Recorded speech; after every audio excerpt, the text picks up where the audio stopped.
This show is void of reason, some people say benign. Come all you loyal Britons and watch 'Twas by Design. Why, hello there, ladies and gentlemen, and welcome back to another 'Twas by Design stream. I'm your host, Chris, and as always, I've got myself a brew. Cheers.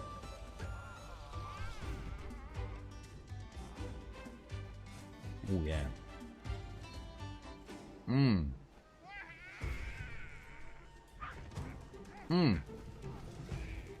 How you doing, Kate? How you doing, Frumpy? How you doing, Zurich? How you doing, Faye? How you doing, Yuppie? How you doing, C-Matey? Crated Shield? Slater? How is everyone today? How you all doing? Hope you're having yourselves a lovely, jubbly one. How you doing, Padge? Back again. This was by design. With some more Monster Hunter Wilds. Oh, yes. That's my photography build. My good old... Did some photography over the weekend. How was your weekend? Dude, I slept, man. I slept. I was exhausted. I slept like all day Saturday and all day Sunday. And I'm back here again. Tired, guys. Tired. How about you? Did you have a nice weekend? Good times?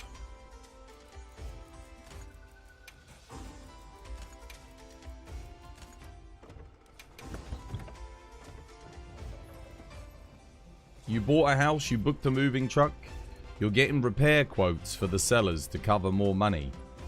It's exhausting. Yeah, they say that, you know, purchasing a house is the most stressful thing you'll ever do in life. You understand why the repair negotiations timer goes over the weekend when all businesses are closed? I don't know. I don't even know what you're having repaired. What, like your old house?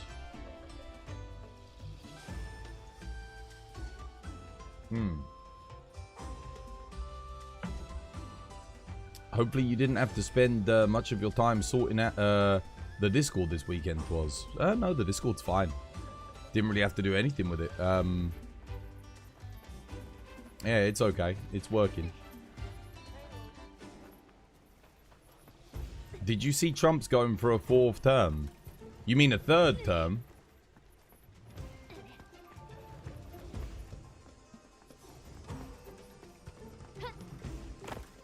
He's only had 2 terms, which is all you're allowed. Yeah, it doesn't really surprise me. I mean, he's corrupt and doesn't respect the rule of law. It's going to push people into... Get ready to see a lot more violence, I think, in America. There's going to be a lot of people that, well, supposedly, I mean, let's see, because there's a lot of Americans that, you know, bash their chests over the Constitution. So, let's see if they actually really do give a damn about it, and if they're actually willing to fight for it. We'll see. He said a 4th. Now, he's ran 3 times. This will be his 4th run, but it wouldn't be his 4th term. He's not running for a 4th term. He's running for his 3rd term. He's just running for the 4th time. Yeah. But this would be his 3rd term in office, which is not allowed under the American Constitution. So, yeah. Don't know what you Yanks are going to do about that, but it's your problem, not mine. Good luck. Good luck dealing with the Queef in Chief. Let's get my dailies up. Let's see what we got here. Gormagala again. Joyous days. I do have to do Ron Popolo today as well. That's something we got to look forward to because I've got I'm maxed out on tickets and I've got 5 tickets to claim. You're liking the new layered? You liking the summary layered? Yeah, you like it? Good stuff. Well, I'm glad you like it.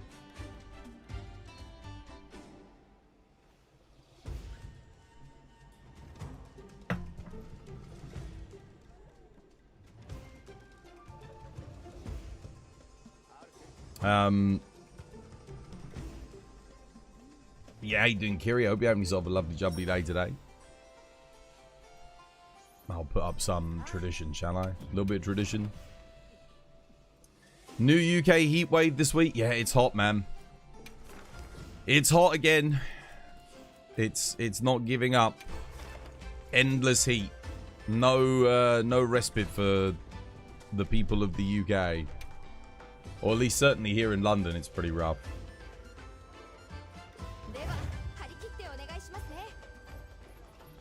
Rough.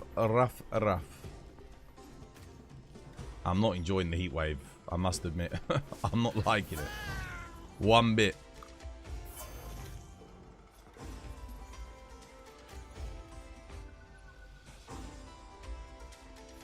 You come for some tradition, Kate? You want to join us?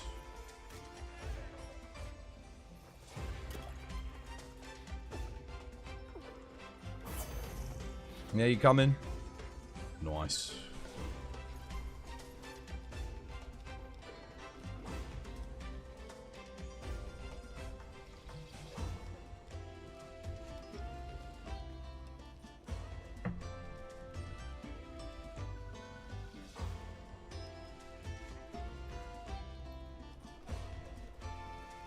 Kiri, thank you for the 5 gifted subs. Cheers, me dear. Dragon X KD5, Dark 3X, Taskmaster, Donis, and Captain Ashbane. Make sure you say thank you to Kiri. No more ads for you. Enjoy the emotes. Cheers, Kiri. Super generous of you. Thank you for the 5 gifted. Guys, make sure you say thank you. Enjoy.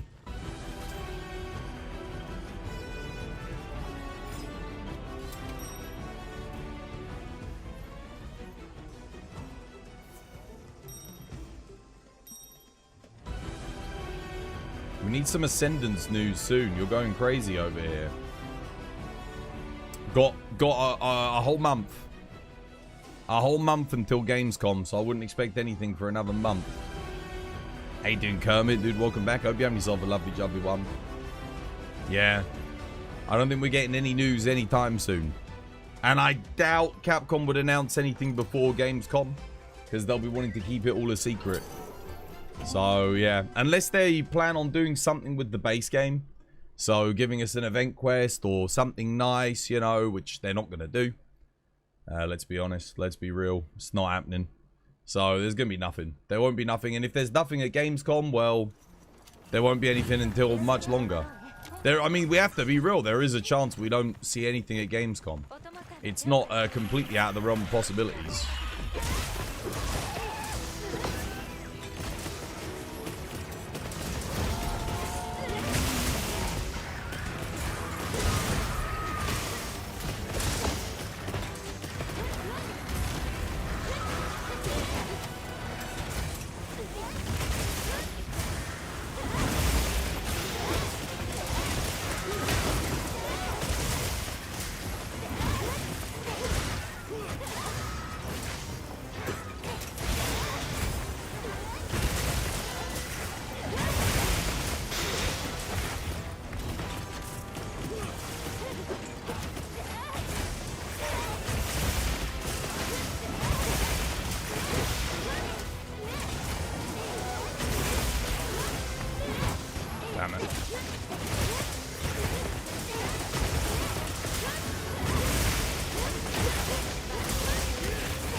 What is your Discord? Links to the Discord are on Twitch.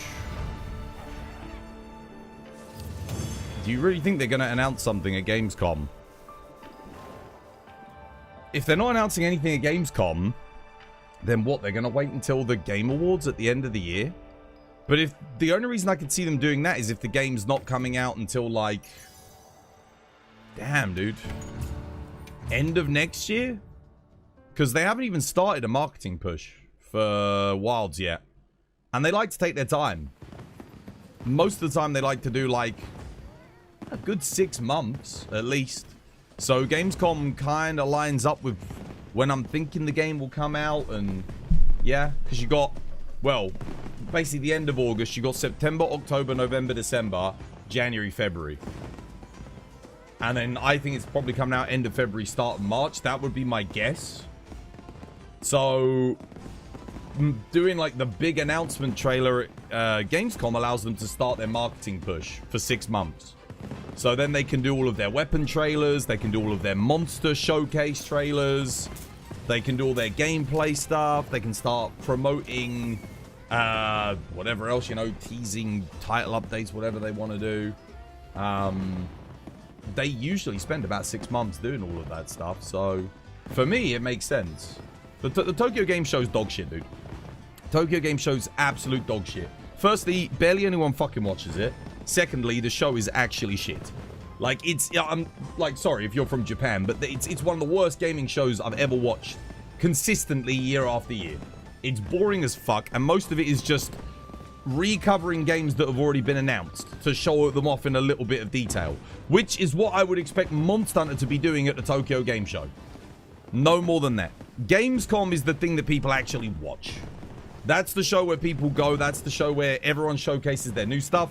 It's essentially almost the E3, if you will, of like the modern era. But the Tokyo Game Show doesn't do numbers. No one really cares about it, I don't think.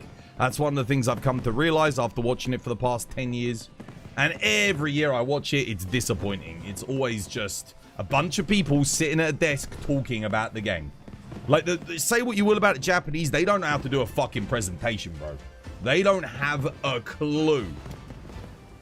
Ohayou gozaimasu with, like, some spreadsheets like it's some kind of evening weather report. Like, dude, what are you doing, man? It's a game. You're showcasing an entertainment product. You can't just sit there with a bunch of fucking spreadsheets and bits of paper at a desk with 5 other people and just yap. No, that's not how you present a game. You know? So, if they do leave it to the Tokyo Game Show, that's not good for their product. Because that's not a good place to announce and show and do all this, that, and the other. That should be there to talk about things that you've already showcased. That's what the Tokyo Game Show should be for. That's what it usually is for.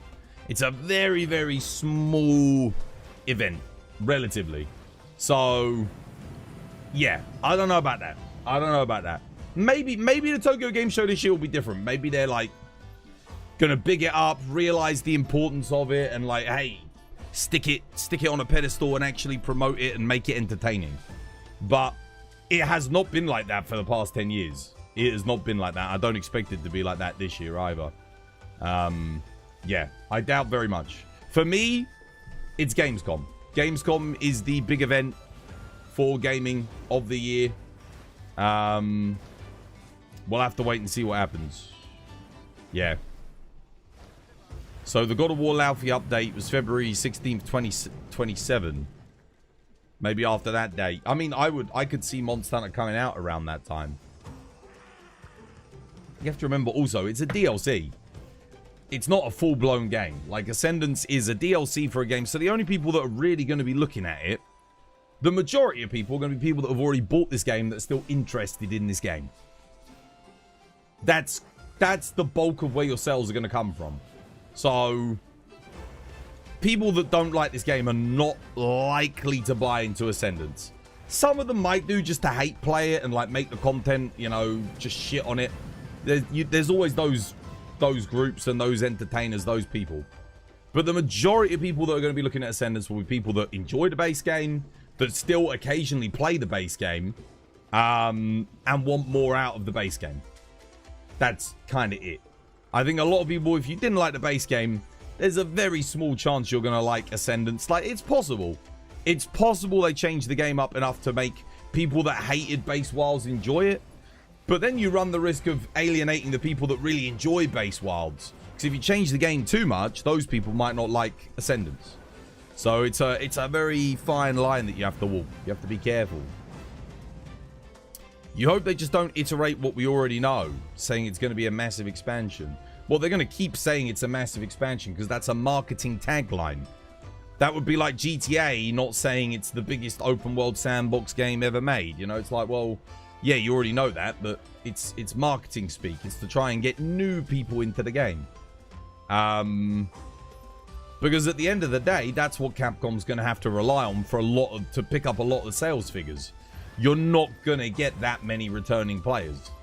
Because a lot of people did not like the base game. So it's going to be very hard to win those back. What it's much easier to do is to encourage new people to buy into the game. So you basically market it as a new game to people that didn't play Wilds and hope that they'll pick up the game with the expansion. That's your best audience, I think, to go after at this point in time. Does that mean you won't get any people returning to the game that hated base Wilds? No, of course not. You'll definitely get some people that buy into the DLC even though they did not like the base game. Be it just because they're a fan of the franchise, or like I said, they're not expecting much, but they can make content on just shitting on the game. Because people can do that. Capcom watching the Power World numbers, jealously leaning into a more cartoony Monster Hunter story style in the future? No. No, because they already have Monster Hunter stories for that style of gameplay. The reason Power World does well is not because of its aesthetics. That's part of it, because the Pokemon fan base can kind of lean into it a little bit. Like, they can go, oh yeah, I recognize this. But that's not the core reason for its success. The core reason for its success is it's offering the experience the Pokemon players have been begging for that Nintendo doesn't offer. And that is a true open world game where you can go and catch monsters and then use those monsters within the real world to do things. Which is, it's cool what Pokemon's all about, but then, hey, you make it open world and you make it massively multiplayer. There isn't even an MMO Pokemon game, for fuck's sake. Like, that doesn't even exist. In what, 30 years of Pokemon almost, we're coming up. That doesn't exist. A Pokemon MMO, that's like a license to print money. You add in like all the Pokemon gradually over time. You have a massive place where you all capture like Pokemon together in a 3D open world environment, interacting with the world and each other. Like, goddamn, dude. Goddamn. You want to get back into Wilds, but your character's so unbuilt that I'm struggling to relearn. Unbuilt? How do you mean? Too much of the same shit. You was just overhyped expecting more. World is just so amazing. Well, Wilds is world with more stuff. And without the Clutch Claw. Yeah. Or at least it will have more stuff probably by the time Ascendance comes out. Obviously, if you're comparing it to Iceborne, then you're comparing a base game to a non-DLC game, which doesn't make any sense.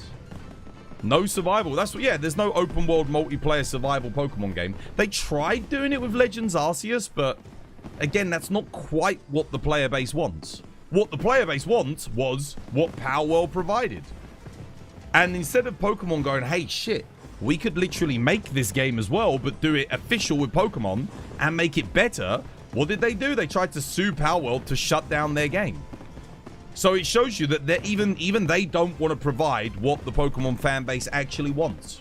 Because if they did, they wouldn't be suing Power World. They'd be taking fucking notes.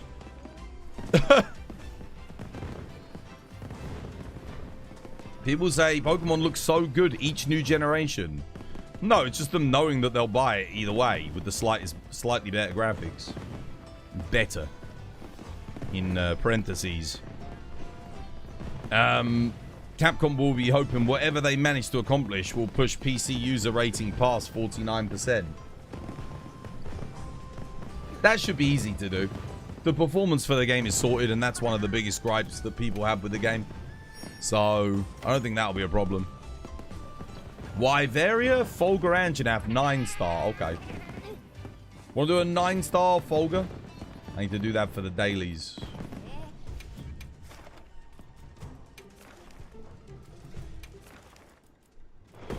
But yeah, like I said, Capcom probably best to start, you know, I mean, they obviously don't really care about their existing audience that much. Otherwise, we'd still be getting event quests and stuff to help cover us, you know, in the meanwhile. But yeah, we'll have to wait and see.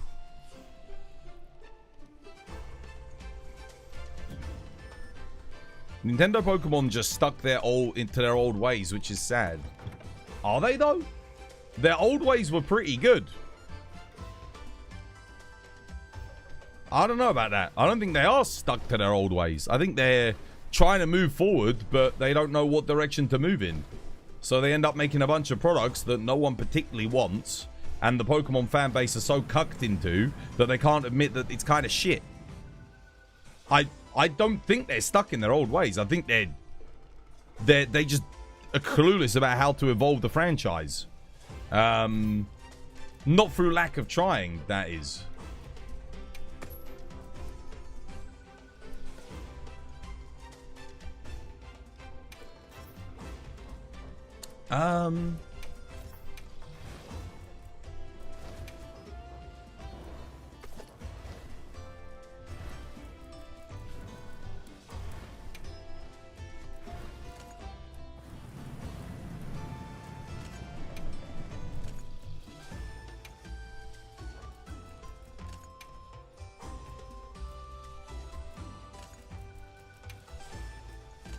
Oops.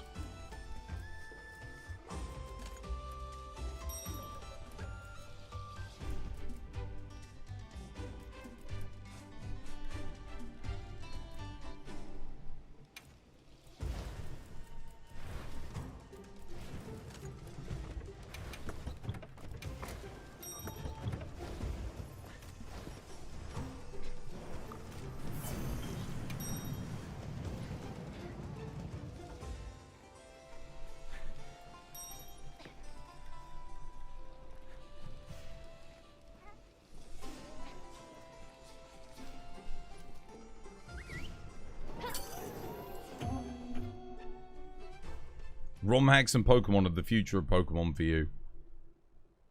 I haven't played Pokemon properly since Generation 3.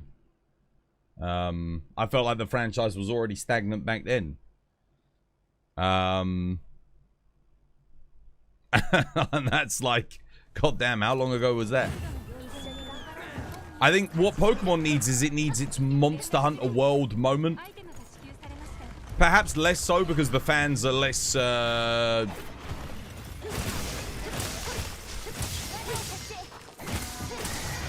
have less of a critical mind and a critical eye because their average intelligence and age demographic is slightly lower than that of a Monster Hunter fan. But, like, the Monster Hunter community, if you were in it before World, like,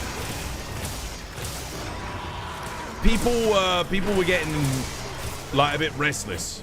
Like, I don't know about everybody, but certainly myself, I was kind of getting a bit, like, sick of the franchise. I was like, dude, when are they actually going to do something with it, you know? Like, something really good. Like, 4U was fine, but it didn't really take the series forward. It kind of just, the series was just sort of stuck. And the Pokemon franchise is in that rut at the moment where nothing's really taking it forward in a meaningful way, and it's just sort of stuck.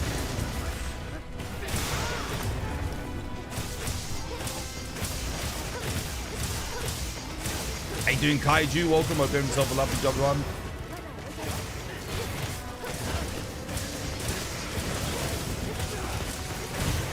Now, thankfully, Monster Hunter kind of broke out of its curse of, like, the PS2 engine sort of lockdown that it was in, if you will.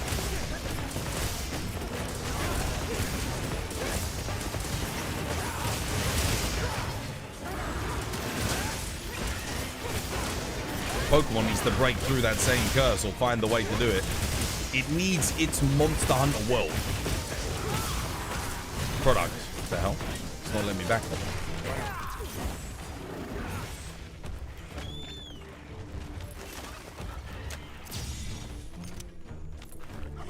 Is he even depowered? Weird.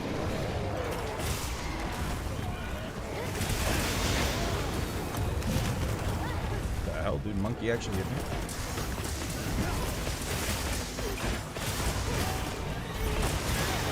Oh, God.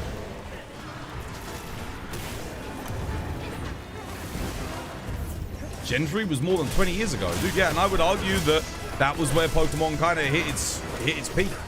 Since then, it's barely evolved. It's barely changed. Like, there might have been, like, a few graphical updates. They might have gone into 3D, but, like, mechanically and in terms of the way that you interact with the game, like, there's not really been, like, any huge improvements, I would say.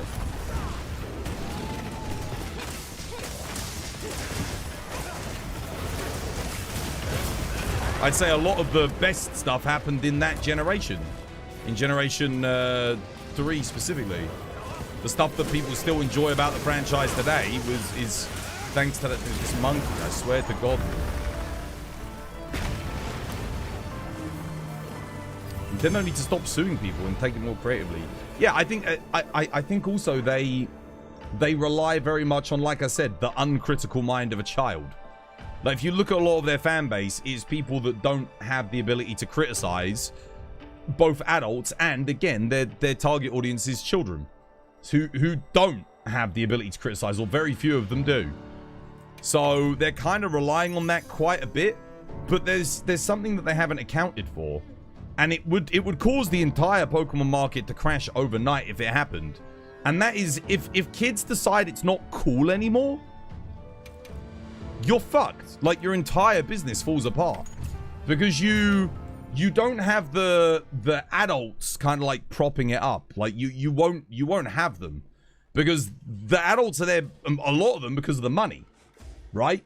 So, like, why do you have so many people at Pokemon conventions selling Pokemon cards at $10,000 a tin? It's because they can make that money off of it, right? That's me being a little bit skeptical, but to be honest, like, yeah, a lot of people don't give a shit about the franchise. Look at scalpers. They're just there to make the money off of the franchise. So the second the kids say, oh, it's not cool, and the money starts to come out of it, you see a mass exodus from the IP. And that will happen. That will happen because it just, you know, if they're getting complacent.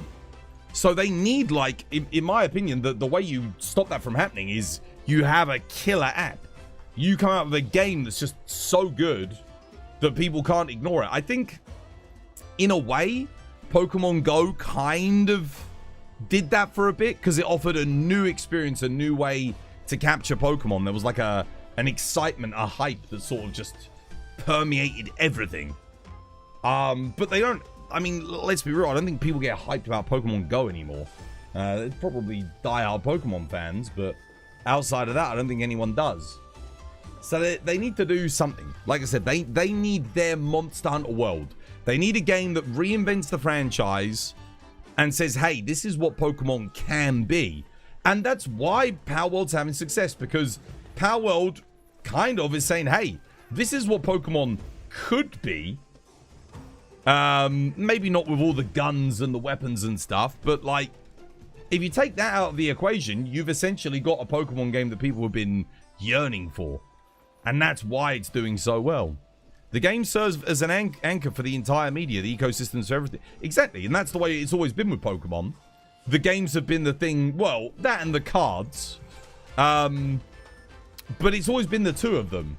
It's been a two-pronged approach. And the thing is, most people are getting priced out of the cards. They can't, like, your average person can't just go out and buy a booster box anymore. Because, firstly, they're not going to find them. Secondly, they're too expensive anyway. And thirdly, like, again, it's parents discerning for their children whether or not they should be even having that product in the first place. And if a kid's asking for a $200 pack of cards, dude, what parent in their right mind is going to go, oh, yeah, that's a good idea. Let me get that for my child. A bunch of fucking cardboard for $200. Dude, back in the day, Pokemon cards were £2 a pack. All right? And even then, our parents at the time were like, £2 for a pack of cards? I don't know.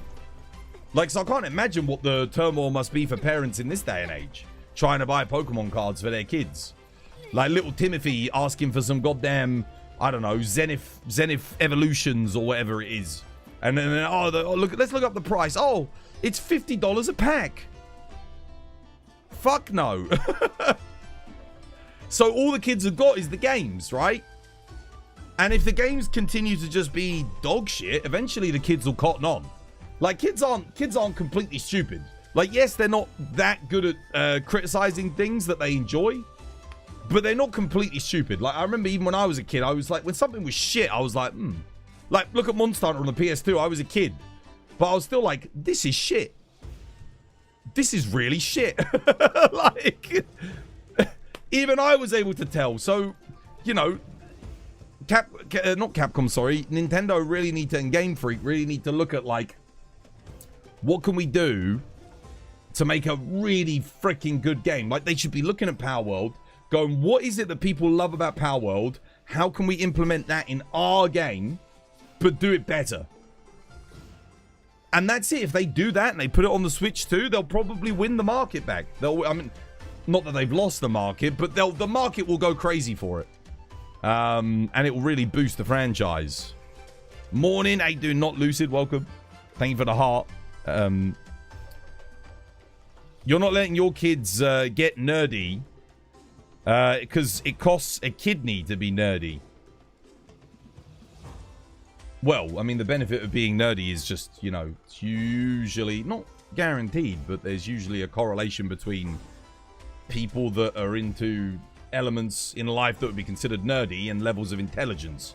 So it's not about letting your kids. It should just be about nurturing them into the things that they really enjoy naturally.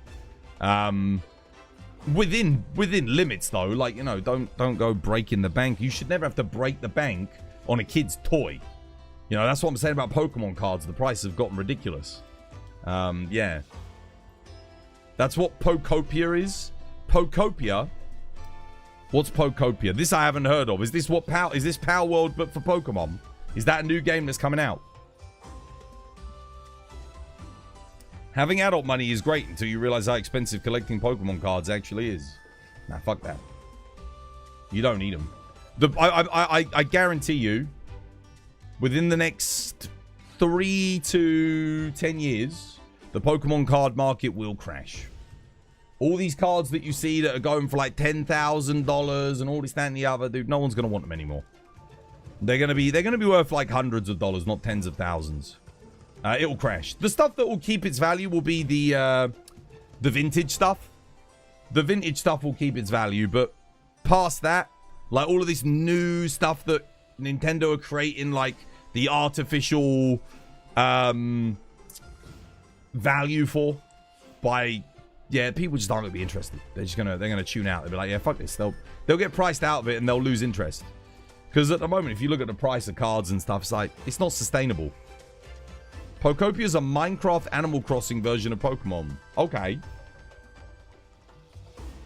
That's not really Power World then, is it? Not really. I was going to say, I haven't really seen any games that look like Power World for Pokemon. I hope you're right. You hate the Pokemon card buyers. It will happen. It will happen. It's like I said, it's unsustainable. Look at anything where the product is overvalued. So here's the thing. Whenever I see videos on YouTube or whenever I see, because they're everywhere. It's on TikTok. You see all these people talking about card values and all this, that, and the other. None of these people are selling any fucking cards. They stood there at conventions with like cases and cases full of them with the most ridiculous prices printed on these things. Nothing's moving. I'm not seeing anyone going up and buying anything. And then they'll be at multiple conventions and you'll have these YouTubers and that talking to them. Every time they look in the case, it's the same shit in their case. No one's buying anything from these people. Maybe occasionally a rich person, like a rich person with a rich kid, comes along and they'll purchase 1 or 2 cards. And that just gives them enough money to keep going for the year, to keep going to these conventions and keep the lights on. That's about it. Like, that's not a sustainable business. That's not, because what happens when those rich kids, like, move out of it? What happens? What happens when the people from Dubai that are buying up Pokemon cards go, yeah, it's probably overpriced? What happens when they cotton on? The people with more money than sense. The whole thing dies. That's it. Kaput. It's overvalued, man. It's overvalued, 100%. The Pokemon cards, yeah, sure. $100 here for maybe a rare card. That makes sense. But like the thousands of dollars that things are getting to, it's like, man, dude, look at that. You're AFK? Okay, yeah. No good thing ever lasts. No, dude, it won't. It won't. How many people do you know that go, oh man, I can't wait to spend $1,000 on that Pokemon card. I've been saving up for it.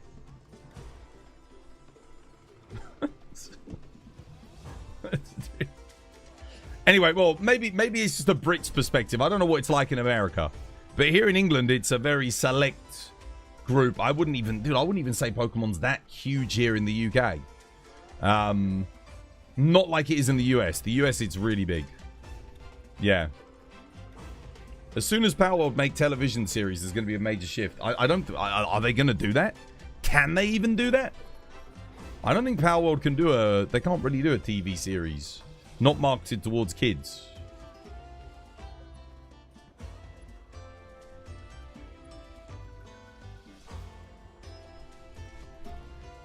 You collect Gundam cards? Gundam cards, yeah, well, I'm sure Gundam cards are more reasonably priced. As a trading card should be. Yeah. But they've also got a more niche popularity, haven't they? Hey, dude, Monkey, dude, welcome. Hope you have yourself a lovely, jubbly one. You don't know, you see these groups of nerds gathering to play Pokemon Go on occasions.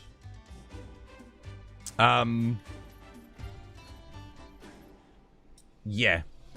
But, I mean, it's not the... It was like a worldwide phenomenon for a time. My point is, you've got the niche crowd that's kind of still left over doing it and interacting with it, but... Yeah. New Gundam set has 5 cards over $1,000. Are they actually worth $1,000 though, or is that just again them being overinflated because of supply and demand? Like, my point is like, is there that big of a demand for these Gundam cards that they're worth $1,000? It's an overinflated value. Yeah, see, it's like the One Piece cards. It's like the same thing I saw with the One Piece cards. People going, oh, this One Piece card's worth $9,000. It's like, well, who the fuck decided that? Who decided that? That's just people saying, well, I've got the card. That's what I'm willing to sell it for. Is anyone actually going to buy it for that price? Something's only worth something if people are actually buying it at that, like, yeah. And I don't mean like an isolated incident where someone doesn't actually understand the value of it, so they buy it for that much, so now everyone thinks it's worth that much. That's just speculation. Yeah, exactly. Speculative pricing is not the actual value.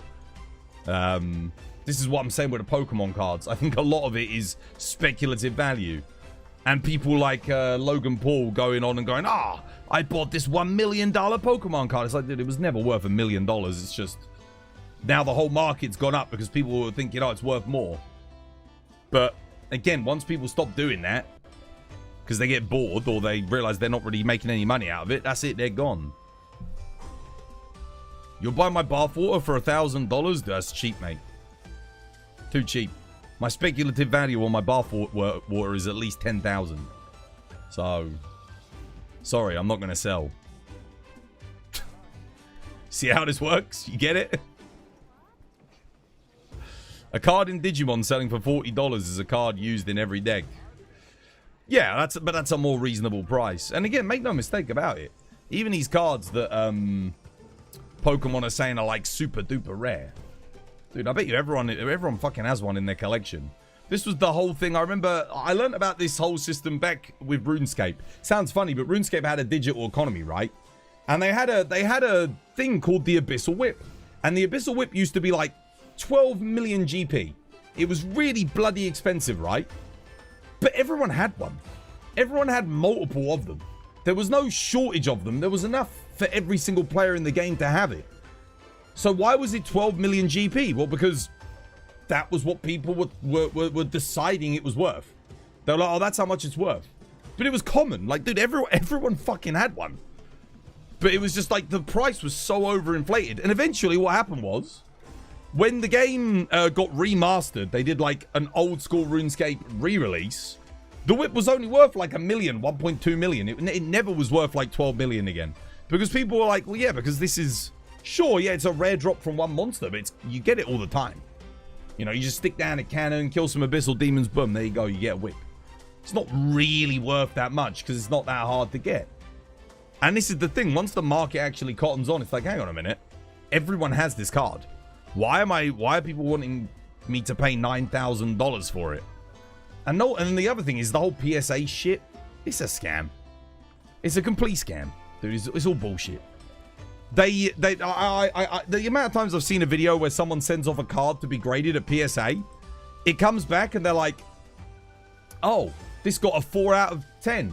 Well, I'm going to crack the slab and I'm going to send it off. They send it off again, it gets a 9 out of 10. What? Like, how is that a legitimate business? How is that a business that has quantifiable measurements that actually make any sense on the product? It's a scam, bro. It's a complete scam. Like 100%. It doesn't make any sense. And these are the people that you've got officiating your entire product. Like, these are the people that are driving up the value, giving it an arbitrary number. They genuinely, I actually think PSA and a lot of these other card grading, maybe not all of them, but certainly PSA, the card grading companies, my thought is they are literally just taking cards. They're like, we have a quota for how many PSA 9s or 10s that we're allowed to put out. Have we met the quota this month?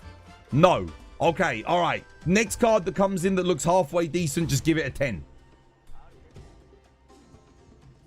That's it. It's literally as simple as that. I think that's what they're doing. But then they're like, oh, we've already given out 3 PSA 10s this month. We can't give out another one. Even if a card comes in that is in pristine condition and would get a PSA 10, they'll just say, we can't give it a PSA 10. We already gave out too many PSA 10s. So again, it's just keeping the market under control. Even if Capcom, sorry, not Capcom. Even if whoever's printing Pokemon cards at the moment, I don't even know. Even if they printed every single card in every single pack perfectly, all the edge alignments spot on, no scratches, absolutely flawless foil reflection. The color grading is all perfect, all completely solid one tone. The backs are all flawless, no nicks, perfectly cut. If every single card was perfect, like a PSA 10 grade, they would still only give out their X amount of PSA 10s. And they would just say the other ones are not PSA 10. They'd say, oh, this is an 8 or a 9. And they manufacture some kind of reason why to not give it a 10. I tell you, 100% this is what they're doing. 100%. I would never, ever buy a graded card. You must be joking me. Complete scammeroonies. You want Bandai to better handle their distributions rather than to force shops to handle that? It's the Millennium Print Group. Yeah. It's got nothing to do with the print group, by the way, the grading companies. Like, that's neither here nor there. It's hard to trust any grading company. If you saw the drama with Lenticular Deoxys card, I haven't seen anything like that. But I have seen plenty of videos where people have I've seen people even crack graded cards that are graded at a 9 or a 10, sent them off just for the YouTube video views, and then it's come back like a 3 or a 4. And they'd be like, wait, what? So they cracked it again, sent it off again, and it's come back with the score that it had originally. The same card. How does that happen? How does that happen? Crazy. Insane.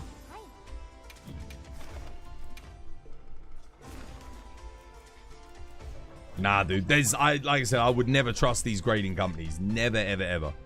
I wouldn't even buy a graded card for anything that I'd be interested in. I would not touch it. Because I wouldn't trust it. I could never trust it. Definitely not. Maybe some of them are good. Maybe some of the grading companies are good. I don't know. I hear a lot of things about Beckett. I think they've got a pretty good track record. But certainly not PSA, dude. Hell no. There are some grading companies now that let you get an app. And like you can photograph your card back and front. And it will give you a rough estimation of the grade just based on an AI trained algorithm of what to look for and what makes a card a certain score. I think that's pretty open and trustworthy if they're actually using that kind of software, because that gives everyone a fair assessment. It means they're not giving out like grades based on the number of grades that have actually been distributed amongst the card pool. Your desk is covered in Gundam. I've just got all these Monster Hunter figures everywhere at the moment. Yeah. All right. Well, I need to do more quests in Wyveria, so yeah. You're back. Welcome back. You got a Gormagala in Wyveria?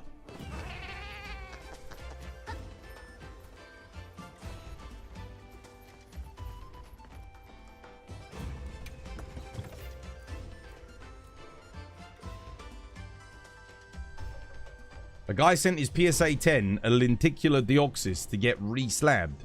PSA damaged the card in the process, dropped its value to a 6. So it went from market value of 45k to them only offering him 20k for it instead of as compensation. They should immediately give him the full market value of the card. And give him the card back as well. Absolutely. 100%. No question. You need to give him the full value of the card and return the product to him. You break it, you buy it. That's the rule. You break it, you buy it. 100%. Also, if a card actually has that value and is being sold at that value, like people are genuinely buying it for that much, you've just artificially inflated the price of all the other cards in the market. Because you've removed one of the high tier cards from the pool. You've literally increased the value of other cards, because I'm guessing for it to have a value of that, there's only got to be a select few number of them in the world, right?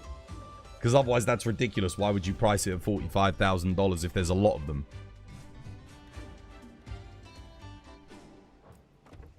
You could post one up though. What? Gore. I mean, I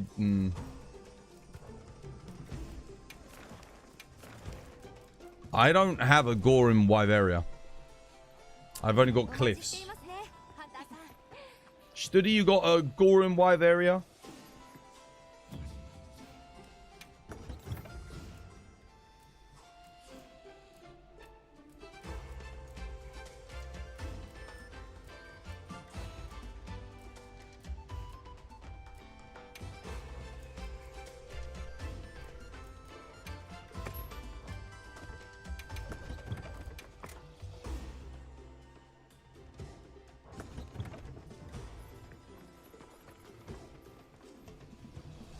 Zero, nothing.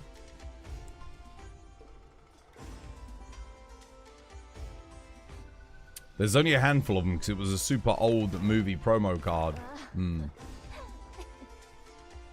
Yeah, I've got Ice Shard Cliff scores, but no Wyveria gores. You keep dying to Dahad. Is your armor fully upgraded? Are you bringing Dusts of Life and max potions with the stuff to craft them? To keep yourself alive? How's the leveling doing? What leveling? What? What leveling? Leveling? Is Astalos... Dude, I haven't leveled up in over a year, dude. Oh. New monsters in Master Rank, you're afraid because of all this bullshit. I mean, they should be harder. Yeah, I'm doing good, Zeke. How you doing? Hope you have yourself a lovely jubbly one. Oh, okay. Endgame. Like I said, I haven't leveled up in over a year of playing this game. There has been no levels gained.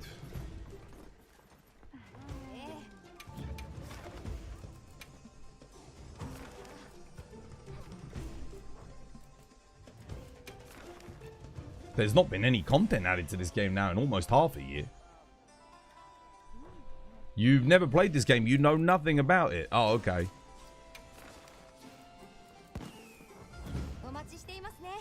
Is this really an open lobby? Yes.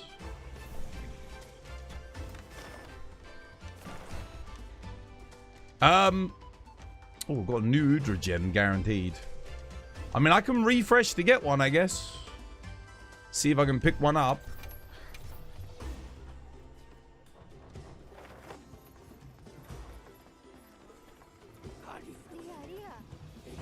How to join. Look up.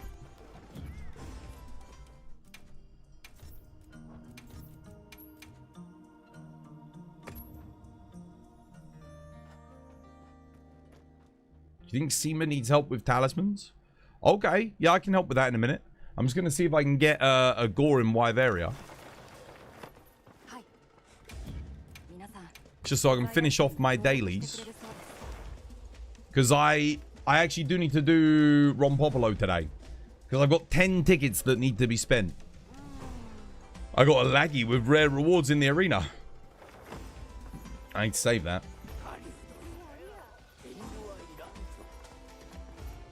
Did you like Astalos? He's okay.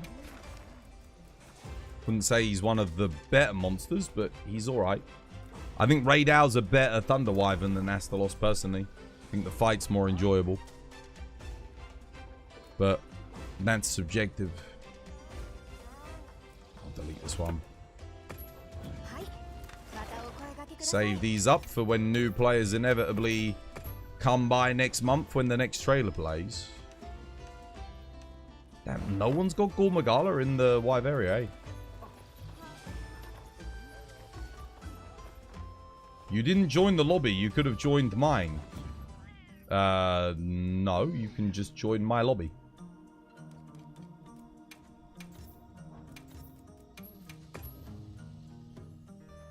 I make a lobby every single day, from Monday to Friday. I post the lobby code. Damn, no gore again. Hello. You're playing Rise until the DLC drops? That's a lot of Rise.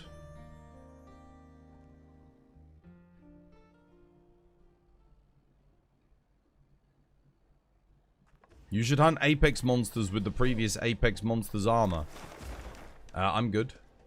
Hello. Hello.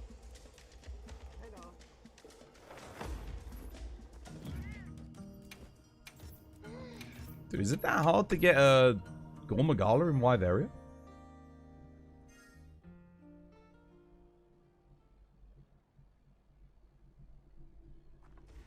You've got a 9-star one posted for me? I'd rather get it myself. I could do 8-star. It doesn't have to be 9-star. That's fine. That'll do.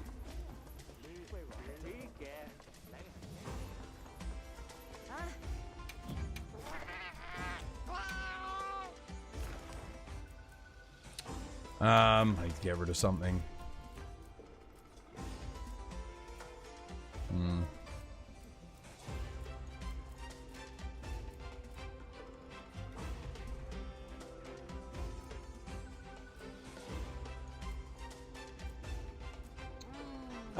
I could just begin field survey and you guys can just join. That'll work. Yeah, here, come join me.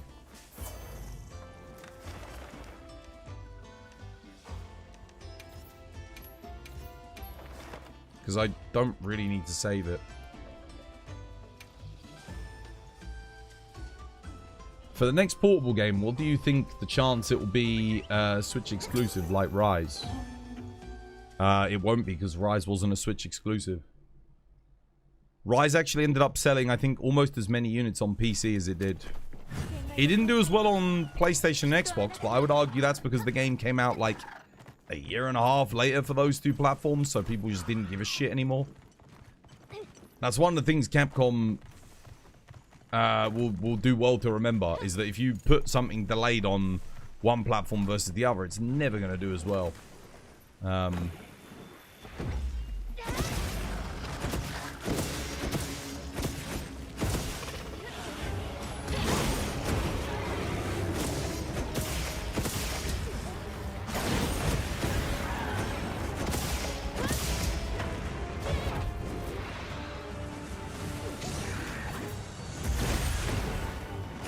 How does my lance not reach that? Come on, man.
Nice.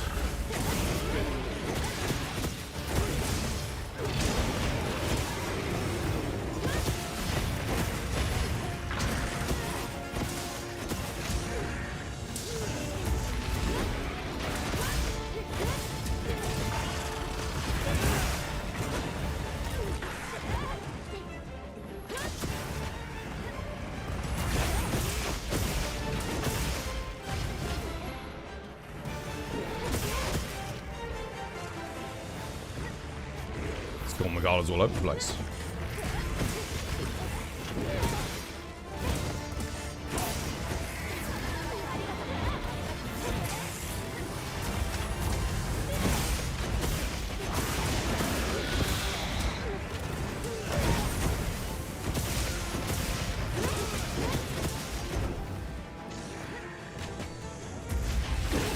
So you're gonna try and stick with the rest of the group, so you're not just like luring them away from everyone? It's no good having you stand 3 miles away from the monster.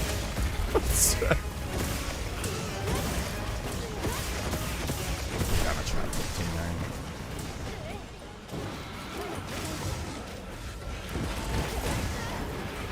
almost trying to keep him in the ring for the hunting one.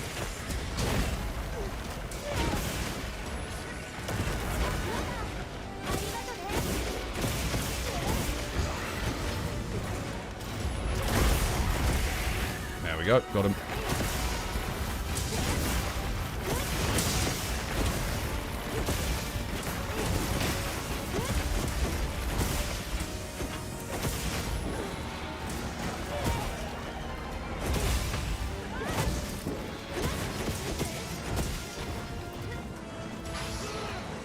Can you not share the lobby code on YouTube, guys? The whole point of the lobby code is to get people to come over to Twitch to interact with the stream. If I wanted the lobby code on YouTube, I would put it over there.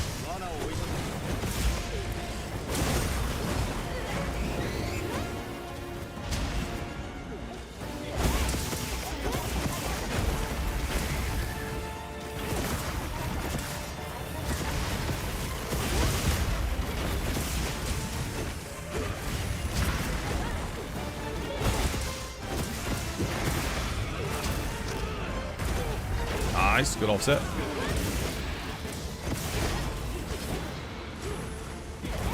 Oh, he missed me.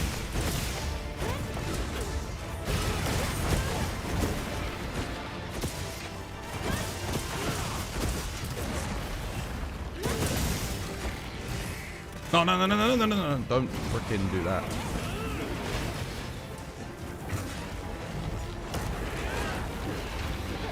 Good news is we're actually keeping them in all the hunting horn rings, which is excellent.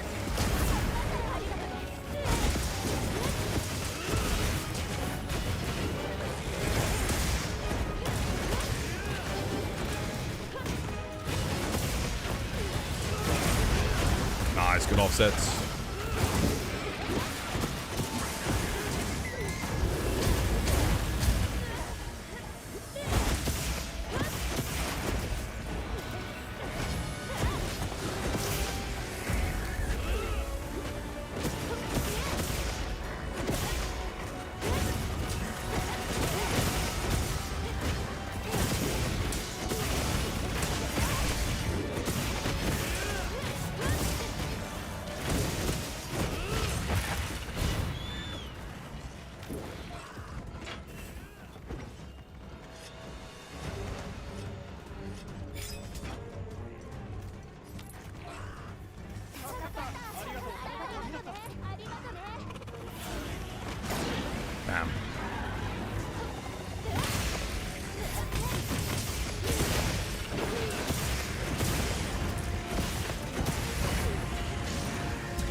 You missed me? Damn.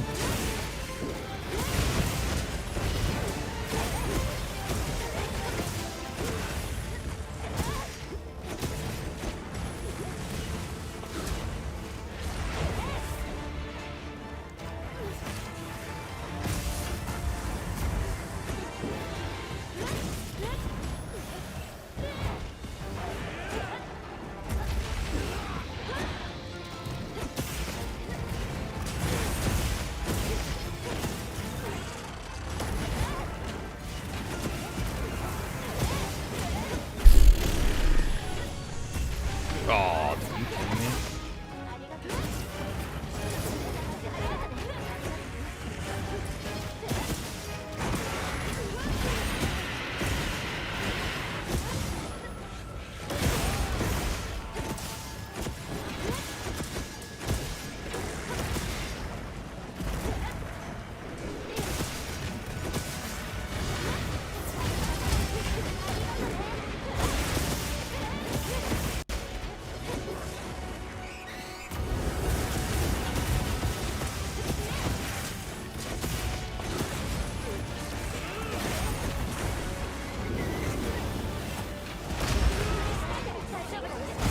Rip.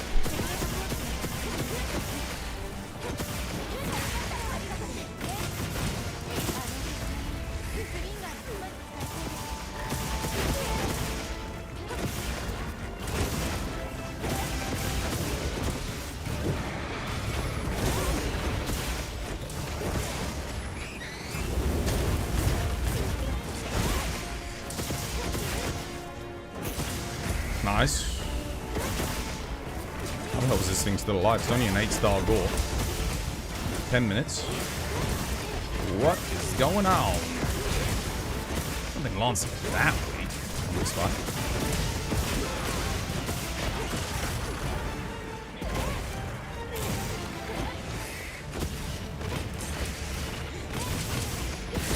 We're getting close, surely.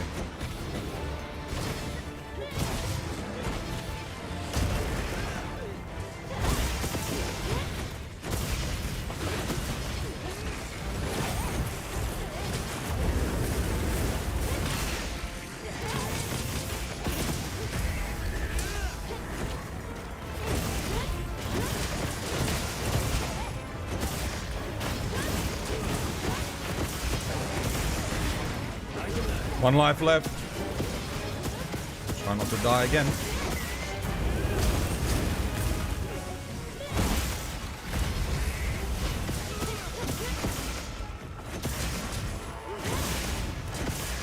Okay, he's done. Finally.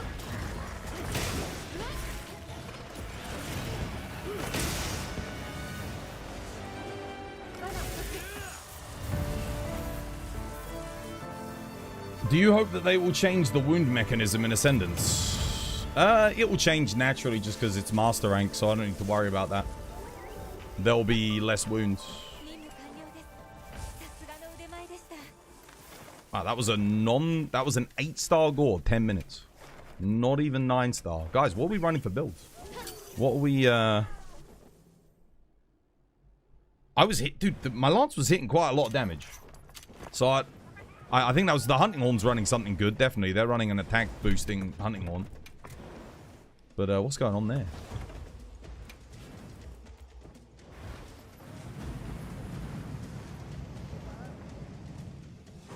Did you guys well, Bo doesn't need Mind's Eye, you just shoot at the head. Did you have Mind's Eye on? Because I know somebody was hitting the leg quite a lot, the rear leg. Because there was a... I hit it like once and the tempered wound appeared, but I didn't hit it that much across the course of the fight.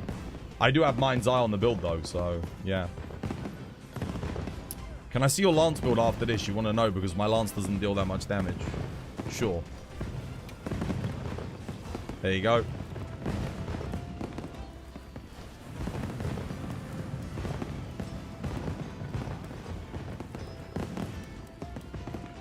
Gore Magala Lord Soul. Attack focus. I could actually technically get one more attack instead of thingy, but yeah. Could probably re-roll this to get a little bit better. The 2 sharpness is quite nice, though. Like, it lasts a long amount of time. I mean, I was able to stay in combat there for ages before it runs out, which is pretty good. You wish Gore had a power clash. They'll probably add one.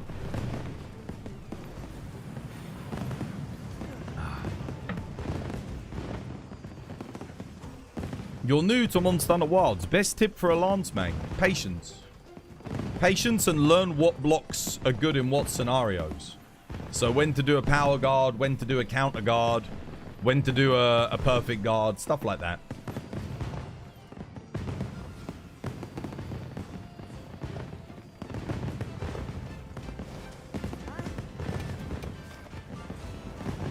You struggle so much to hunt. What, 9-star Gore?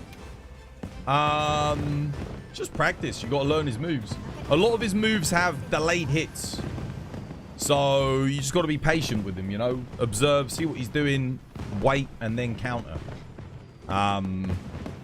Yeah, he's surprisingly, like, it's weird because he's slow, but he's got multi-hitboxes.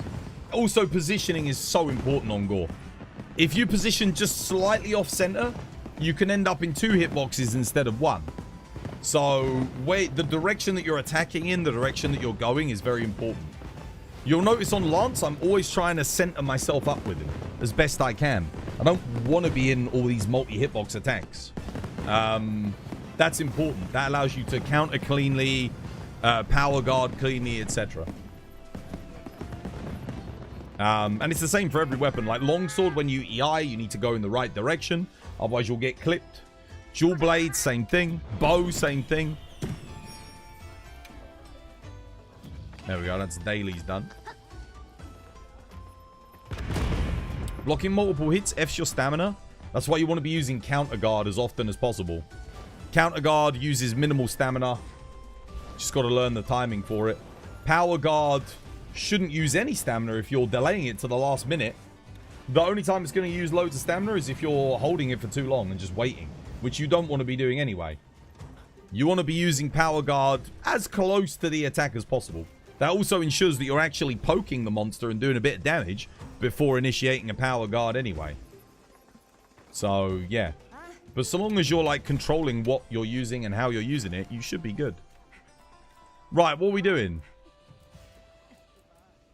I don't know who Misan is, but... Is Misan watching? Do they need help?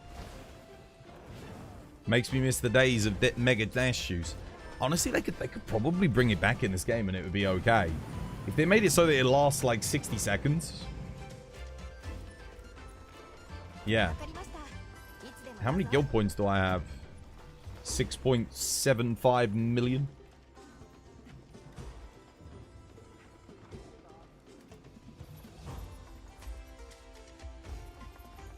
What are we doing?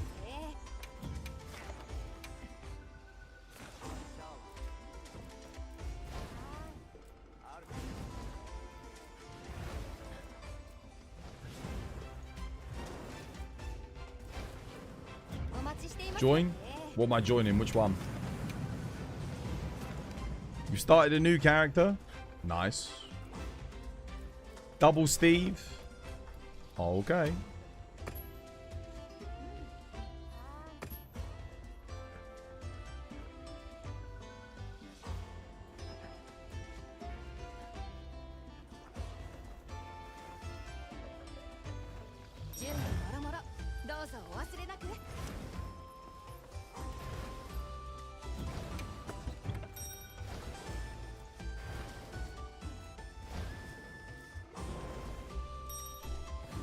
I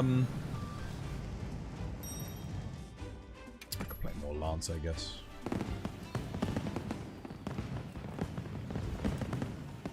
Need to work on this build, though. This could be something that's worth re-rolling just to get Gore Magala on it.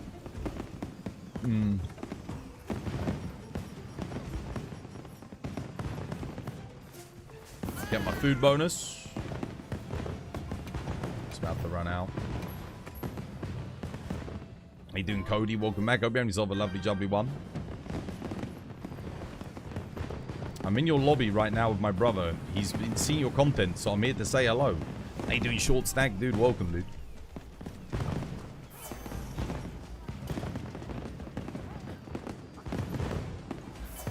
Let's go. Sorry for the wait. Lance is a very funny weapon. You can block an AoE while my friend gets erased from existence. I like Lance a lot in this game. Yeah, it's really good. I mean, it's also one of the things, it's quite responsive. And it's reliable as well, for the most part. Unlike some weapons, like Switch Axe and Hammer.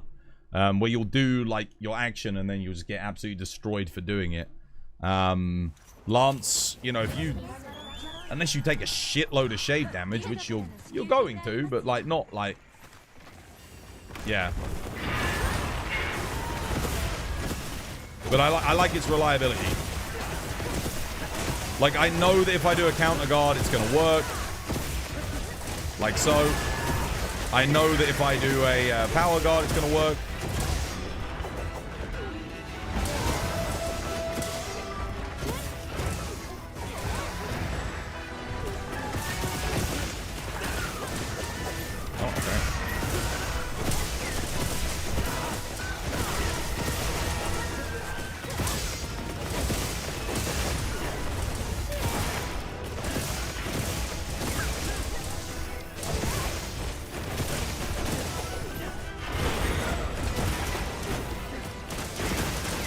Short stack, dude. Thank you for the follow. Cheers, dude.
He's always going away from me.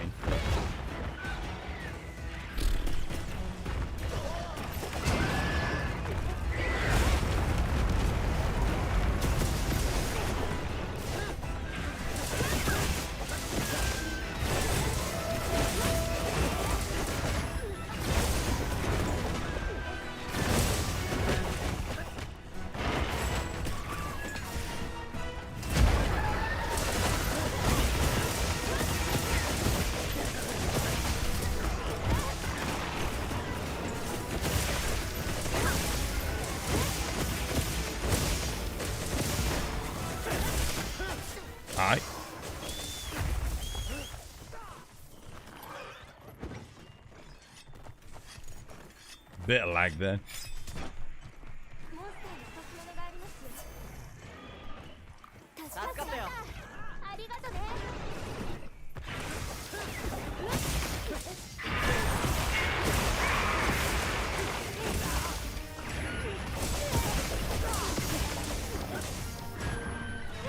Oh, lag here.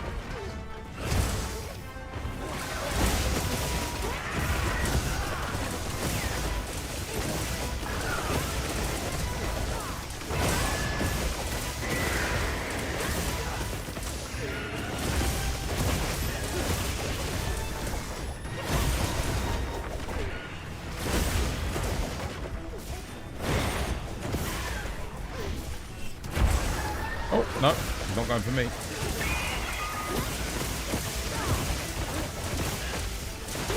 How you doing, Kionti? Welcome back. Hope you're having yourself a lovely jumpy one. How's things? Maybe I should re-roll my lances. Try and get something better.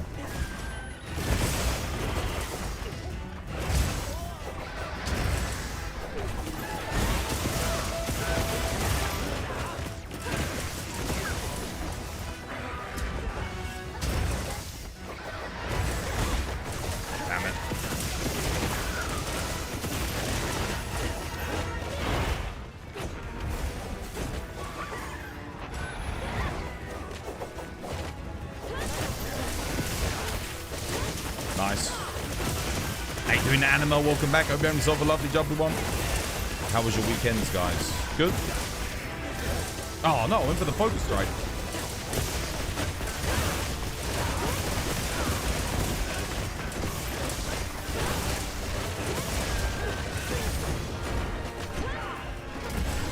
Oh, you missed me.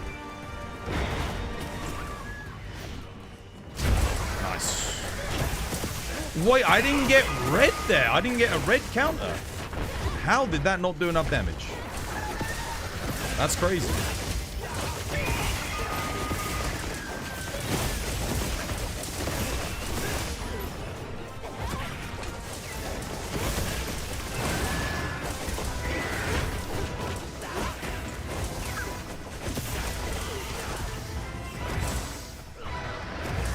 Wow.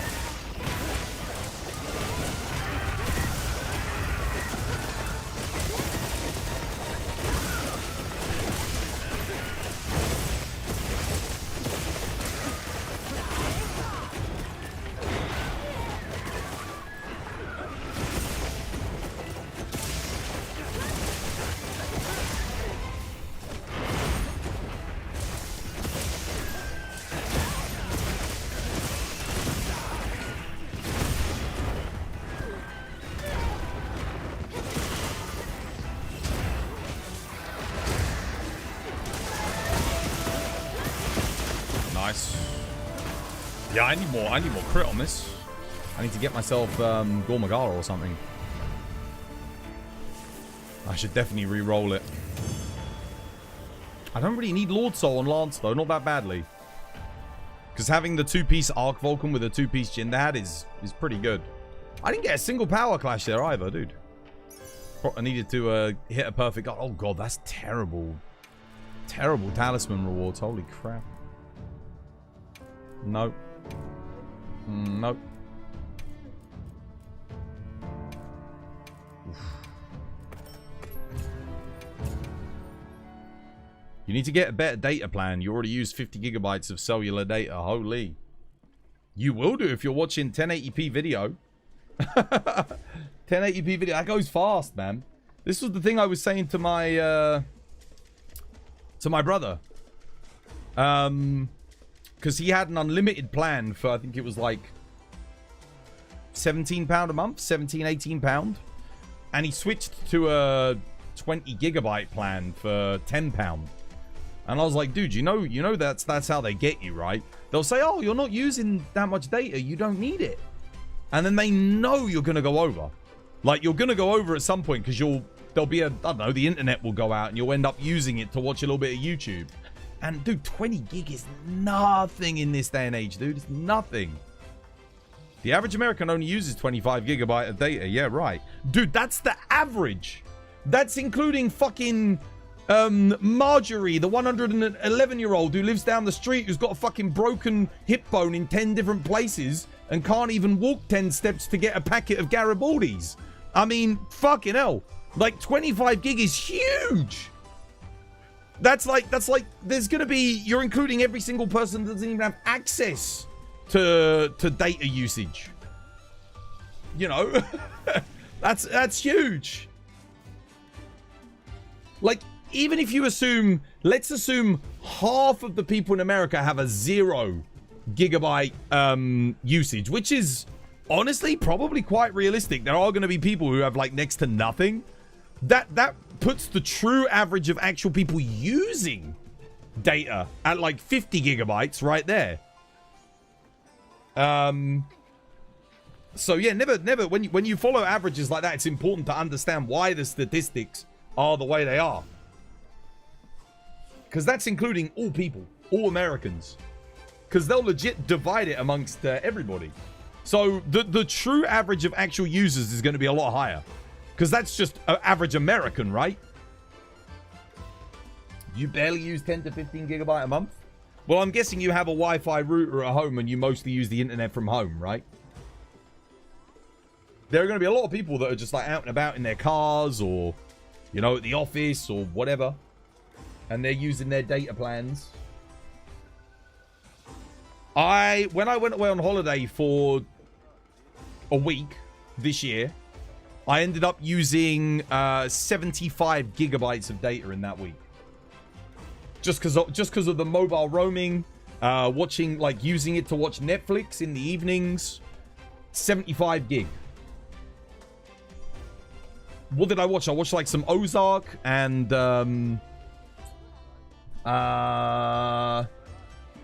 just like another Netflix series. That was about it. What else did we use it for? I mean, uploading photos and stuff and using Discord and things whilst I'm away, like using all that on mobile data. But it adds up, dude. Like, it adds up. The average person includes toddlers and geriatrics. It's the average American, yeah. The average American. That's that. Like, when you say that, that's including all Americans. So the thing is, there's probably less than half of the American population that actually has that uses roaming data. A lot of people will just, like, forego having a data plan because it's expensive and just use Wi-Fi when they get home. I mean, to this day, I still get people saying, "Oh man, you know, what internet plan do you have?" They say, "Oh, I have a Wi-Fi plan." It's like, that doesn't mean anything. That's like, yeah. Here in the UK, I've got an unlimited plan. So I think mine's about £19 a month. Unlimited. So, and it means unlimited. Like, I can use as many hundreds of gigs as I want. And I have pushed it to the limit at times. There was one time when I was like, right, I'm going to download... This was a while ago. But, like, back when I used to... Before, like, Netflix and that, I had an unlimited data plan with my old, like, really old Samsung. I think it was a Samsung Galaxy S3. And I had an unlimited data plan, and it was quick. Like, it was, like, pretty fast. As fast as my Wi-Fi was, and my modem was at the time on the Virgin Media. So to not overload the Virgin Media internet, I downloaded, like, the full series of, like, Spartacus and, like, a bunch of other TV shows just to watch. Like, so I could have them on my phone and, like, chill and just watch them. And that was all the way back then. I downloaded hundreds of gigs worth of, like, TV shows. We're talking Breaking Bad, we're talking Spartacus, Game of Thrones, the works. This was before, like, any of that other shit even existed. We're talking, like, Season 1, Game of Thrones, that kind of stuff. And that was it. They let me do it. They let me download everything. I don't know if it still would today, but that's how it was. When it says unlimited, it means unlimited. In my book... Every data plan should be unlimited. There shouldn't, like, it doesn't cost them anything. So, yeah, everyone should be able to use as much as they want. Try and have kids with Plex, YouTube, Netflix, schoolwork extra. We easily rock 300 gigabytes plus per month. Yeah, no, I don't doubt it at all. I don't doubt it in the slightest.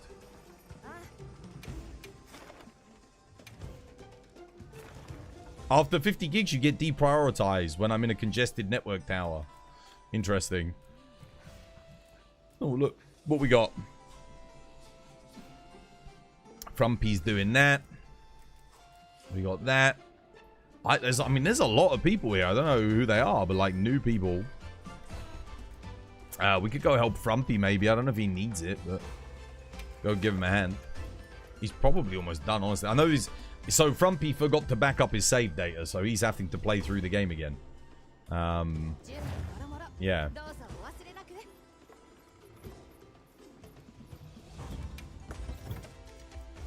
What's he playing? He's playing Hammer, right? I'll join him with a bit of Ice Hammer. First time joining the lobby. Anything to keep in mind when joining quests? If you're joining low rank quests and helping new players, make sure you bring low rank gear.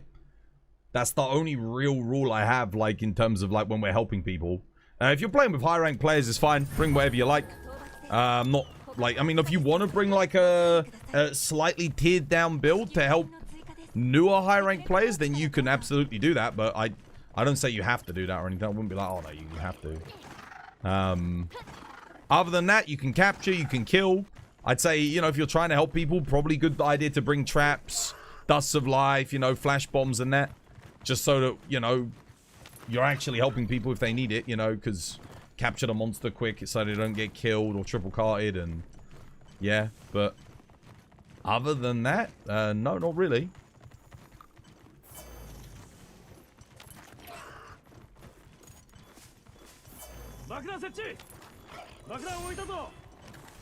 Dude, I didn't even see those. Oh no, I do see the bombs.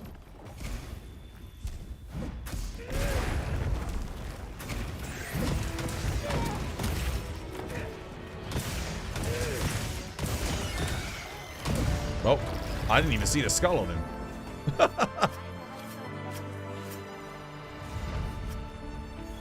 You see, whenever you had the soliloquy, sorry, about backing up your save data, I did it that same day.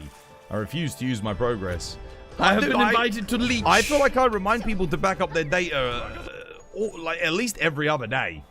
But somehow people still miss me saying that. Maybe they mute the stream or something when I'm saying that specifically, but yeah.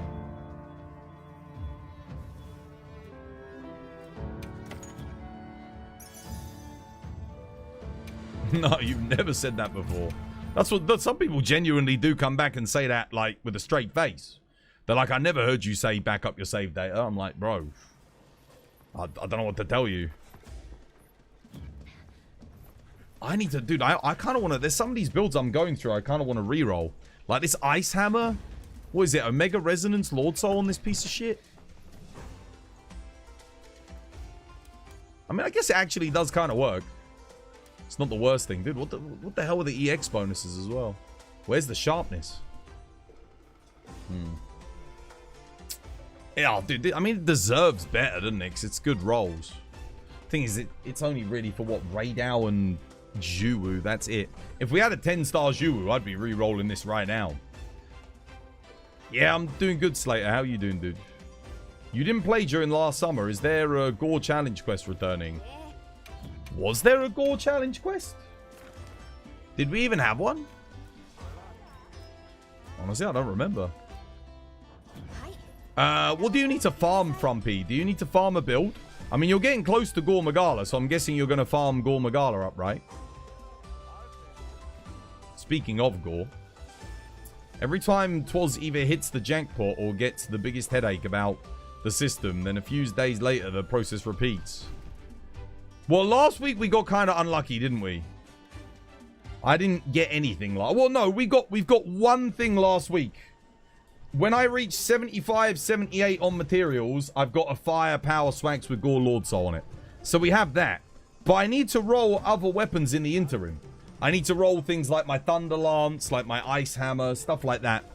Just to get something better. You're going to grind out some Zos? Okay, yeah, no worries. That's wild that came up now. You said sup when you started the stream an hour and a half ago. I did think it was a bit weird that you were wishing me, you're saying sup again. That's Most Dope's new character. Yeah, what do we want to do, Frumpy? What are we doing, lad? Are we just working towards Gore? I mean, I can join you and play some Hammer.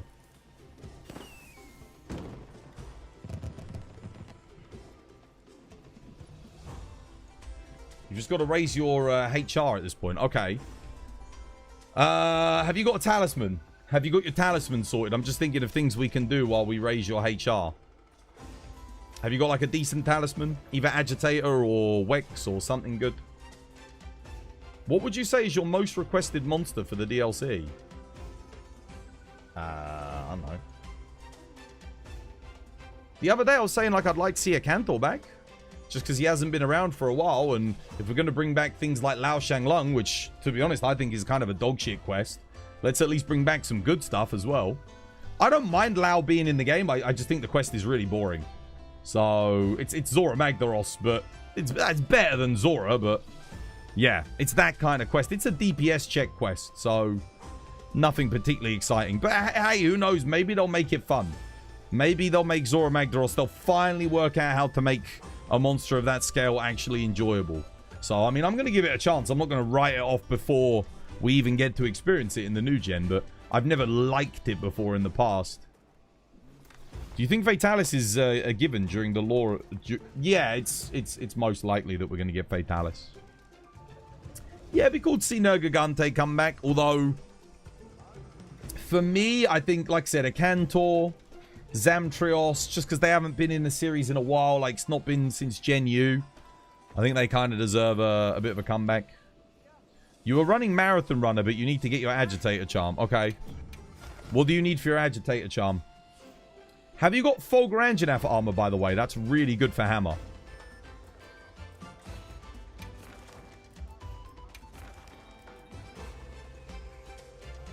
At this stage in the game, because Fulgur allows you to get the max might bonus like up the whole time. Oh, you've got 2-piece Fulgur? Oh, okay, you're fine then. That's perfect.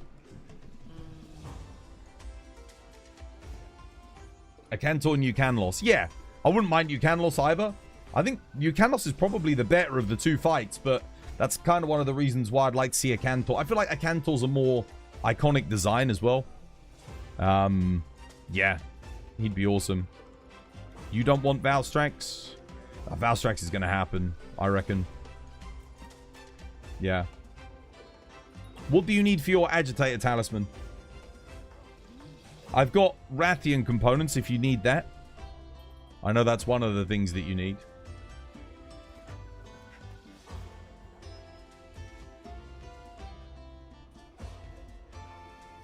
You want him? What, Valstrax? A lot of people do. For me, there's other monsters I would personally rather have than Valstrax, just because he was literally in the last game. And there's, you know, monsters now. I mean, if you think about it, World was over 8 years ago. So it's been 8 years since we had Nergigante. So, yeah. Like, I think Nergigante kind of would be good to have back. That's how you felt about Volcana. Yeah, I don't mind if Volcana skips one. I don't mind. I mean, I'm not going to complain if it comes back. I really enjoy the fight. I like it. But if she doesn't come back, then that's okay. It doesn't pop up, but you're assuming you need Rathian. Okay, let's do Rathian then.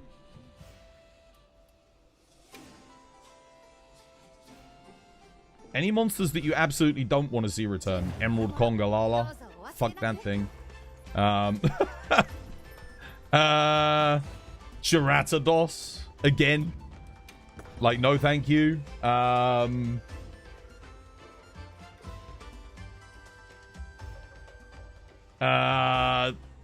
Shengaren? Like, if we're getting Lao Shanglung, I don't want Shengaren as well.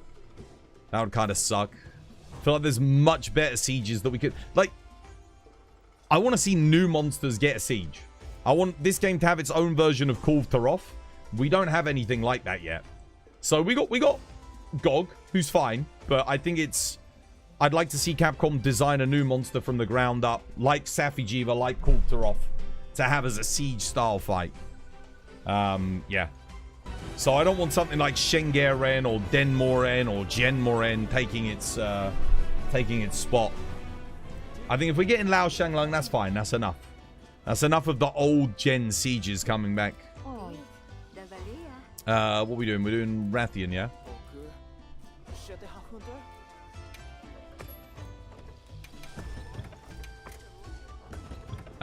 Your big brother Geo, dude. Thank you for the 3 months. Cheers, dude.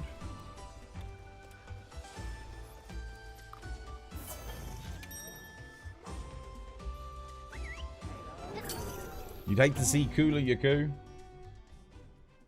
Yeah, that would kind of suck as a Master Rank edition, like taking up one of the slots, having a low rank monster like that pop up.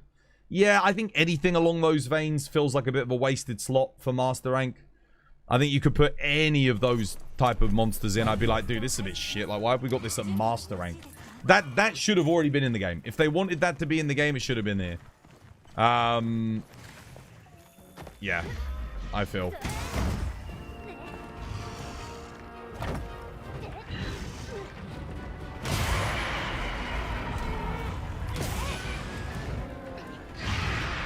Damn, didn't get my iframe.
How did I not get that focus strike?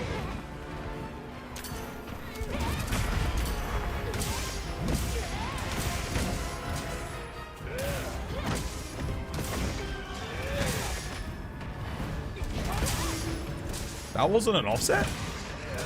Okay. No.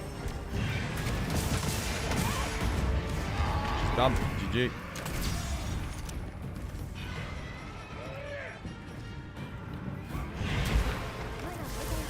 Nice. Let's go get the other one.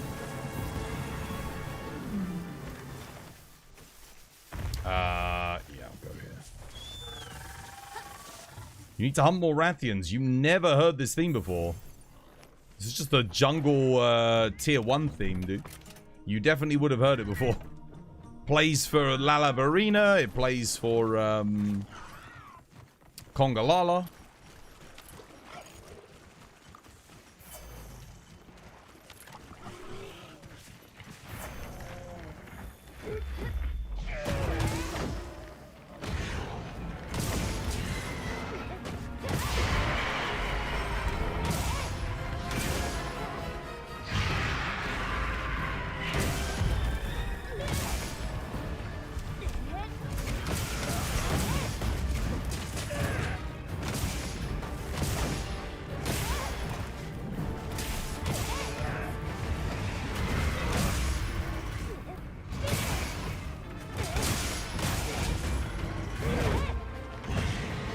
How is he able to flinch it like in the middle of focus strike like that? That sucks.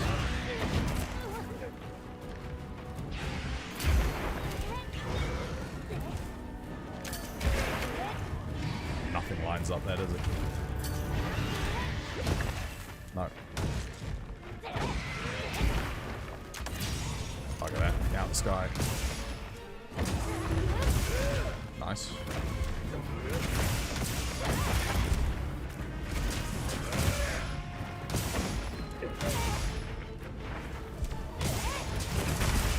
Oh, you got an offset. That's good. I didn't.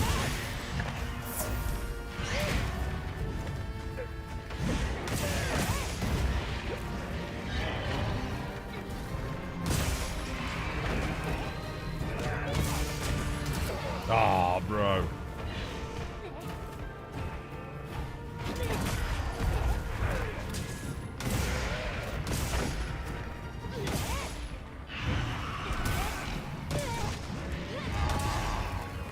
That should knock it down. Ditch. Nice. GG.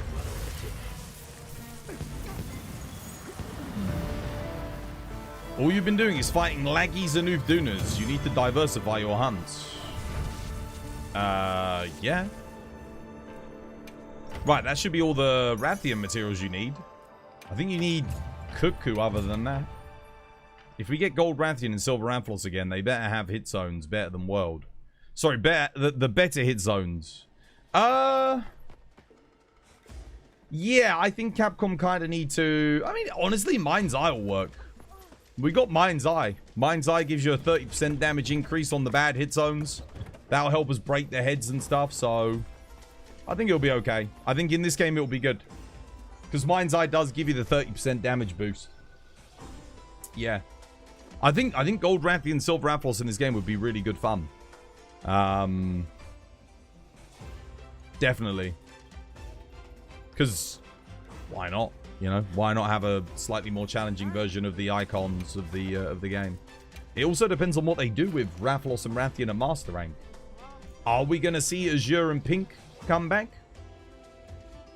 Maybe. I don't think they have to. I think as long as we get Gold and Silver, I'm good. Yeah. Violet Mitsu could return in a new arena. Don't even think they really need it, do they? Could just evolve Mitsu's moveset to incorporate Violet Mitsu's moves at Master Rank with regular Mitsu. Yeah. Right. What else do you need? Has it popped up yet, the Agitator Talisman? Can you see it? Remember, it's called the Challenger Talisman, just in case you'd forgotten. You need one cuckoo scale. Just one cuckoo. Oh, okay. Well, we can just do... There you go. This is simple enough. You'll get the stuff from this. This will be quick, too. Let's go. You don't want a Azure back? It's just a normal Rathalos that flies a lot. Well, they don't have to do it like that in the DLC. There's no reason for them to keep negative elements of monsters necessarily just because that's what that monster does. Like, for example, Abyssal Lagiacrus. It's a Lagiacrus that just stays underwater. What, you really want to just have an underwater-only fight in this game with this underwater mechanic for Lagiacrus? Nah. You can still bring back Abyssal Laggy, just, you know, change his behaviors. Doesn't have to be doing exactly the same things, does he?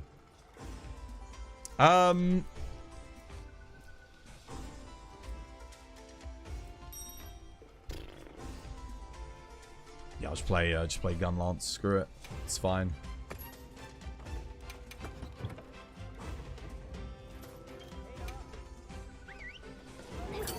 Azure Kirin and Molten Tigrex? Do you mean, not Azure Kirin. Orochi Kirin. Molten Tigrex would be cool. But then we've got to have regular Tigrex. Oh, come on, bro. Are you fucking kidding me?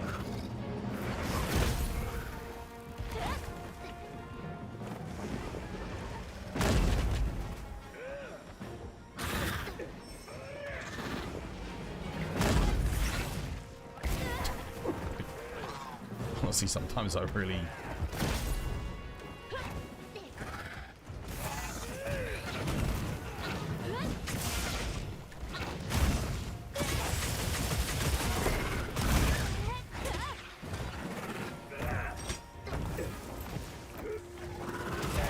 Oh, dude, it would not let me press X there. I did get the mantle on, though.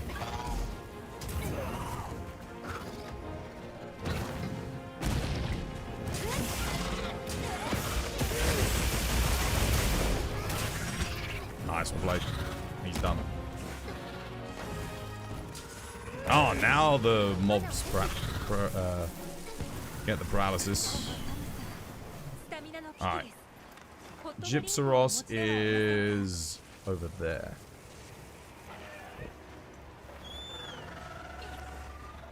Would anyone help you farm low-rank Ebony Odo? I'm sure somebody will, yeah.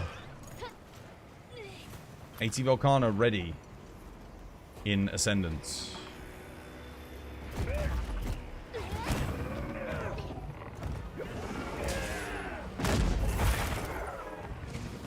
This white shelly gunlance ain't hitting that hard, actually.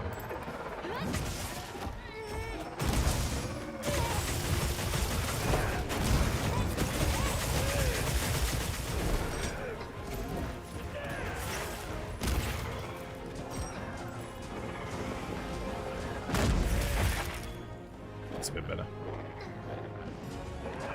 Nice, dumb GG. Well played. That should get you all the cuckoo scales you need.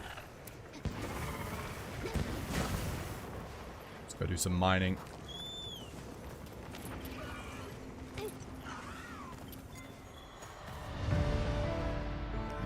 Or not.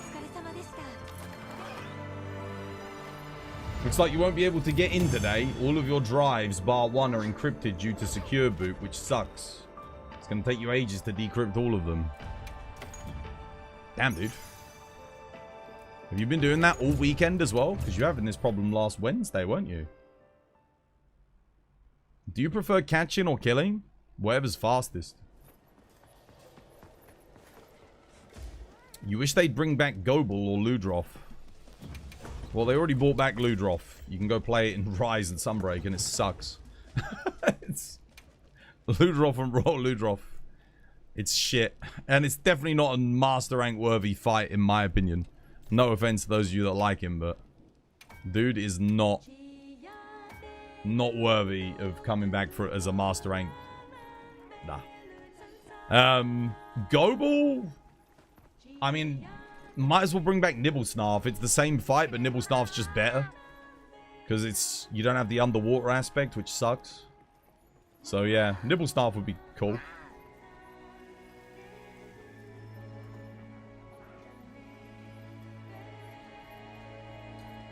We want elders and Rajang. I really want the master rank to fight on to focus on master rank worthy monsters like Iceborne did. That's one of the things I think Iceborne did incredibly well. So if they're gonna do early master rank stuff, I think having new monsters is the right call, like this big jet wyvern balloon looking thing with the swarm of other little mini wyverns. I think that's a good idea. If you're gonna bring back like early master rank stuff, make them new things. And then if you're going to bring back monsters, you do what Iceborne did. You focus on things like Brachy, Tigrex, Glavenus, the big hitters, you know, Silver Rathalos, Zenoga, Gold Rathian. And then you make a bunch of new elders like Namiel and Ruiner Gigante, stuff like that. That's kind of what I'm thinking. Black Diablos? Yeah, Black Diablos would be a cool thing to bring back. How did you get so much nourishing extract? Bowling.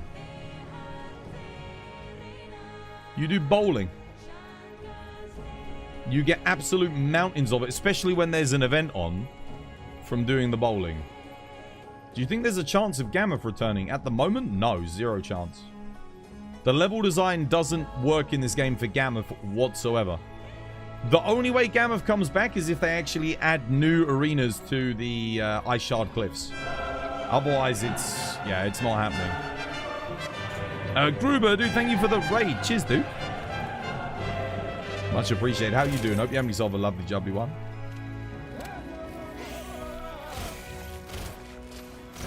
How's things? How were the hunts today? Hopefully they were good. Prosperous.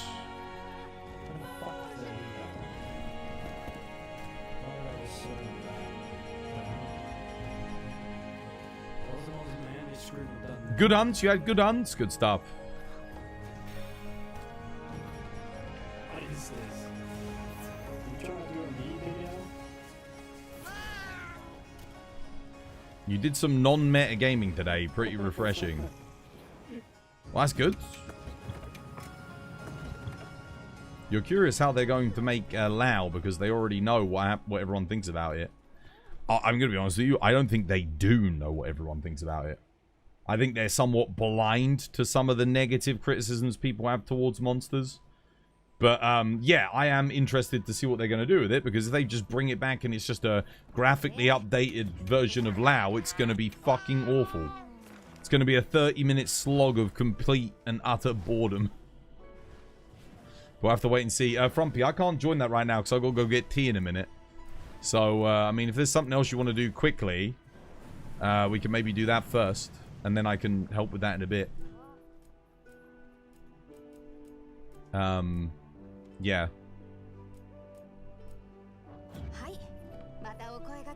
You're trying to re-download both a Plague Tale game. Both of the Plague Tale games. They're 100 gigabytes collectively. Right. Any particular reason? You just want to play them again? Yeah, I'm not sure Capcom are fully aware of how much the wider community don't like Lao. Like, from a nostalgia standpoint, I think he's fine, but it's kind of like Zora Magdaros. It's like, okay, yeah, there's a bit of nostalgia there, but I wouldn't want him back. I don't want to do him again. Same thing with Lao. I think if you haven't done, like, because I went back and redid Lao when we did Frontier. And, it's pure nostalgia. Like, there's nothing else to that quest that's enjoyable. It doesn't have anything going for it whatsoever. Lao's probably a one and done quest. Well, no. Not if its weapons are to have anything to say about it. Do you have a monster in mind that they keep bringing back that's bad? Kongalala? This is like... Kongalala for me is just straight up. I don't like... I've never particularly liked the visual design. And the fight is just like, ugh. Yeah, I mean, I guess he's better in Wilds. He's not as bad as he was in the past. But yeah, like that's... I think they bring him back at this point because he's a meme. He must be like an office joke or something. Yeah, dude, he's a monkey that just throws shit at you, paralyzes you, poisons you, and just, like, insta-flops. That's got to be a troll. Like, there's no way. Yeah, I mean, at least his armor looks a little bit better this time. But yeah, his armor and weapons are generally ugly. So yeah, nasty-looking gear. Nasty-ass monster. Not my cup of tea. I think Kongalala's, like, got to be a troll. He's just a troll monster. Kongalala exists for the stench resistance god charm owners. A part of me does wonder, like, if they brought back Valhazak, would they just give it the stench aura? Maybe. But, like, if you compare Kongalala to Blangonga, it's kind of, like, crazy. Blangonga is actually pretty damn good fun. And even Rajang, like, dude. Rajang and Rajang and Blangonga are sick. And if you look at, like, the wider games, Volajang, Ajarakan's a bit annoying, but that's mainly because of the shoulder barge spam that he constantly does. I don't think that's intentional. I think that might be accidental coding, because there's no way he can be programmed to do that move as, like, his primary move so often. Yeah. But no, Kongalala's the one monster that just keeps coming back, and I'm like, really? Okay, fair enough. He's not that bad, but he's a troll monster for sure. A lot of people really like him, though, for that reason. Kushala's a good answer. I think Kushala gets a bad rap. I think the only people that don't like Kushala are going to be people that only experienced world version of him. Because if you played him in the old games, like, Kushala was fun. There was nothing wrong with it. Yeah, he had his whole weakness to poison. You could get rid of the aura. He always, like, hovered, like, nice and close to the ground when he was in the sky, so you could do plenty of damage to him. His tail was the best hit zone for slash weapons, so yeah, when he was flying, you could do shitloads of damage, and you could just knock him out the sky. And you could flash him out the sky, obviously, like, consistently, so yeah, I think the only people that don't like Kush vehemently are going to be people that have only played it in World. Why? Because World got rid of the whole poison removes the aura thing. Wind resistance didn't work. You actually had to have the wind mantle skill, which you got from his armor in order to counter him. So having wind resistance was pointless, which was dumb because, like, why? You've got the wind resistance skill. It doesn't even work on Kush. So having to have the Kushala bonus for that was just diabolical. That was stupid. He flew up too high, so he would actively fly out of range of, like, a lot of weapons. So, like, Dual Blade, Sword and Shield really had trouble hitting him, which meant ranged weapons became super prevalent on the fight. They did keep his tail weakness, so shooting at his tail with the bow or bow guns and, like, hitting it with melee weapons was actually fine. But the other thing was the only way to really, like, do that fight as a melee user, because he would get up and instantly do a tornado and fly up into the sky, was to just chain lock him, and the fight became boring. So you had two experiences of that fight. One where he's in the sky and you're not doing anything, and the other where you're just stun locking him. And that sucked. Yeah. He got a little bit better in Rise, but I wouldn't say he was as good as, say, his Frontier or second gen versions. So I'm hoping Capcom take a look at, like, okay, right, what made this fight really good in old gen? And what are the good elements that happened with Risen Kush in Sunbreak? And then how can we make Kushala good again? But yeah, World Kush was unfortunate. I think, especially when you put him next to elders like Nergigante and Valhazak and Namiel, he starts to look like dog shit. And especially when Kirin got such a good glow up as well. Kirin was ass in, like, old games. Like, it was never a good fight, in my opinion. It was always just annoying, just a stun fest, you know, constantly stunning you, and yeah, not great. But Kirin in World was pretty good fun. I enjoyed it. It was good, satisfying, and a lot of weapons were really enjoyable on it too. It had, like, decent patterns, a good move set. It was okay. Yeah. Kushala returning will revive the poison functionality builds. I mean, if they actually make it so that's the only way to get rid of the aura, then you're going to want someone in your team with the ability to poison it, definitely. Be it a bowgun or someone with a dedicated poison weapon. Yeah. But they still need to buff Foray. Like, Foray still needs buffing. Absolutely. Anyway, I'm going to go grab some tea, guys. I'll be back in a second. Quick tea break. Let me grab a cuppa. This was by design.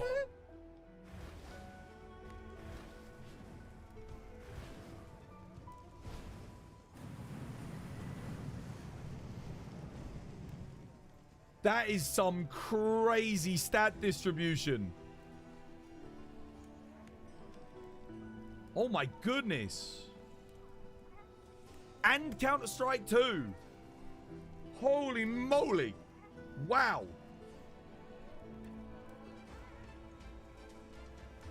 I mean, I guess it needs to be that good if it's not going to have a group skill, right? If it's not going to have a set bonus, it kind of has to be that good. That's nuts. They're covered in milk. I think twice is too far from milk. No, twice is fine. What the fuck are you doing? What the fuck? Like, I say that, and I look at your stream and you're playing your imaginary flute. Like, what the fuck? Yeah, okay, never mind. Never mind, bro lost. Bro's lost, he's gone. He lost it, yeah, he's completely gone.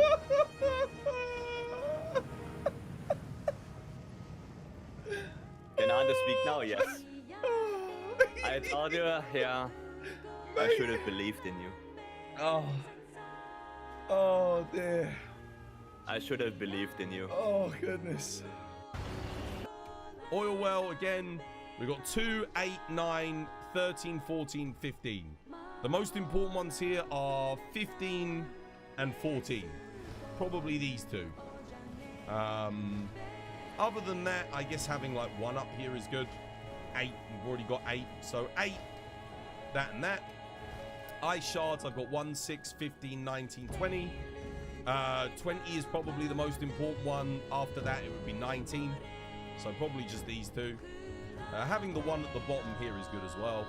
And then Ruins of Wyveria, 2, 6, 9, and 13. 6 is very good because it's on the middle. Any middle camp here is good though. The only problem with this one is it gets broken a lot. This one doesn't. So that's why I recommend 6. Okay? There you go. Dogma oil.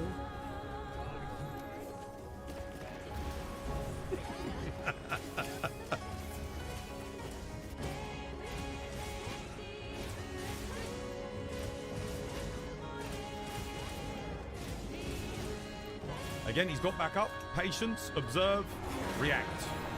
No need to overcommit. Patience, observe. How did that hammer hit me? Someone clip that. War just knocked me over with a hammer hit. I keep getting knocked over by hammer, but War was nowhere near me. Don't rush. You're barely counting to 2.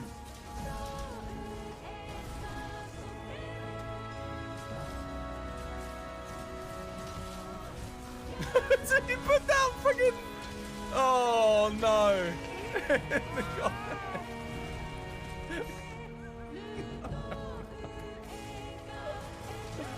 Oh, Ryuji. No, well, that wasn't Ryuji. That was who was that? Wait, who did that? I'm actually not sure. Was that Ryuji or was that Kali?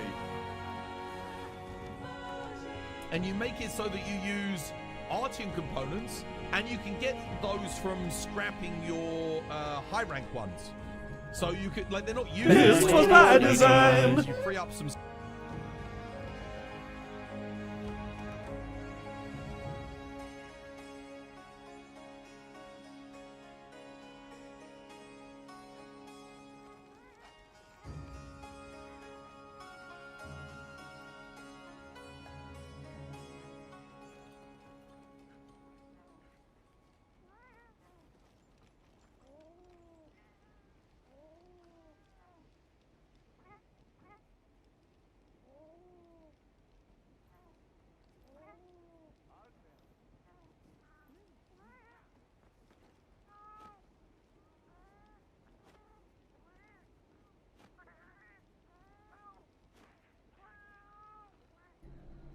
Oh, shit. I was muted. Oh, damn it.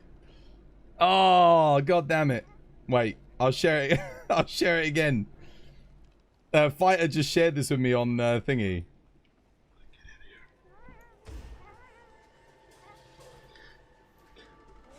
For the first time in a long time, I feel like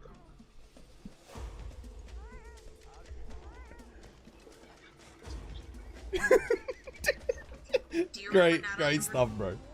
Great stuff. Oh, man. Classic.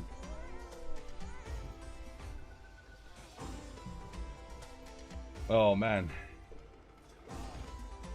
Right. Link to the game. This was by design.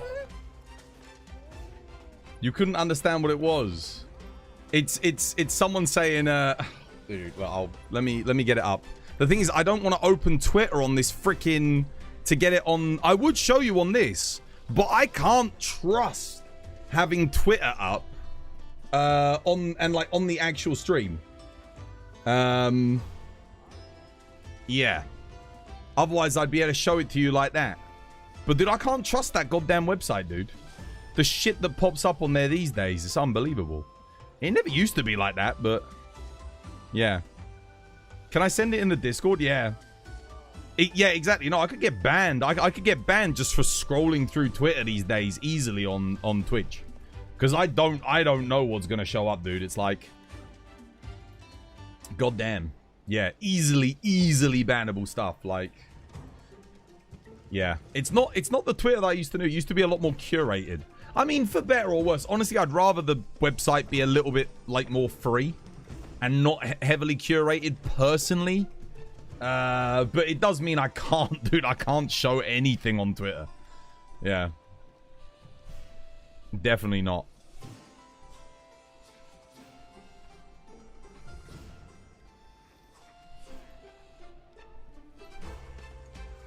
You're in the lobby? Nice. I'm in the lobby. I'm in the lobby. He's not here? Who's not here?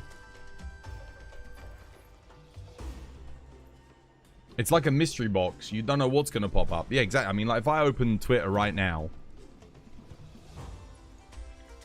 Like. Let's see. I mean, okay. At the moment, it's mostly Monster Hunter stuff.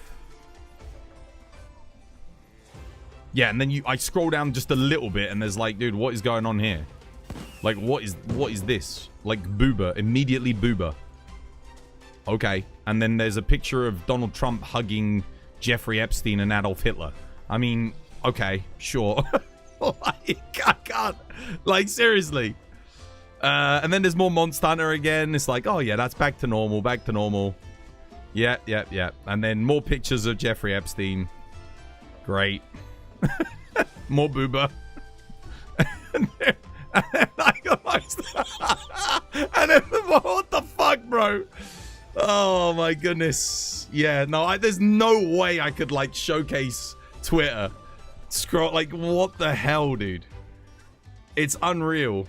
Like, I get the most, honestly, the most random shit. Oh, dear.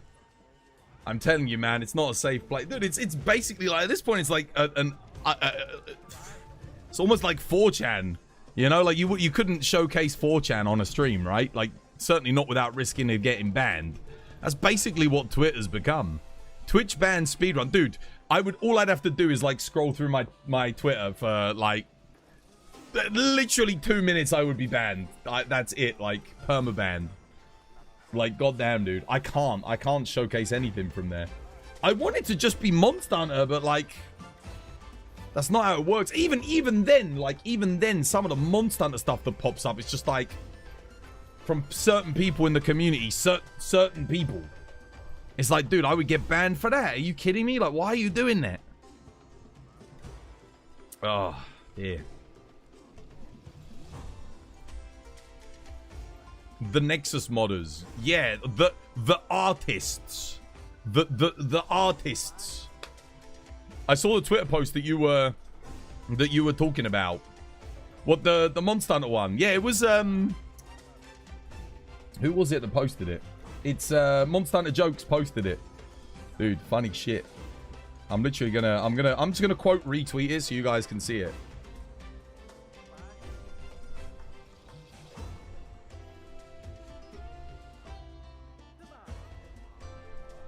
There we go. I've quote retweeted it so you guys can see what I was laughing at.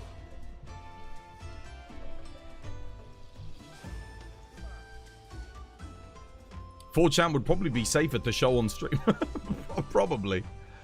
Yeah, probably.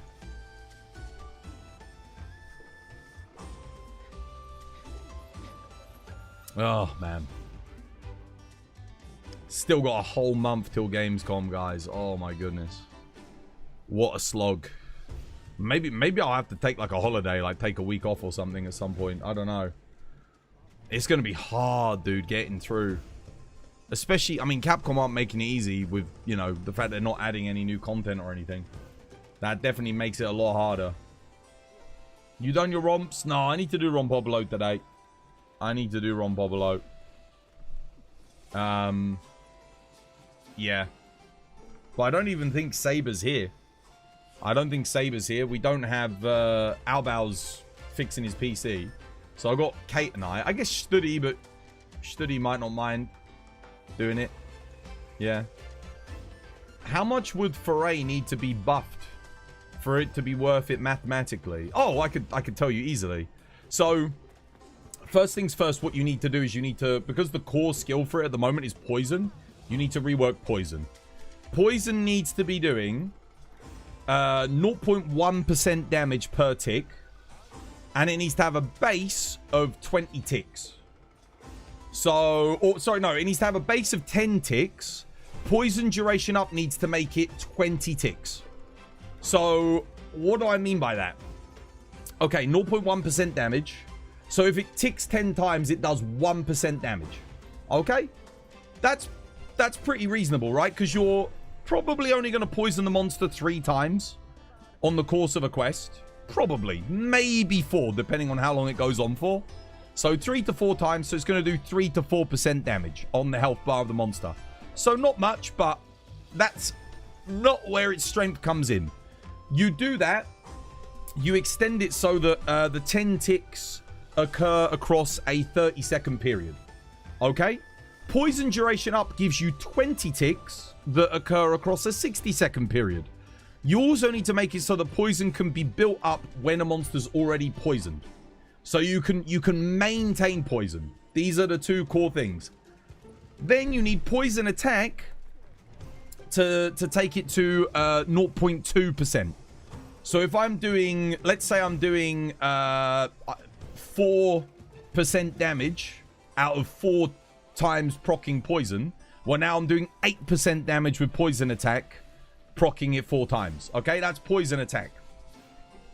Oh man, dude, I'm freaking itchy nose, man. That's the first thing you have to do. Then you need to make it so that Foray, it's active throughout the poison duration. Okay? That's fine. That's easy enough. They already do it like that.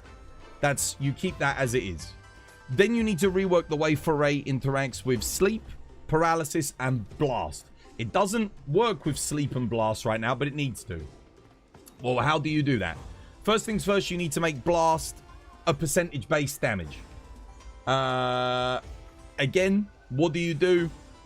You make it so that when a blast proc happens, it does... Well, it needs to do more than a poison tick, so 0.5% damage. Yeah? So 2 blast procs, you're getting 1% damage, something like that.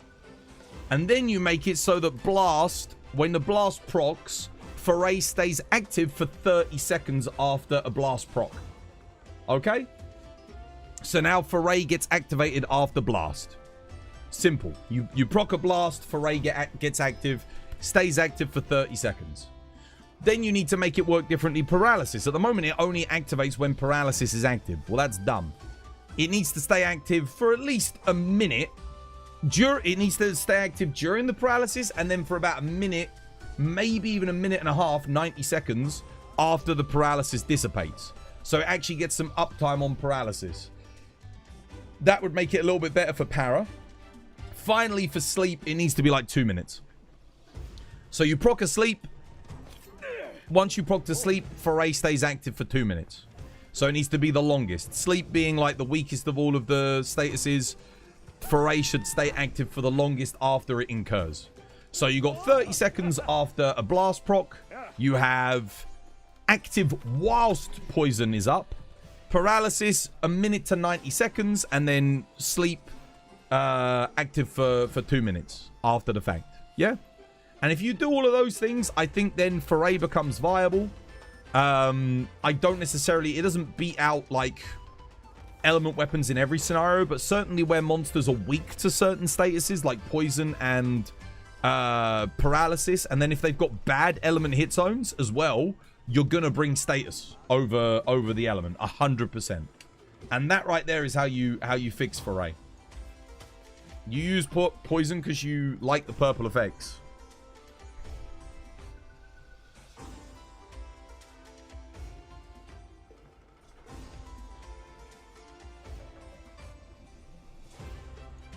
No comment. Yeah.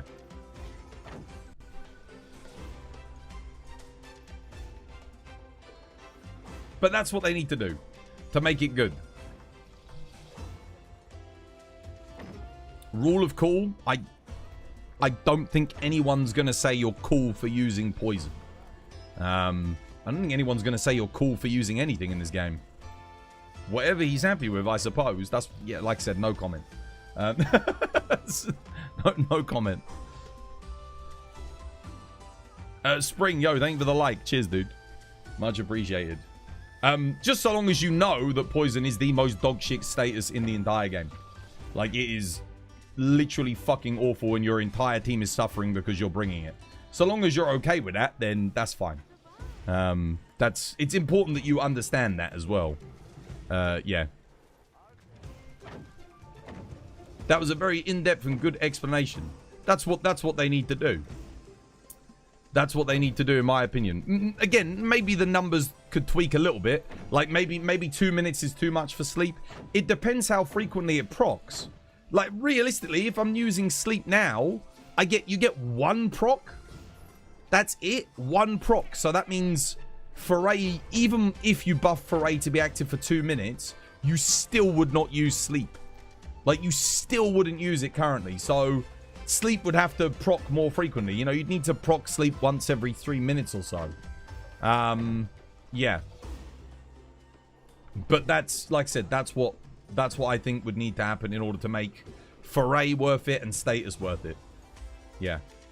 And you'd have to actually have monsters that are susceptible to those statuses, that have bad element hit zones. Then it's easy. Because it's like, okay, well, this monster has a shit element hit zone anyway, so why would I run element? I might as well get the bonus damage from Foray.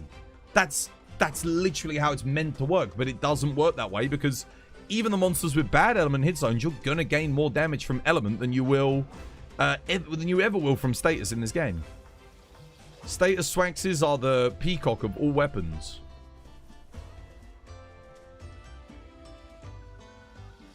It's one way of looking at it, I suppose. You thought blast was the worst status in this game? No, absolutely not. Because even though you'll only proc like the blast maybe 10 to 15 times, that still gives you a bit of extra damage, right? Like, the value of getting 1 sleep wake up, firstly, slowing down to do a big wake up in multiplayer is lowering your DPS anyway, so doing double damage on a wake up doesn't matter. It's completely pointless, and it doesn't even work with Foray. So yeah, it's awful. No, poison is easily worse than blast. Blast will do more over the course of a quest than poison ever will. Yeah, like 1 blast proc is equivalent to getting a monster poisoned, what, like twice? Yeah, and you can easily get like 3 to 4 blast procs over the course of 1 poison duration. So that's going to do 600 damage to poisons, 150. Status trigger and build up boost was good in Rise. They wouldn't be good in this game. Even if you put them in, they wouldn't be good in this game. You'd still use element over them. Yeah. Because the statuses just don't proc enough. It would give you 100% build-up, which would be okay, but I don't think it would be enough to make you use status over element in this game. Because, yeah, we just don't have... We don't have the other supporting skills. So, build-up boost and thingy worked because you could get, like, 100% crit boost and the attack boost as well. So, you could play full raw. Attack boost would give you 10%. Crit boost would still take you up to 40%. So, you could do all of that. You could get 100% crit. You get the build-up boost. You get the status trigger. And you could run foray as well. So, you could do all of that. And foray was actually somewhat usable in that game because you could proc, because of those two skills, you could proc foray a lot more. But then the other thing was that you had great weapons like the Lucent Nagakuga weapons and the Scorned Magnum Aulo weapons, which had incredible stats that actually countered the element-based weapons in the game. Whereas in this game, like the status weapons, the best ones have the same stats as the best element weapons. Same sharpness, same raw values, and then you just get element, and element's just going to help you hit more because of the motion values. Whereas the status isn't going to allow you to hit anymore. So, yeah, because foray sucks. The Rogi Sword and Shield had insane poison. Yeah, no, it did. And again, all of the weapons scaled into endgame. What else was really good? The Remobra. Some of the Remobra weapons were absolutely insane. The Remobra Switch Axe was one of the strongest weapons in the game. So, you had, like I said, you had a lot of options. And then you still had the Lucent Nagakuga stuff. So, you pair all of that with, like, decent skills, good sharpness values, good raw damage values, and and just good raw damage skills in general, like loads of them. And that's why you could still make raw builds work, even in a game where the meta was predominantly element focused. And you had monsters with really bad element hit zones. So again, like, raw ended up being really good in certain circumstances, certain scenarios. So yeah, it was awesome. It was awesome. But that was good balance. That was really good balance. Like, Sunbreak had some of the best endgame skill balance I've seen in a Monster Hunter game ever. Wilds is not quite on that level, but it's definitely better than World was. But it's still, like, this game has a ton of skills that we just don't use because they're really, really bad. Like, really bad. But there's no reason for them to be bad. Again, my point is we have a 3-slot skill in crit boost, where if most players get 100% crit, which a lot of you guys are, firstly, 100% crit is already going to be a 25% raw damage increase. But then crit boost gives you an extra 9% for your level 3 slot on like everything, except for skills that can't crit. So that's insane. So if you're competing with that, you can really make some of your other more specialized skills, things like Punishing Draw, a lot better. There's no reason why Punishing Draw couldn't be plus 30 raw, 40 raw at level 3. My idea was like, yeah, you get 10 raw, 20 raw, 30 raw. And then it still has the effect of KOing. And then you instantly open up new builds. So you can do like crit draw longsword or crit draw greatsword. Rage Slash needs to return. I mean, it might do. I don't know. I don't know what we're going to get with the boost brace, so we'll have to wait and see. Let me go get my tea anyway.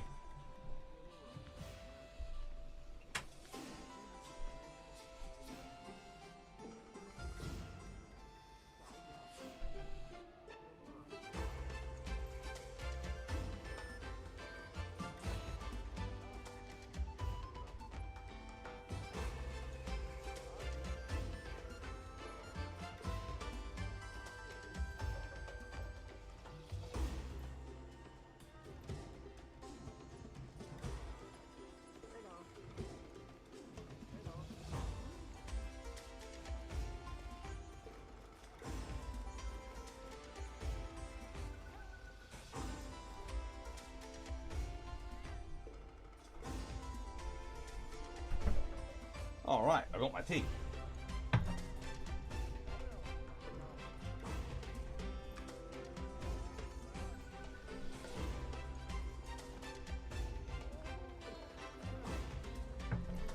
How are you getting attack 3 gems? You need to do double monster investigations with yellow sword decos. Lots of them. And you'll get it pretty quick. Right, what we got? Got Zoe, got that. Frumpy's doing his. I mean, I'll go help Frumpy out. Why not? You hope this upcoming games event drops some Ascendant. Yeah, it will do. It will do. I'm really hoping it will. It would be. I was just talking about this earlier. It would be crazy for Capcom to not put anything out. If they don't, like, oh, that's rough. If they don't do anything, we'll see. We'll see. Hopefully they will.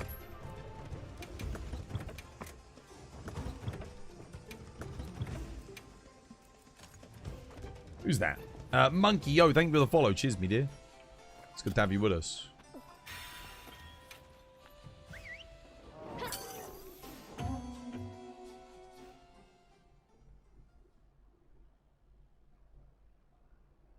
Those drops will never be there.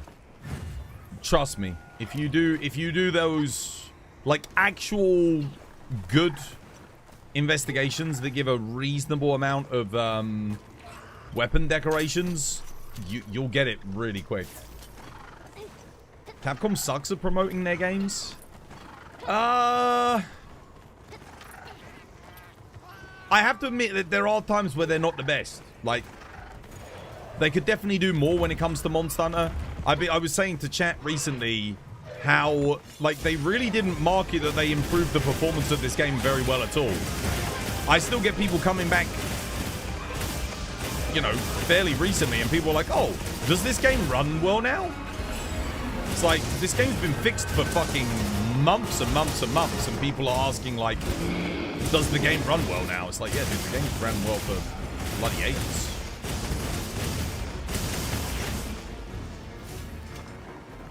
But that's on Capcom. Like, they need to communicate that better to their audience.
And then, like, a month before the game releases, they spoil every monster in the game.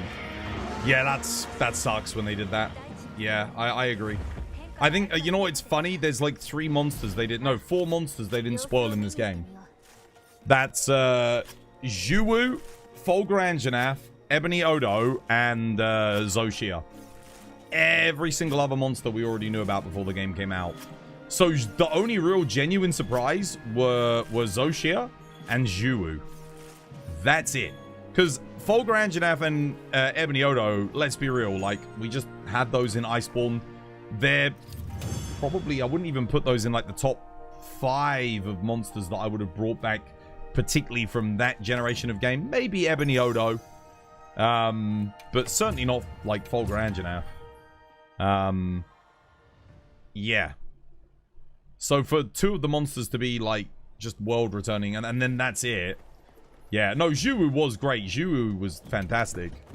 That was a really nice surprise for a new monster. But imagine if, like, a lot of the new monsters had been treated like Jiwoo, where we just didn't know. We didn't know that they were in the game.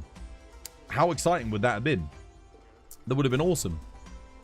Because the impact that Jiwoo had as a surprise monster was awesome.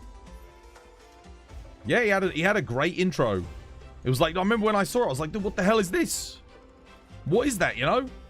But that was it. Other than Zoshia, that was the only surprise new monster that we got.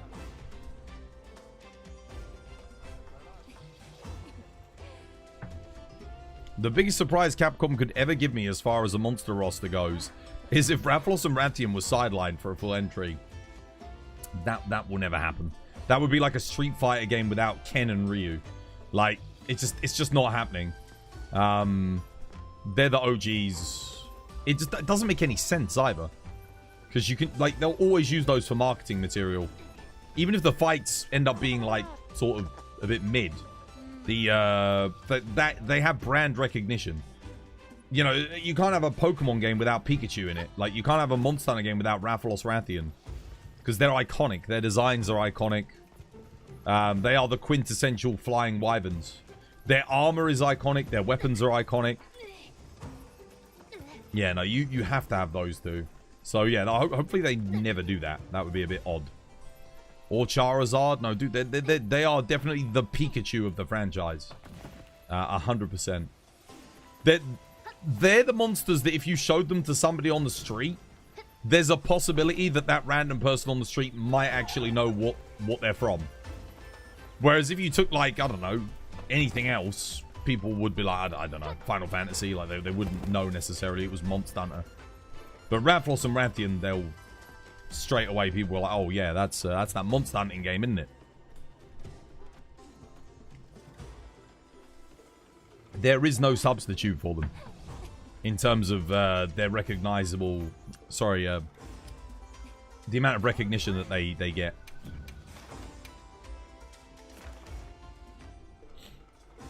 Right.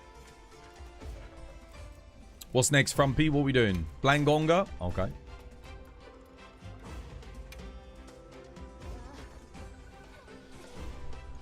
You would have bet that it was Tetranodon.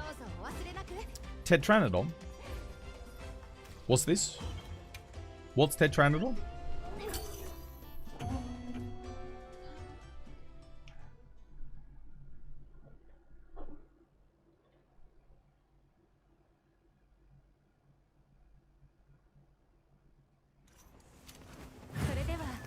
No, I mean, what about him? Why are we bringing out Tetranodon?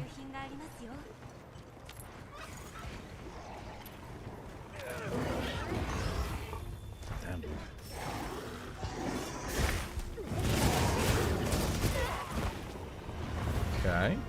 Was I not in...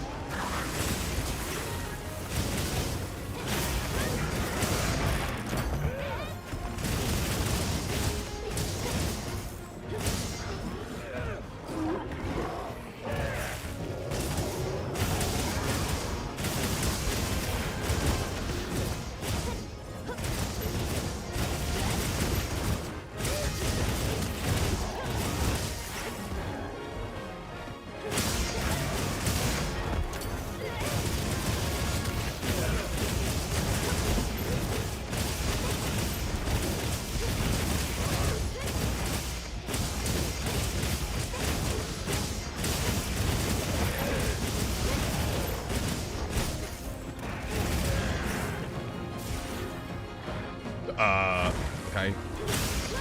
We got Lagonga.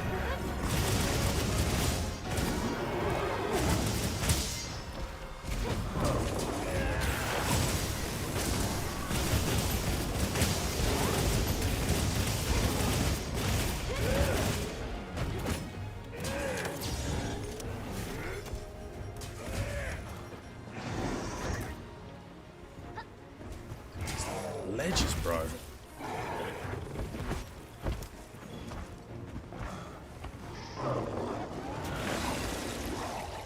Why won't it let me put down the trap? Seriously, let me put down the gold. Okay, fuck this. Oh, right. There we go.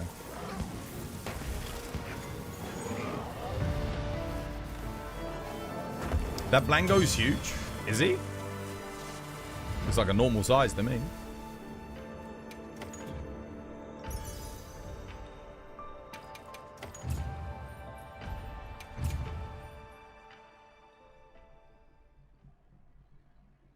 As the most recognizable. You think Tetranodon is the most recognizable monster in Monster Hunter?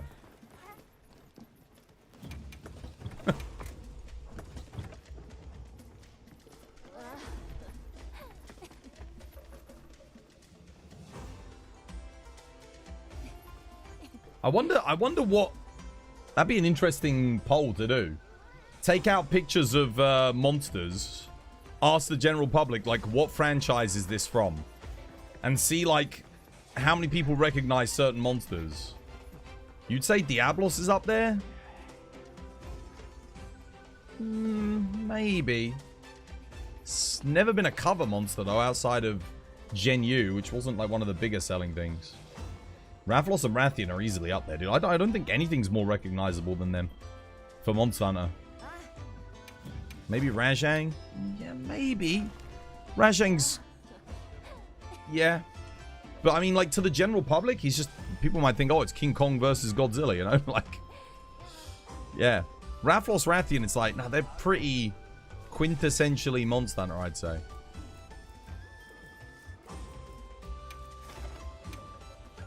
I don't think there's any mistaking them for another franchise. There's no way they'd know the names, though. No. Well, in the same way they wouldn't know the name of Charizard from Pokemon, you know, like your average person. Maybe some of them would, but not a lot of them.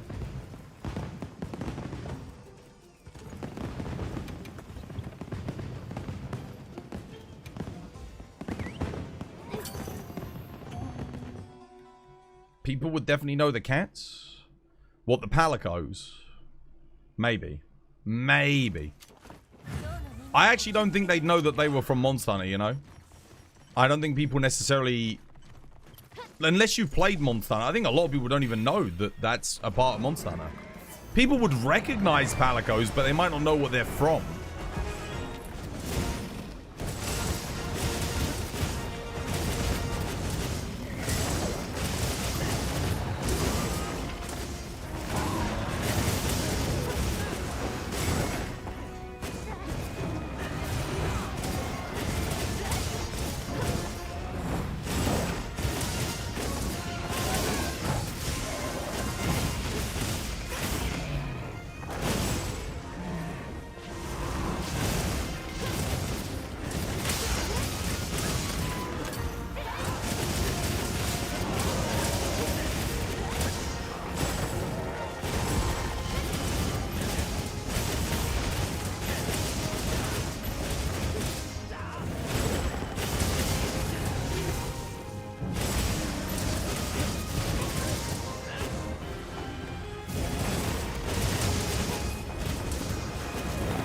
Oh, damn. What the hell? Wait, how is my mutual hostility still up, though?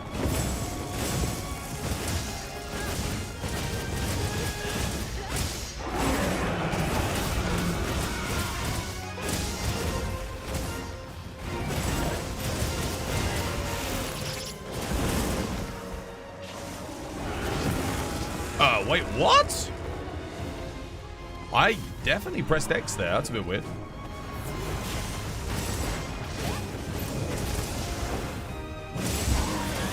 Oh, bro, come on, man. Really? Yeah, multi-hitboxes because he's fully charged.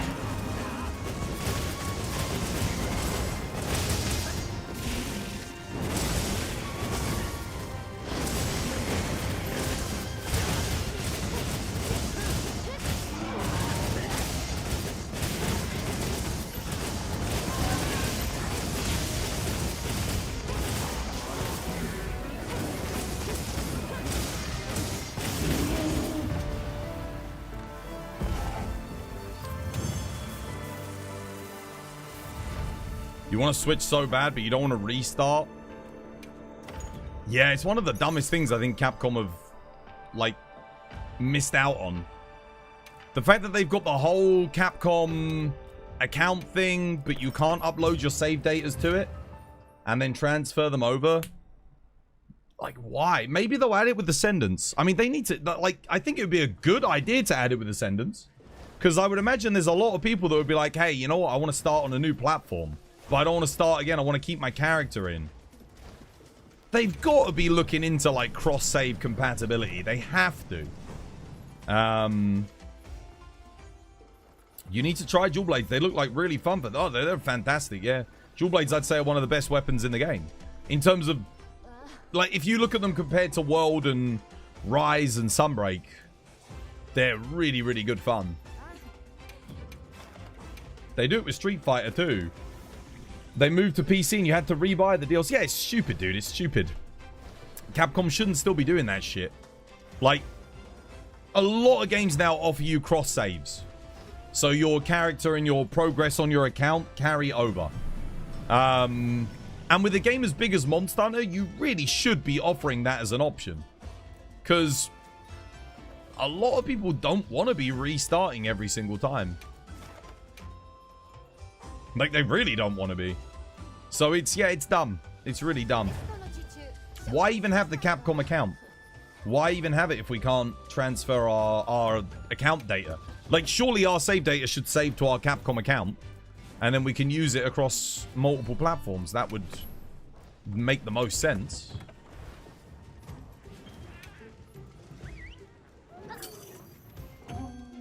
But yeah, hopefully they'll add it with Ascendance. Yeah. You honestly, you wanted to make a new character, but you don't want to start over again. Yeah, well, I think a lot of people are in that boat. They would like to go on to PC, but they're like, dude, I can't be bothered. Whereas if Capcom offered them the ability to take their character over, they'd be there straight away. They'd be like, oh yeah, I'm getting on this.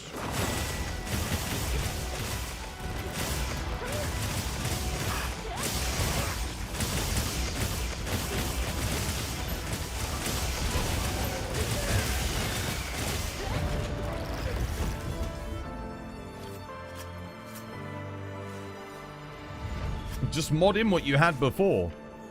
Yeah, but a lot of people don't want to do that. A lot of people want to play the game legitimately. They want to just have the option to be able to, you know, get their stuff. And quite rightly so. Again, we're talking about a game that people easily invest thousands of hours into. So, you know, collect everything, max everything out, because it does take that long. So, for Capcom, it would be a really good investment to say, hey, all that time that you invest, and then you could actually have all your guild cards stored online on your Capcom account, so people could see all your guild cards from World, from Rise, from, like, it'd be a place to have it all centralized. These are the kind of features that people like to have. And it's a minimal investment in terms of server storage. Realistically, to save, like, to have a compressed version of your save file, like, stored on your Capcom account with your Capcom ID. The other thing is, it would help Capcom confirm legitimate accounts as well. So it would actually help mitigate cheating, because if you had to link it to the Capcom account, well, now you've got to add it to, like, a server, and they can say, hey, look, this person's cheated, you know, like, that's not legit. And you could, like, ban them from the leaderboards proactively so they don't end up, yeah, too much effort. They sold 10 million units on Wilds and 30 million units of Monster Hunter World. They are swimming in billions upon billions of dollars. They don't even have to make the effort. They can pay someone else to fucking do it. Like, they don't even have to make the effort. It just costs them a bit of money. They got to do a little bit of expense at the behest of the fans. And it would earn them money back. It would absolutely earn the money back, because people would be more inclined to buy the game twice.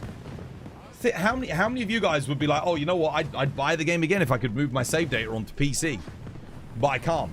Maybe when you bought the game initially, you only had a PS5. Now you've upgraded to a PC, but you don't want to make the jump because you'd have to start all over again, so you can't be bothered. There's probably quite a few people in that boat, right? For them, it's just going to print money. People will be more inclined to buy multiple versions of the game. Maybe in their mind, they're like, there's no point. Who wants to change from console to PC? But like, dude, the jump in graphical fidelity and performance is huge. A lot of people only buy on console because that's what they can afford at the time to have. And then when they get a PC that they want to run it on, they want to switch to PC.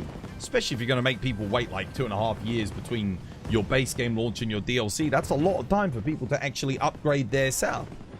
And want to make the switch to the setup, the new setup. It would earn them a desperate amount of goodwill. It would be. It would be really goodwill too, yeah. Absolutely. Be good in that regard. Not having colorable weapons. Some armors being color locked really bugs you. Yeah, that stuff's kind of easy for them to... They can fix that. They've gotten better as well when it comes to customization in Wilds. Wilds is by far like the best game in terms of like layered customization and everything's fantastic. For Worlds you played on the console and you didn't mind re-grinding whilst you're trying new weapons like the glaive and gunlocks. Yeah, I think for some people that's fine, but if you've got like 3,000 hours already in the game... yeah, I mean, I would not want to switch to PlayStation. Like, definitely not. I wouldn't want to start again. The only way I'd ever even try PlayStation would be if they added cross-save. Otherwise, for me, I'm just... Nah, I'm good. I'm sticking to PC. Right, what do you guys want to do? What do you fancy? What do you need from P? What are we saying?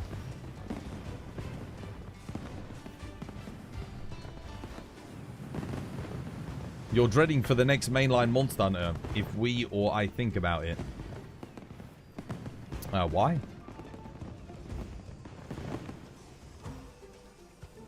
Don't you think they're a tad too late with the DLC? Yes. 100% they're too late. Yeah. I think they were too late on a lot of things. I think they were way too late on performance improvements. I think they were way too late on implementing good event quests into the game. They just weren't dynamic enough when it came to addressing the issues that the game had. So yeah, better late than never is a phrase I would use. Like, I'm glad they did it, but it's a shame. It's a shame that it took them so long. Please, no Unreal Engine. They won't. They'll stick to the Rise engine, the RE engine. They're not going to use UE because of the licensing fees. If you make over $1 million in sales, you have to pay massive licensing fees for the Unreal Engine. So it's great for indie developers and small developers because it's a guarantee. It's like, hey, look, you want a guaranteed $1 million? It's like, yeah, easy. But for Capcom, it's like, no, dude, they're guaranteed to make hundreds of millions on their games. There's no reason for them to use Unreal. Not when they've got an in-house engine that their developers are finally getting used to. If they did another engine switch, the next Monster Hunter game would have all the same issues that Wilds had and more. Because they'd have to relearn how to optimize for an engine again. It's not good to constantly keep changing engines from one project to another. Definitely not. They already understand the RE engine. Yeah, exactly. And they've already got all of these assets in the engine now. So the next Monster Hunter game could potentially be huge. Because a lot of this stuff they can use to just help them build the next game. It makes zero sense for them to switch again. Maybe the game after the next game, but not the next title. They don't need to switch. They don't need to. Definitely not.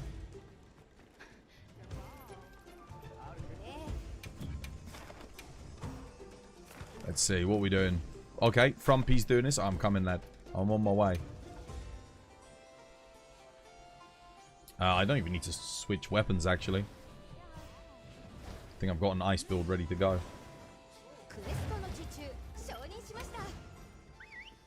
Won't that still be there irrespective? You feel GTA 6 will be the hot stuff for at least a year. GTA 6 will probably drop off after the first few months. Remember, the online is not coming out when the game launches. So, we don't know when GTA Online's happening. We only know that the single player is coming out this November. So long as... If Monster Hunter's launching in February, March, so long as GTA Online doesn't come out in that time window, we'll be fine. I don't think we'll have to worry too much about it, thankfully. That's assuming GTA doesn't get delayed. But yeah, if GTA does get delayed, and the online comes out...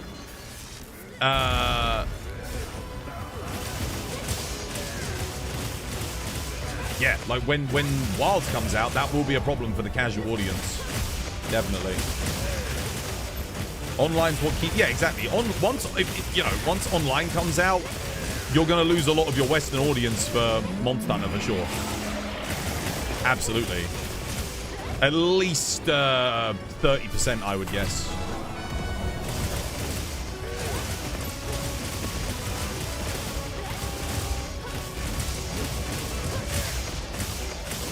Assuming people actually like the base game as well, that's the other big thing. Because people might not even like it.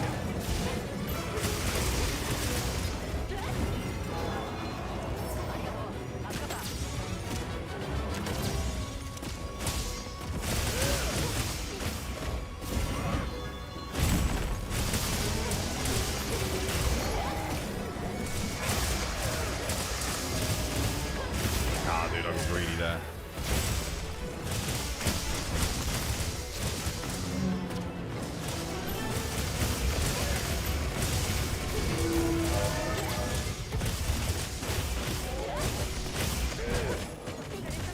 GG.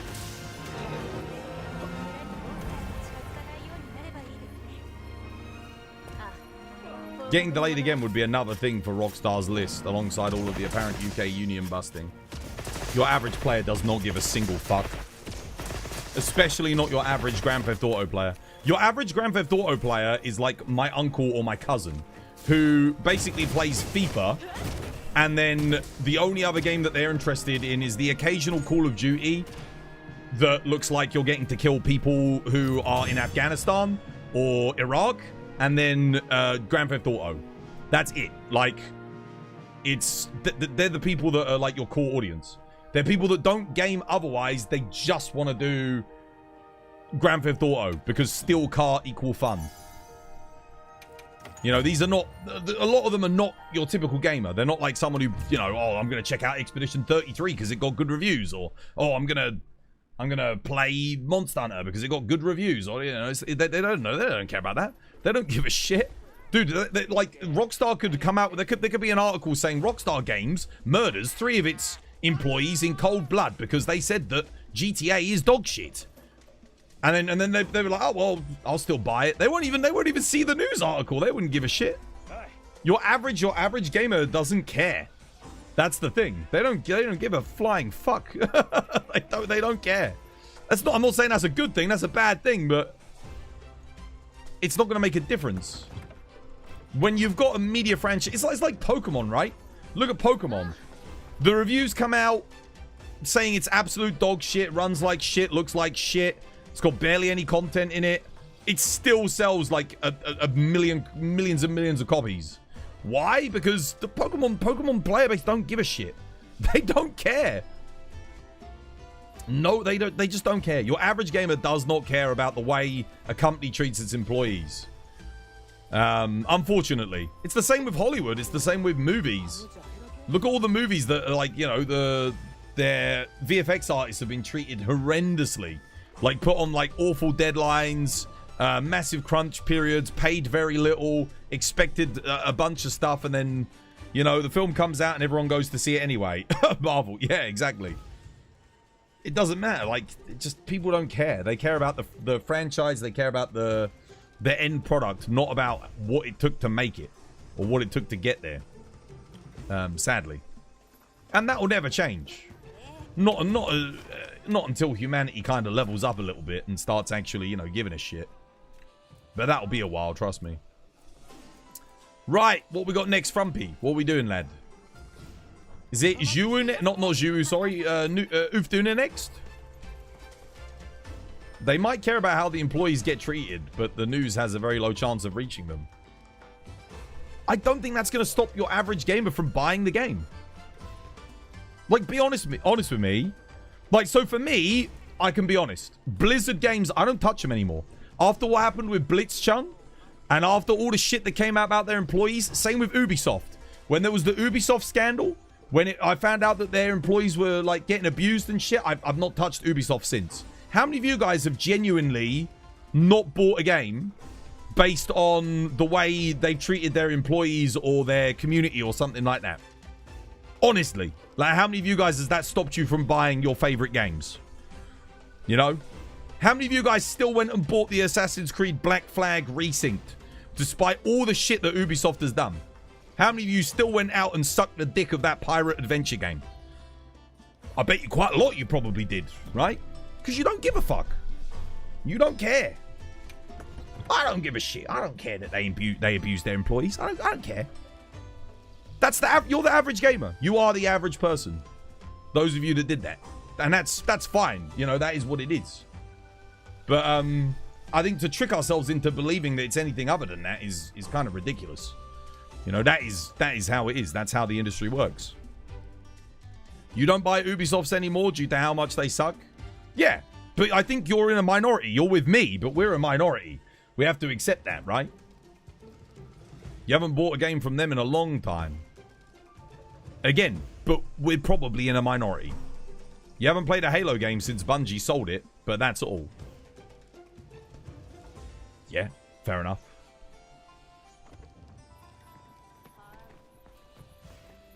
What is it? Are we doing Ufduna? Yeah, Ufduna.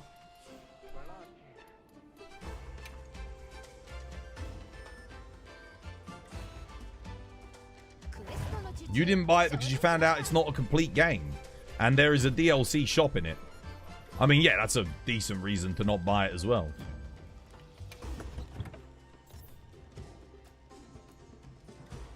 I mean, how many of you guys are still going to buy a PlayStation 6 even after everything that Sony's just done recently? That's a better way of putting it. How many of you guys are going to ignore everything that Sony has just done recently and still go out and buy a PlayStation 6? How many of you guys are still going to buy that? A lot of you, right? Like, you're still going to go get it. You're not getting one? You will, to be honest. That's my point. Because you don't give a shit. You will literally let them treat you like you're a fucking ashtray, a human ashtray. You know? You don't care. They'll laugh at you in the boardrooms whilst you're giving them all your money. They'll rake up the prices of their online-only games that you can only get from their store with no competition. You can no longer buy games on sale at Amazon or at your local secondhand game store. They will just be laughing all the way to the bank with you suckers that are going to buy that console. You could just switch to PC. You could do. You could actually make the conscious decision right now, I'm going to save up and go on PC. But you won't. You'll still buy that goddamn console. And you'll still let Sony walk all over you. You are going to be the laughing stock of every single person that has a brain in their heads. Because we're all going to just be like, dude, why the fuck did anyone buy that? We can all see the signs. Like Ace of Base. I saw the signs. I opened up my eyes and I saw the signs. But you gotta be looking, guys. You gotta be looking. Don't be taken for a fool. I would implore you all to reconsider. I'm not saying you have to go out and buy an Xbox or a Nintendo or a Steam machine or anything in particular. I would say to all of you, build your own PC. Like, learn how to do that. Once you can build your own PC, you are a slave to no one in the gaming industry. Because on PC, you can shop wherever you want. You don't want to support Steam? That's fine. Dude, there's like so many other platforms you can go and buy things on. You don't have to buy from Steam. Nothing locks you in at that point. You're not beholden to anybody.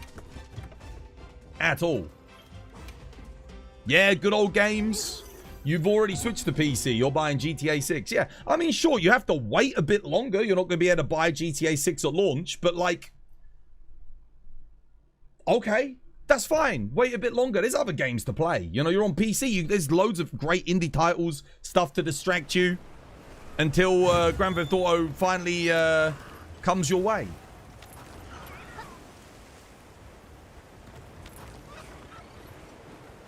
You've already switched to PC. Yeah. You're going to buy GTA 6 on that after? Okay, yeah. GOG mogs them all. Dude, GOG is incredible, yeah. Good Old Games is genuinely like a champion in the industry. I would still say as long as Gabe Newell's in charge of Steam, Steam's pretty safe. I am terrified of the day that Gabe, like, passes away. Like, that day genuinely does terrify me for the future of PC. He's sort of like the vanguard of everything that we enjoy, we know and love on the platform. Oh, okay, yeah. Right.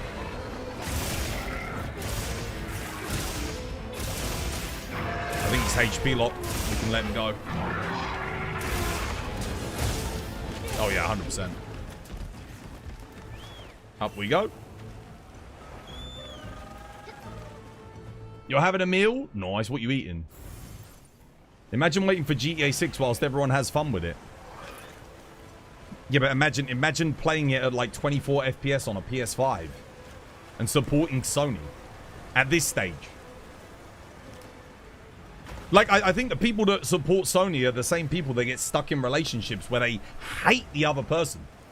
You know, and they just don't have the balls to say, you know what, fuck you, I'm going to find someone better. Don't get stuck in a relationship like that, man, with a company that hates you. Like, don't do it. Dude, if Steam started treating me like shit, right, and taking the piss, and not letting me buy my games from other platforms to then put onto Steam, dude, hell no, dude. I'll find somewhere else. There'll be another platform that I can use. Migrate my games to. Go do that instead.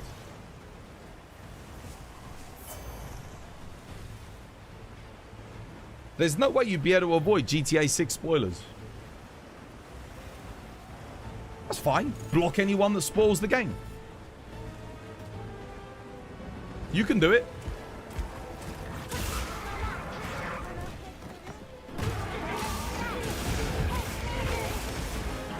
Might take a little bit of effort on your part, but you could definitely get it done.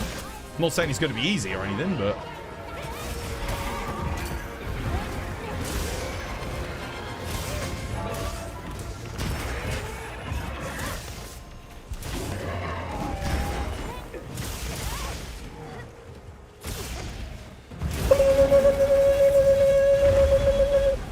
Boom! Oh, what the hell? That didn't flinch the bastard? Oh my god.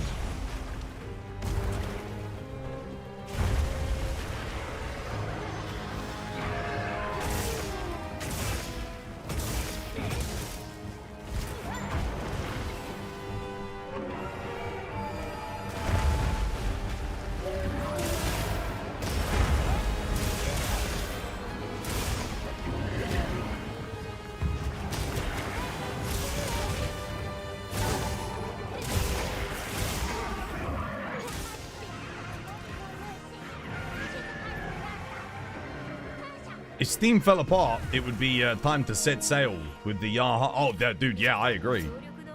I think it would be Gold Roger, King of the Pirates.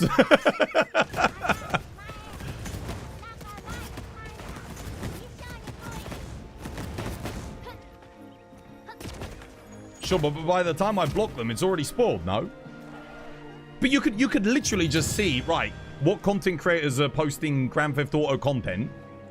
Like, the second the video pops up, pause it, block them. And then you can unblock them again when the thing comes back. That's what people do for Monster Hunter, dude. When people make Monster Hunter clips, they temporarily block people, avoid their content, until after the initial period is over, so they don't, like, fall behind. But you'd have the same problem if you bought the game on PlayStation anyway. Why? Because there's going to be content creators, review copy, access players that are going to get the game before you regardless. Not to mention the fact that GTA 6 is likely going to be a 100 hours plus campaign if it's anything like Red Dead Redemption. So you might get like one mission or one aspect accidentally spoiled for you. But to have the whole thing spoiled for you, that's going to take some real negligence on your part in order to have that happen. Right? We have to stay with Count Binface. I read an article today said that Nigel Farage was thinking of dropping out of like the running, which is crazy. So like he's put it up for grabs, but then he's dropping out of the... Like what? Because doesn't that mean like Count Binface is going to probably win by proxy at this point? Like... Wait, what? So weird. Do you fancy doing an arch-tempered Jindad? Not particularly. Maybe later. Especially, we're probably going to get Jindad on our dailies for today. So I'll likely be doing it later. I actually need to do Ron Pobolo. I have to start using my tickets. I've got 10 tickets that need to be used. Kate Studi, do you want to help with the Ron Pobolo? I actually do need to blitz him. But we need one more person as well. We need I don't know if Saber's even here. That's the problem. I got to spam the tickets. Albao can't play because he's in the middle of doing something, unfortunately. Your issues are the YouTubers who are going to post like 50 plus trying to stop the train in GTA 6. Yeah, but why is that an issue? Like, that's, you know, that's the kind of content that GTA players watch. I wonder if he'll stop the train this time. Maybe it is possible. Average GTA content watcher. Bro. You're here? Do you want to do some Ron Bobolo? I need to get my tickets spent, brother.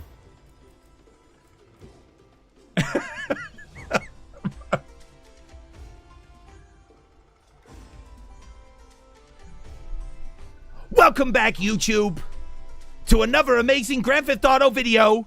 Today, I'm going to be parking lots of different vehicles across the train track in an attempt to finally stop the GTA train. Can it be done? Let's find out. I know exactly what you're talking about. I know exactly what you're talking about, bro. Like, fuck me. Dude, honestly. Bro, if you're watching that content, fuck a doodle fuck. There's the mirror. Take a long, hard look into it.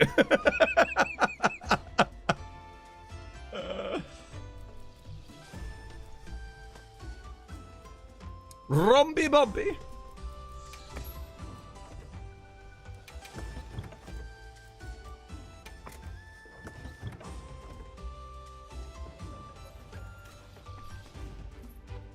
What did Albao say?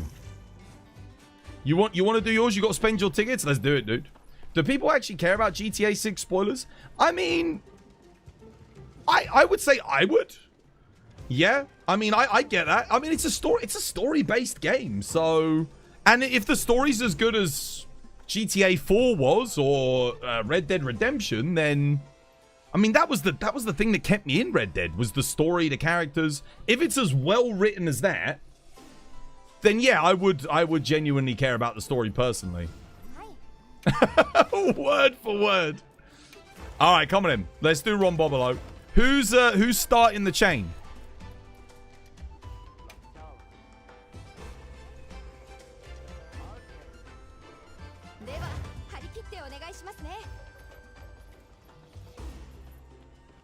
Everyone's just going to be playing the multiplayer. Like I said, for the first few months of the game's launch, there's not going to be a multiplayer.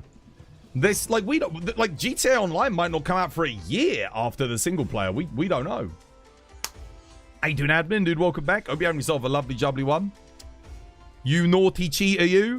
150 DPS. How dare you, brother? Goodness gracious. The audacity for you to do 150 DPS on Jublades, brother. What is this? My goodness.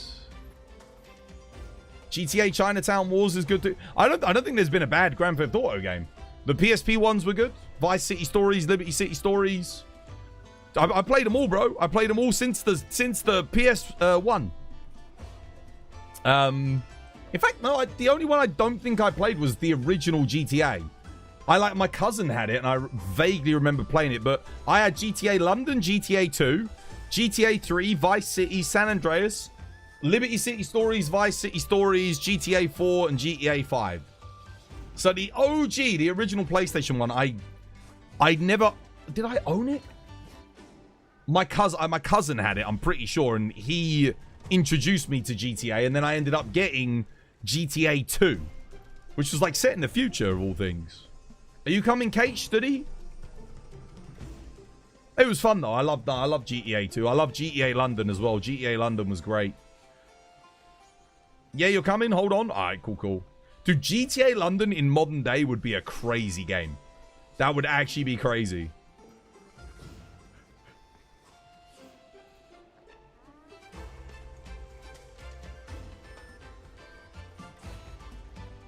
You discovered GTA 1 on IRC and was convinced I was downloading a virus. You wanted to take a look at it. Turns out it was fun. No, dude, the old games were fun. They were very arcadey. It was more about scoring points in order to advance to the next island. But it was basically just sandbox. Like, you just went around, do whatever you want. Blow up shit, you know, unlock new weapons and stuff by finding them on the map. It was all about exploring and all this, that, and the other. Studi might be AFK. Hold on, I'll wake him up. Yeah, do get Studi. Get Studs.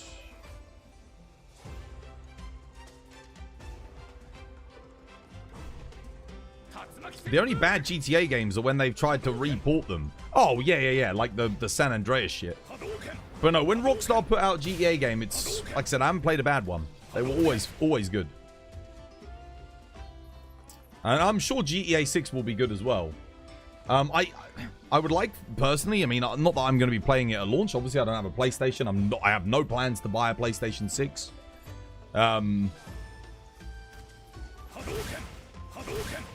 Yeah. I think the only thing they could do to bugger it up would be, yeah, if the story was kind of bland, uninteresting, not funny, if it loses its sense of humor, and if they kind of go into the busy work stuff that, I think, bogged down Red Dead Redemption a bit too much.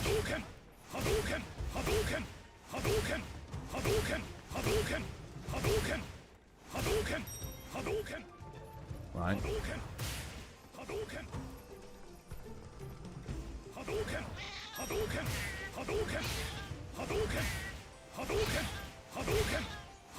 How much does that emote cost? If someone else does a Hadouken into the Hadouken, do the particle effects like clash?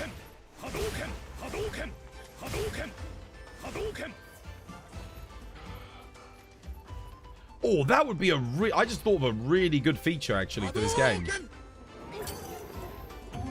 Imagine being able to mute players.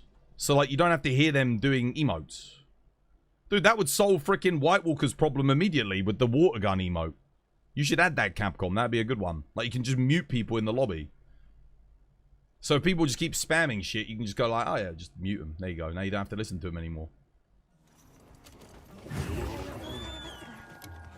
Oh shit, we didn't... Damn it, I didn't discuss who's... Okay, well I've got the attack up large hunting horn, so... Yeah. Right.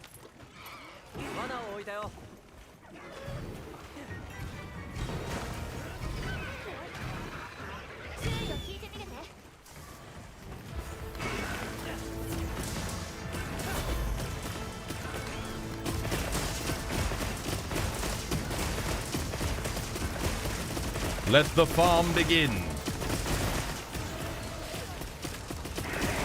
Shit, dude. Oh, wait, no one bought earplugs?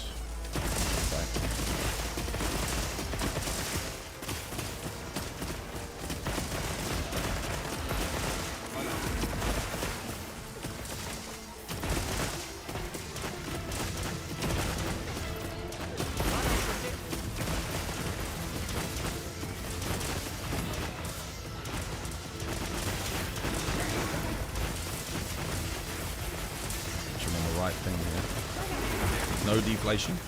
Okay.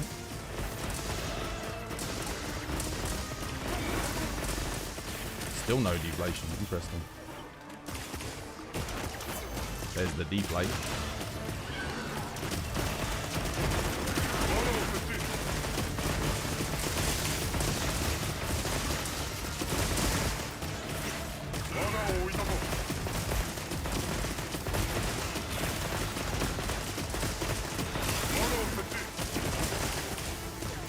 Kate's up. Oh, that's not good. Shit.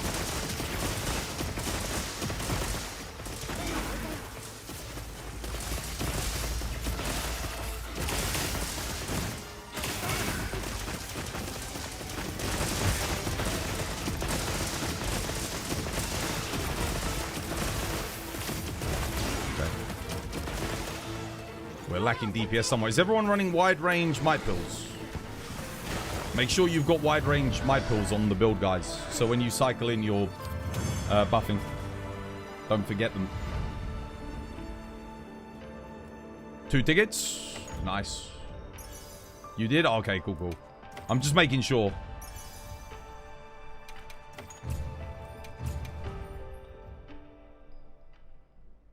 Two tickets. Dude, 2 tickets is great, dude. 2 minutes, 2 tickets. Excellent. Can't complain. Dude, even 1 ticket in 2 minutes is good. You're surprised Capcom didn't add a Vega outfit since the name Vega is in the titles. And a Vega mask. Maybe they will do a master rank. Alright, we go again. I'm playing attack up large, so I mean, it's study if I don't know.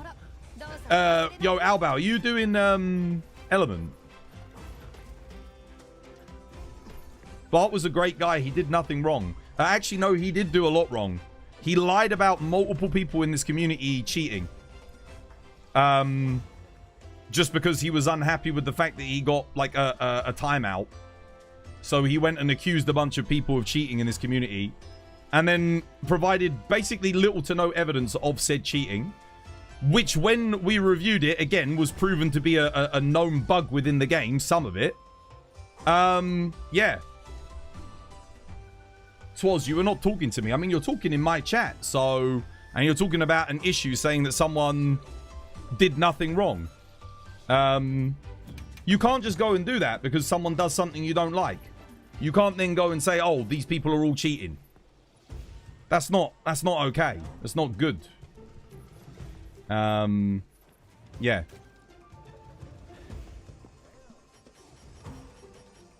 Sorry you brought it up.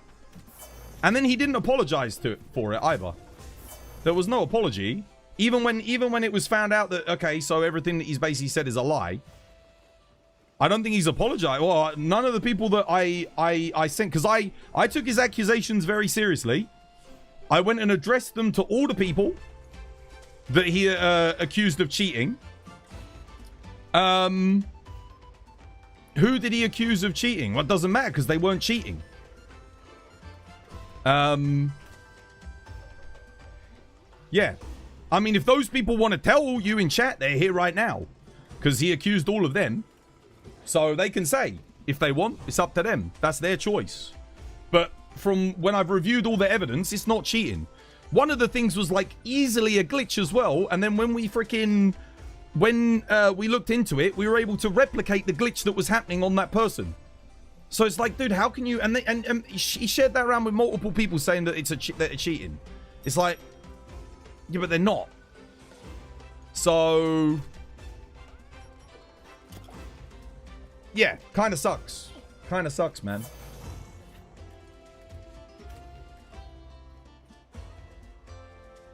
And then obviously some of the other cheating accusations was just based on people doing more DPS than him.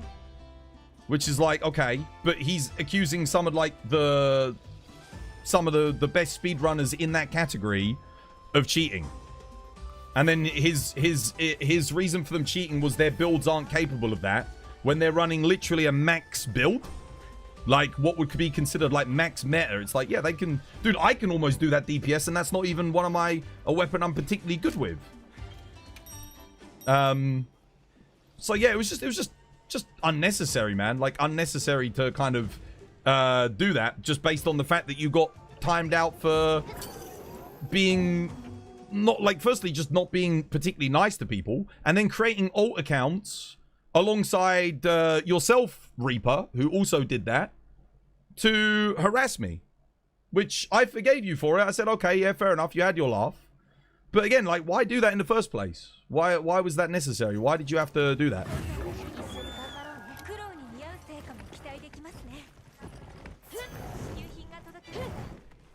So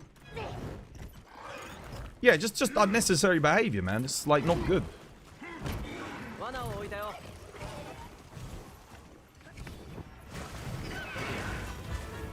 Oh shit. Well, that was early.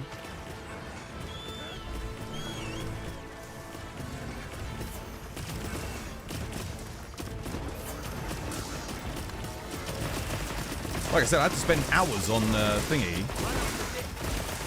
Hours over the weekend, like, debunking people potentially cheating. Or trying to prove that they had cheated. He's not enraged. Why are we doing that? He's not enraged. I can't put my mantle on.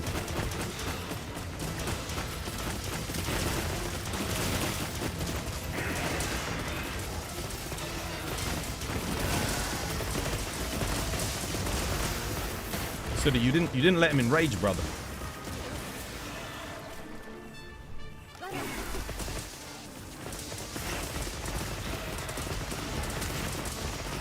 Terrible, terrible start. You gotta let him enrage, dude.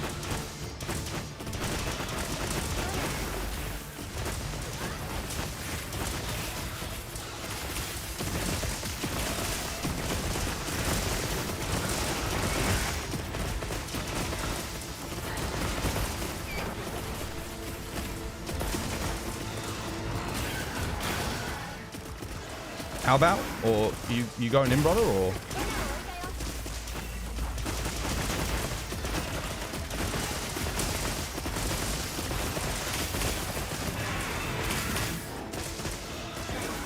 Okay, yo, can someone needs to bring the earplugs hunting horns as well, guys.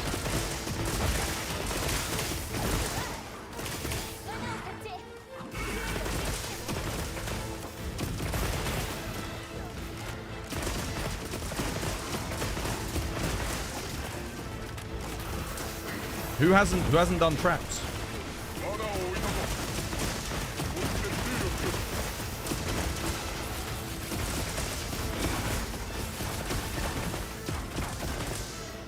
She ran out of ammo, goddamn.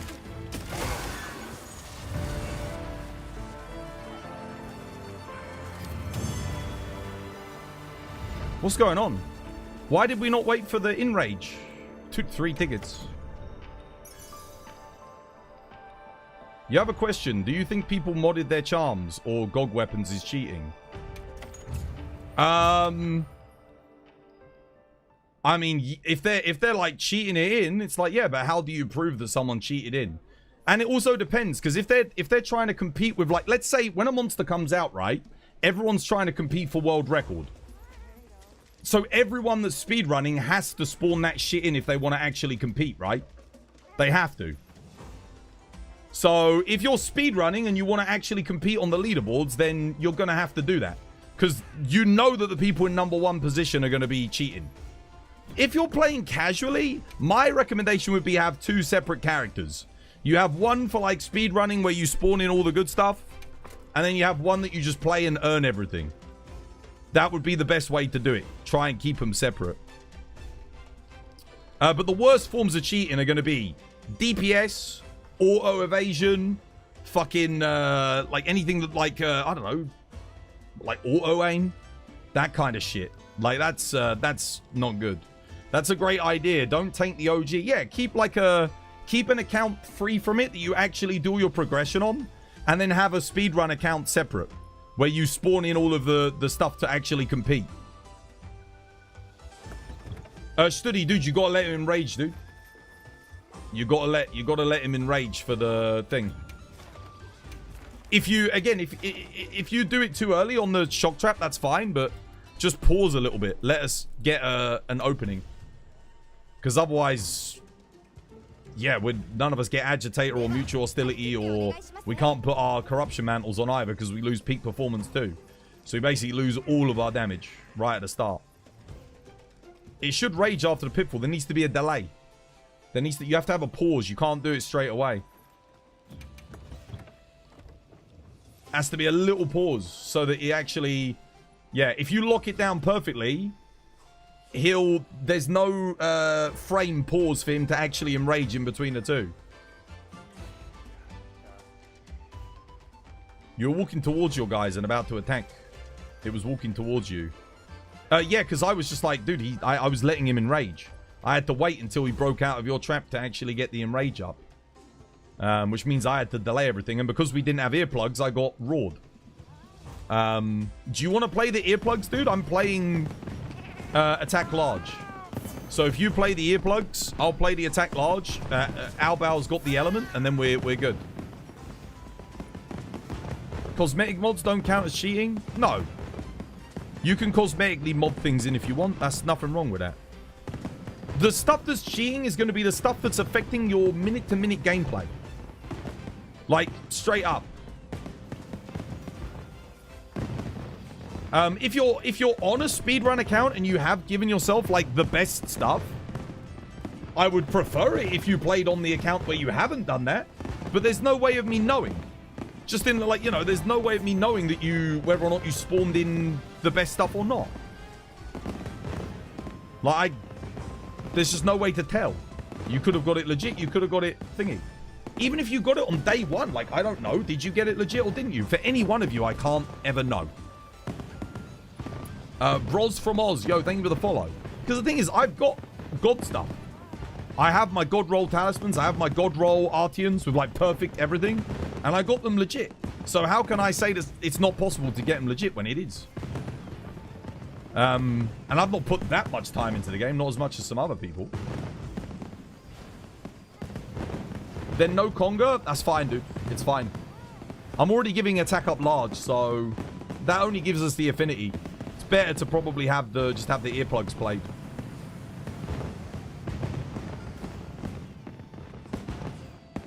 You have a mod that removes fog to give you 30 more FPS. Is that cheating? No.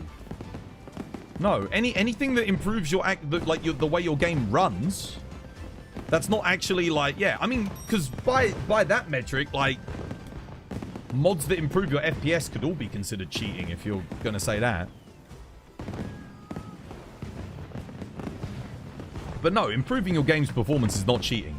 It should be pretty obvious what a cheat is. Like I said, invulnerability mods, auto evasion mods, damage mods, mods that, like, boost your DPS. Yeah, it's like, that's... Yeah, all of that is cheating. Mods that change monster AI so that they do, like, moves that aren't as aggressive or something. All of that kind of stuff is cheating. If it's influencing, like, the gameplay directly, then yeah, it's a cheat. And like I said, I would advise you not to cheat in, like, all the best items. But again, I understand that if you're a speedrunner and you're genuinely trying to compete, the other speedrunners at the top of the leaderboards are going to be using all of the best gear in the game.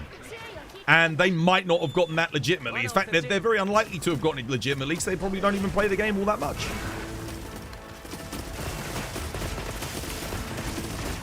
Let's take a goddamn micro. Whoops. They probably just do the speedrunning, so yeah.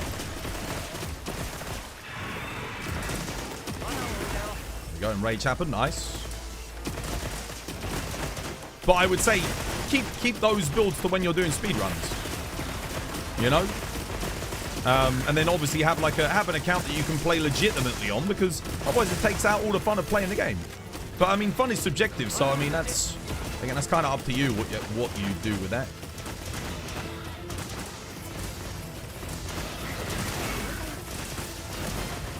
Should deflate here. Okay, not quite. There we go, there's the deflate, nice. Keep shooting, keep shooting, keep shooting, keep shooting.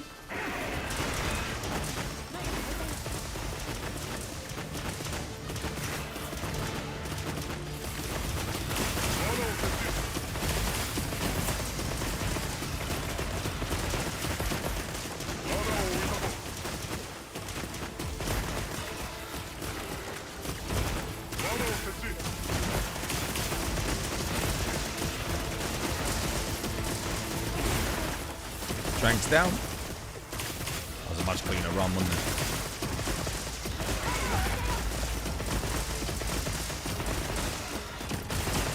Is he good? Is he done? There we go, nice. You don't get any dopamine from cheating. Exactly. Exactly. You don't blame people for their editing rolls on GOG weapons. Yeah, I mean, I'm not going to do it, but if you're speedrunning and you're trying to compete, like on the leaderboards, then you kind of...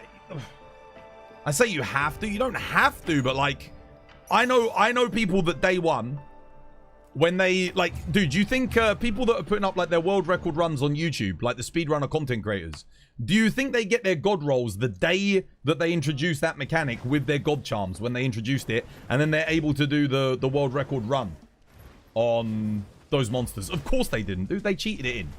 100%. But, like, you kind of have to make the YouTube content. Otherwise, you just can't compete. Yeah, they mod it in. Now, do they use that on their main account? I don't know. That's up to them. That's what they're doing. I wouldn't do that. Does that mean that I'm going to be like, oh, you're a filthy cheater, I'm never going to play with you?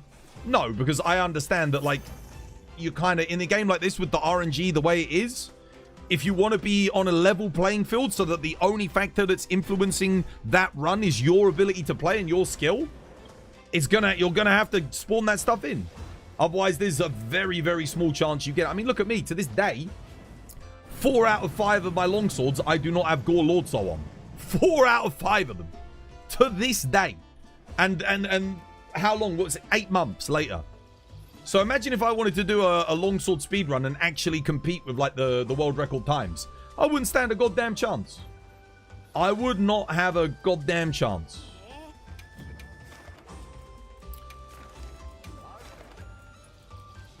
No matter how good I play. Not that I'd be able to beat the speedruns even if I did have it necessarily, like the best in the world, but I'd at least be able to compete.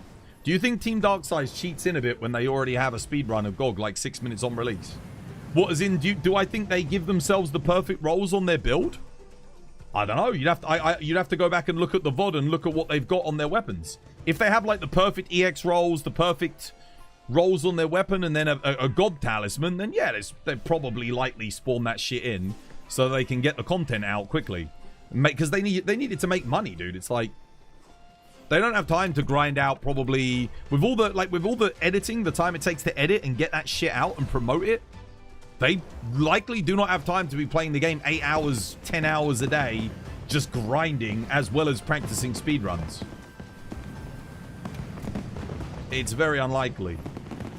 Do I know that they do? I don't know. You like I said, you'll be able to see. But it's very unlikely that you'd get the god talismans and the perfect GOG rolls and everything that quickly. Legitimately. It's very unlikely. I mean, it took me... what did we do? We did like a 36-hour stream when GOG came out. I don't think I got any perfect... Well, I got like a couple of god rolls on a couple of weapons, but there was still a lot of stuff missing.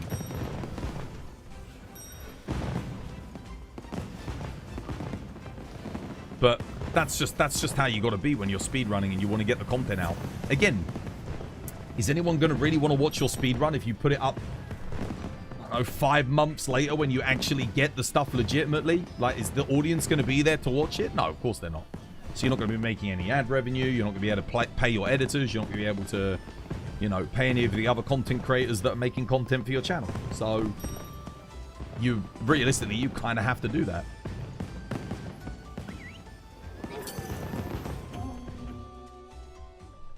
It wasn't really like that so much in World, though, because the only real RNG was the decorations. They weren't that hard to get. Like, you only had to grind maybe a couple of 100 hours to get everything. Assuming you were farming things relatively efficiently. Really wasn't too bad. You don't get the same level of competition from someone pushing the record that late in the game. Yeah, no, exactly. Yeah, a lot of people will have dropped the game, and it's the same as, like, playing Dark Souls a year later and the online community's gone, you know? It's just not the same. You're not going to get the same amount of engagement, fun out of it. It's not that it's not fun to do. It's still fun, but it's a necessary evil. Well, with the current way the RNG works in this game, yes.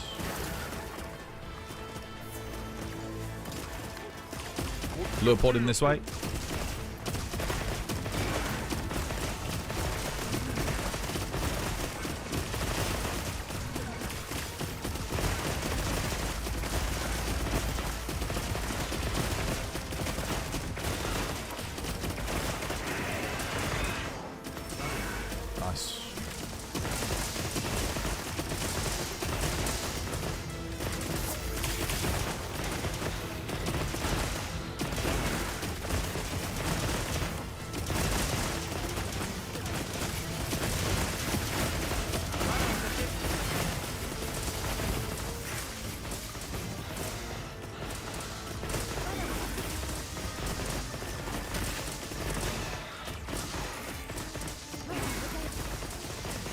I mean, if the Gogma weapon system had been more like the Sappy Jiva system from shit. What's it called? From World, then I don't think it I don't think there'd be any excuse really to cheat in the better gift. You wouldn't have to.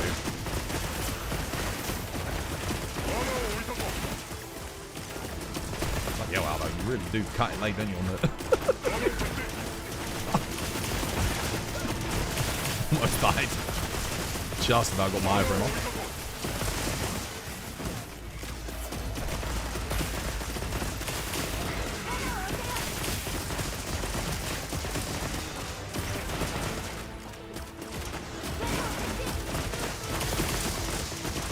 Firing pierce ammo, dude. I've run out of ammo again.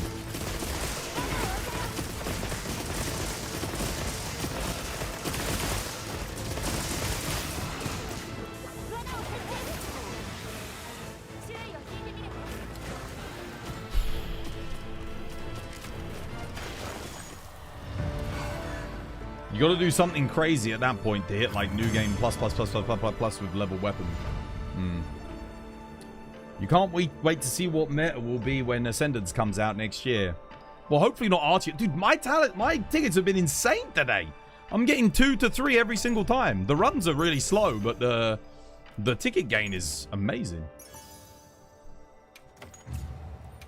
Is everyone running the right build for this? I would assume so. Yo, I know Studi doesn't like bowgun main though. He only does it for this. Studi, have you got like this as your build? Wide range for the might pill. Attack, rapid fire, crit element, water attack, and then ballistics or 1 level of tetrad. You were doing the damage? Yeah. No, I'm just double checking the build was good.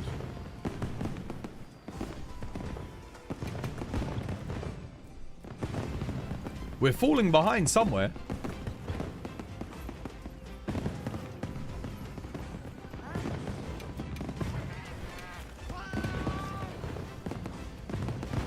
Alright, nice. Last one, then I can claim my thingy.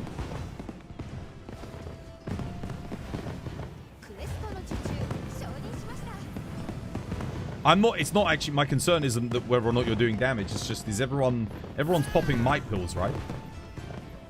When they're coming in and out of the trap thing. I do one at the start for everybody after I get the attack up large up. You think you enjoyed yourself more with the Sappy Siege grinding than the Wild's Artian system?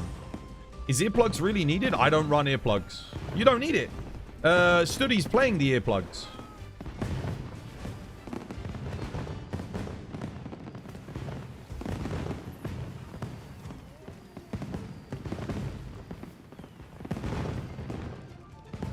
Alright, take care, Shield. Dude, have yourself a lovely jubbly one. He's placing the conga bubble. Yeah, but I'm not even getting in the conga bubble most of the time. Because it's on the trap, so it's like, I mean, these runs are like 35 to 40 seconds slower than our normal runs. Is the conga bubble really saving us 40 seconds?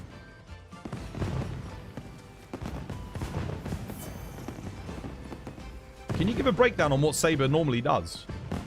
He pops up a ring with the conga, puts down the pitfall trap, and then starts shooting. Like, pulls back, shoots, walks in to put down the first shock trap after the enrage. The conga stacks with the attack up. Okay. Yeah, and then he just does the chain. I pop a might pill. I walk in. I continue the chain. He gets deflated usually after the first or second shock trap that I do. Then I pop a might pill on exit and Albao comes in. And then he does it. That's it. Yeah. Oh, wait. Are you picking up the pod and firing the pod into the little explosive thing? To do like the 9,000 damage? Are you picking up the little fire pod? That's the other thing that he does. So he does the thing. He grabs the little flint, the little spark flint thingy. Fires that in when Rompopolo fills into the hole. That does like if that procs 4 times, that's like an extra 16,000 almost damage. Because I think it procs for like 3,900 per tick.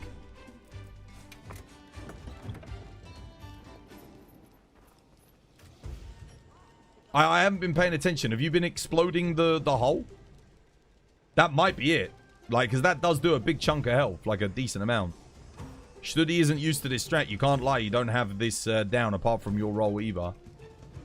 The start bit is probably the toughest bit. Because you got to, again, pitfall straight down, ring up. You got to grab the little pod. And then, yeah. And then all you got to do is sneak attack lure. I play the attack up large. I give the, what's it? Attack up large and give everyone the might pill. Yeah. You can try it. No, it's okay. Studi will get it. I mean, if you wanna detonate the hole when Rompopolo falls in, you can do. Just so that Studi doesn't have to do that as well. If you can do it. But, yeah, that would be good, because I don't think you're eating a might pill at the start, are you? So, if you want to grab the little thingy once you've played the hunting horn, there should be a little spark. I can't remember what it's called, like a spark flint or something. Here, come join anyway. How about you? Yeah, you can do that. That way Studi can get his ring up and put the trap down. And then focus on switching back to the light bowgun.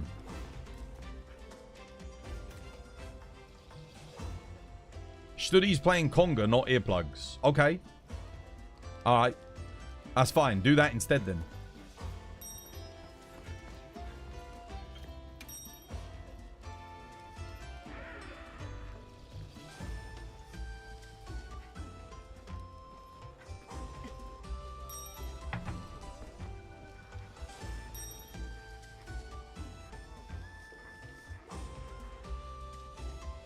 What's your build for farming Rompopolo?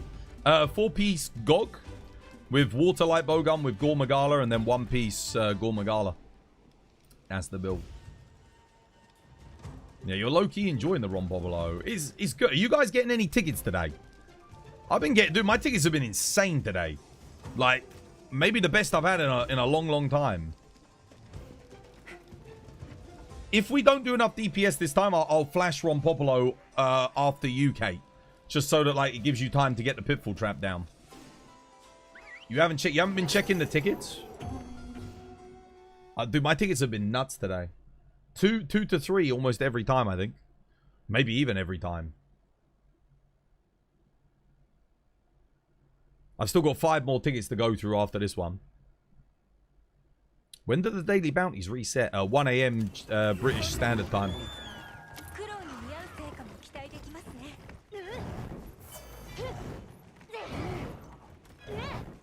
That's that queued up.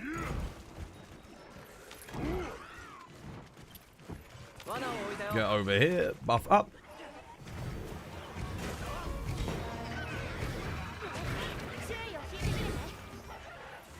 Don't know why my secret's ignoring me.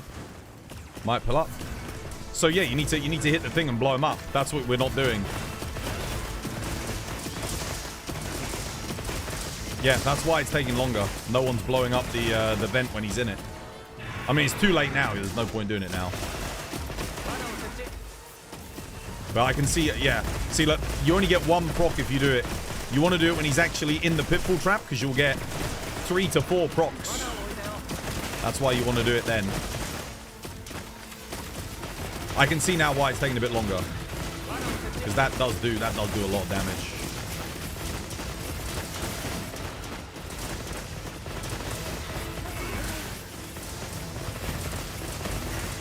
See, imagine if he'd had 2 procs there, he would have, yeah.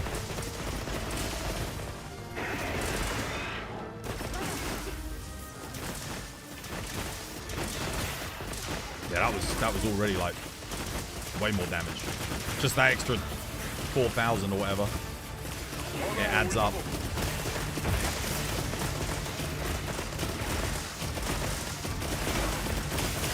But I thought Albal was going to hit it that time, but he didn't.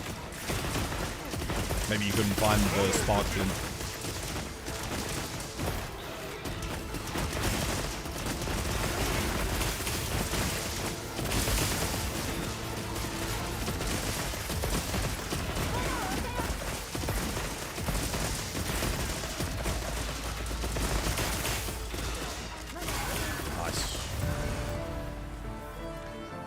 Just a practice run.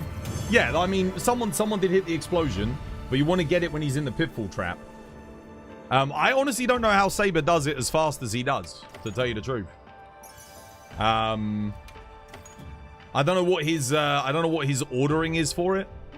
God damn, dude. Wow, almost a God Charm Bludgeoner. That was much faster though. Just from the one proc. But you can see there why it gets faster, because if you get like 3 or 4 procs for the 4,000 damage, that, yeah, it's good. But you can only get that if when he's actually in the pitfall. Right, I got to claim my login bonus. There we go. Nice.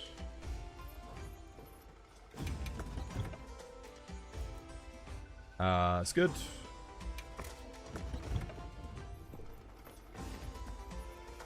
We're getting through them quick. I got another 2 tickets there.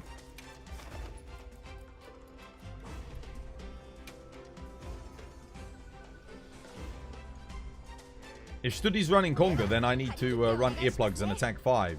And Twas can run Ellie. I mean, we're doing okay without the earplugs. It's fine. Just do it this way. You're not going to have time to play earplugs and attack. It's gonna be too slow. If you look at that run right there, that was like basically perfect. But you're not gonna have time because you're picking up the explosive as well to fire it into the pit to blow him up. You're not gonna have time to play earplugs, attack, and do that, and then switch back to your bowgun all before he enrages to get your. It's just nah. It's not gonna happen. I don't think there's enough time.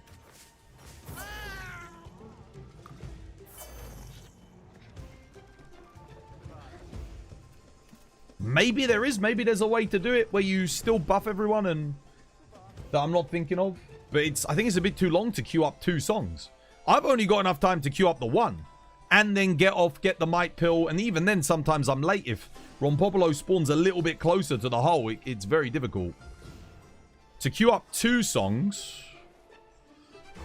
Yeah, that's tricky. How fast can you farm him solo? Rompopolo solo? Probably like 3 to 4 minutes with light bowgun solo. Yeah, like late 3 minutes. 3 minutes 50, 3 minutes 45 maybe, fastest. You're not going to do anything like this, but you can still keep the pressure on him. You just got to dodge a lot more. Fastest you've seen is a sub 3. Yeah, I don't think I could get sub 3. I mean, you'd need some really good RNG with his attacks. You'd have to not constantly keep spamming out explosions and stuff. And you'd still have to CC him to some extent. Yeah. You've been cooking for about an hour and a half. Oh, yeah. Nice. What are you cooking? What you eating? Your voice and commentary is really good. Keep up the good work. Cheers, me dear. Kind of you to say. Alright. And again. What are these tickets you're talking about? Battle Tempered Emblems. The Rompopolo tickets are nice as well. They actually do have a very good Orichalcite trade-in value. But that's not the thing that we're doing it for. The trade-in value is awesome. Again, when you need the Orichalcite, but it's mostly for the Battle Tempered Emblems. And you can also get the rare talismans too. So, he's good for multiple reasons.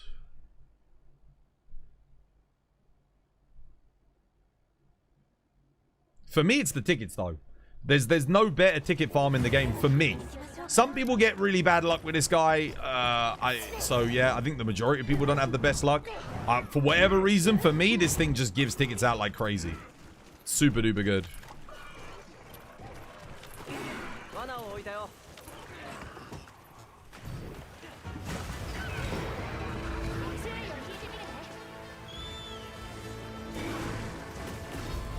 There you go, that's it. 2 procs, not bad. Better than 1.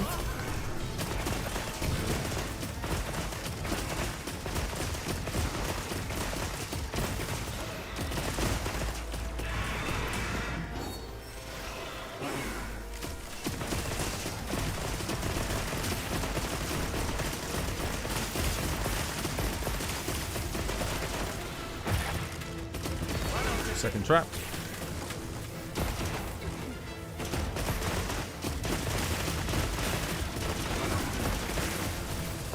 Might pull up.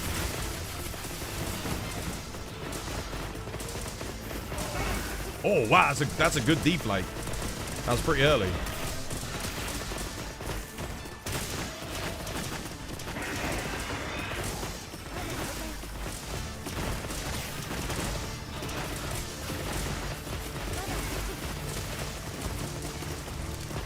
The hell? Wait, no. I wanted the might pill, not put goddamn capture net in.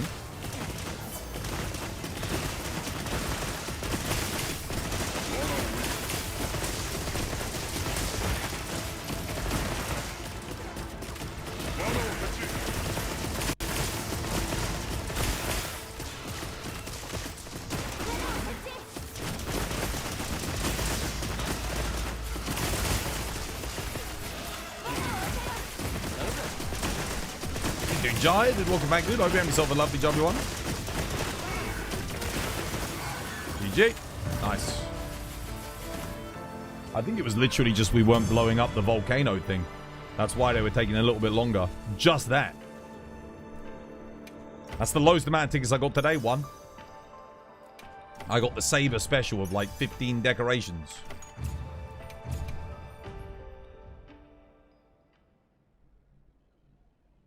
What is this game? Monster Hunter. You're doing well. You're about to hop into a consultation for work. Your wife's on her way back from surgery, and you'll have more to update when she gets home. Dude, yeah, good stuff. If you want to share the GoFundMe link again in chat, I've been reminding people over the weekend on the Discord, dude. But yeah, feel free to do so.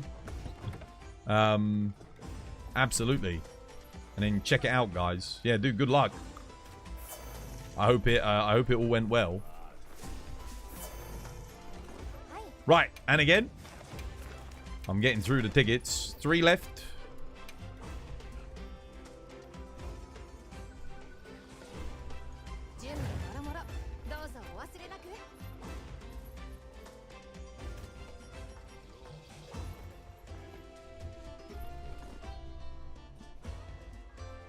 For reinforcement for dual blades, 2 attack, 2 elements, and 1 sharpness. Good. It's very hard to get 100% affinity on dual blades, so you want 2 attack, 2 affinity. Don't get me wrong, element is okay on dual blades, but you'll do a lot more damage by getting the 2 affinity. If you get the god roll, you get like 1 sharpness EX, 2 attack EX, and 2 affinity EX, then god damn, dude, yeah, it's crazy good damage. Like really, really good.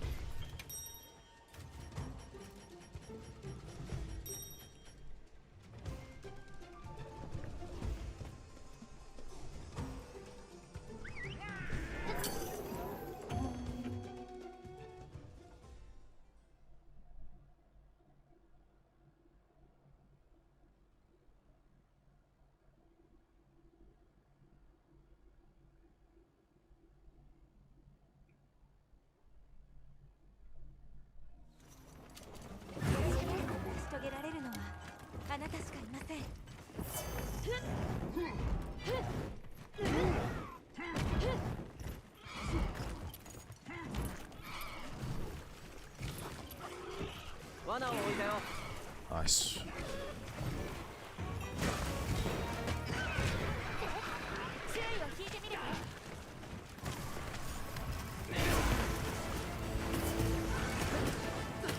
Blow it up.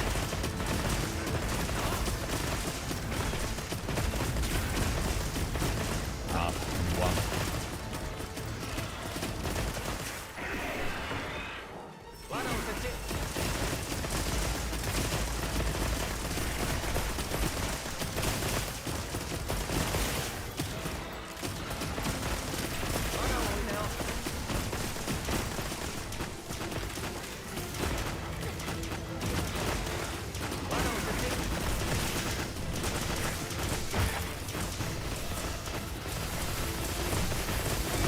Oh, damn. Okay.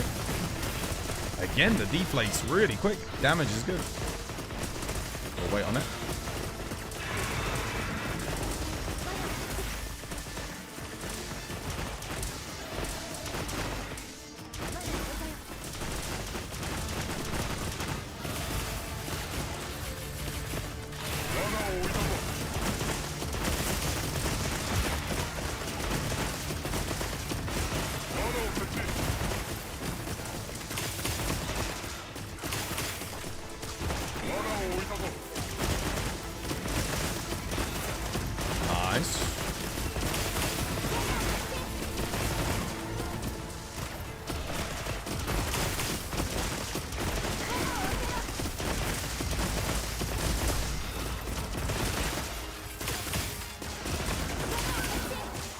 GG.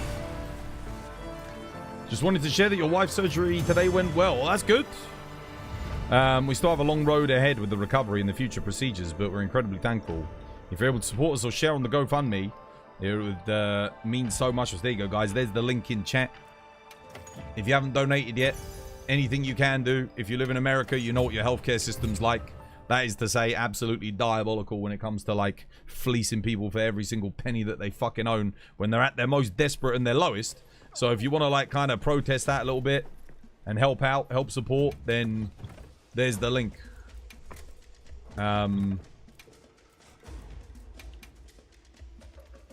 Give generously.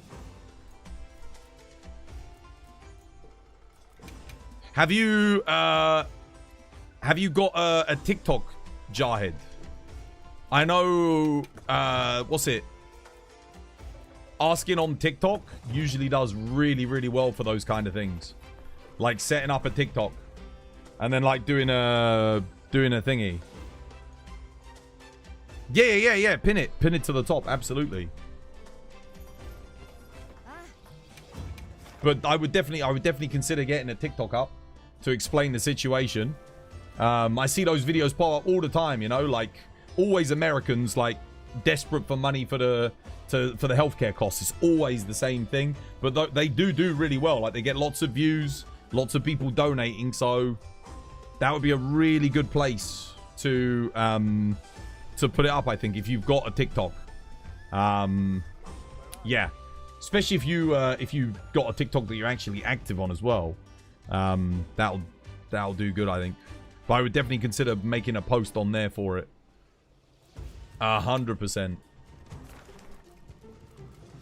Right, and again.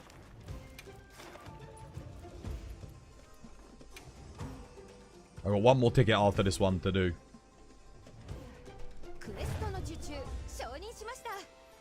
Maybe it should be pinned every day? Yeah, someone could pin it every day, definitely. Yeah.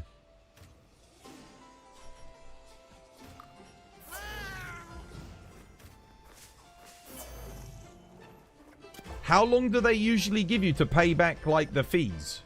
Do you have, like, a payment plan thing that happens, like, after it? So it's just sort of like a long-term thing? Or do you have to pay it all back in bulk? I don't know. Again, I'm not in America, so I don't really understand how it works.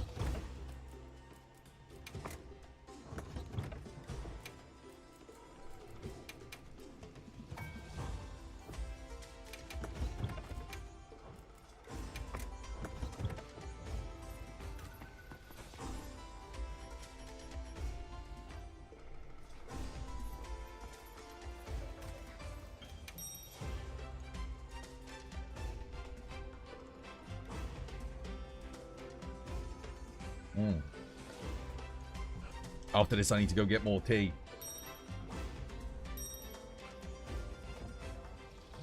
But I'm glad the surgery went well, dude. That's good.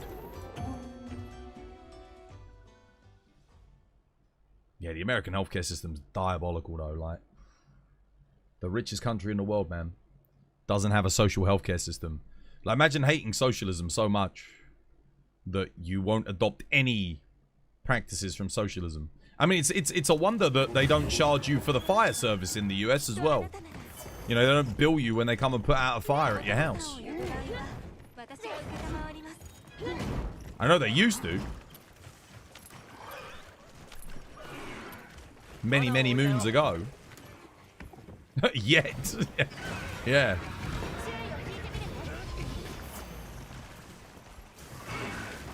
Nice. Nice.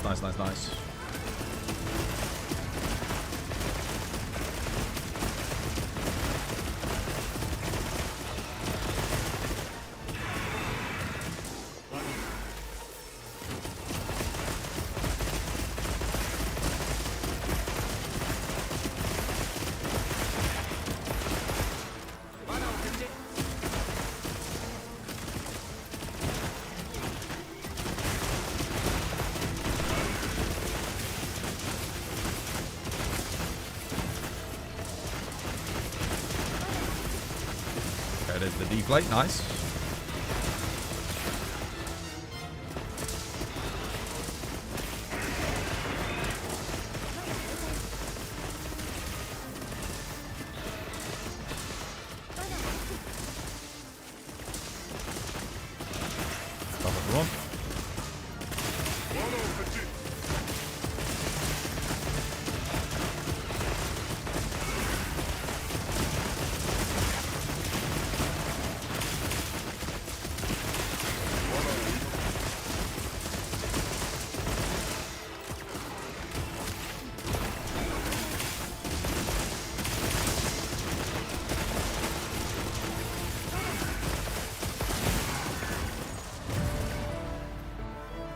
You're already billed through the taxes.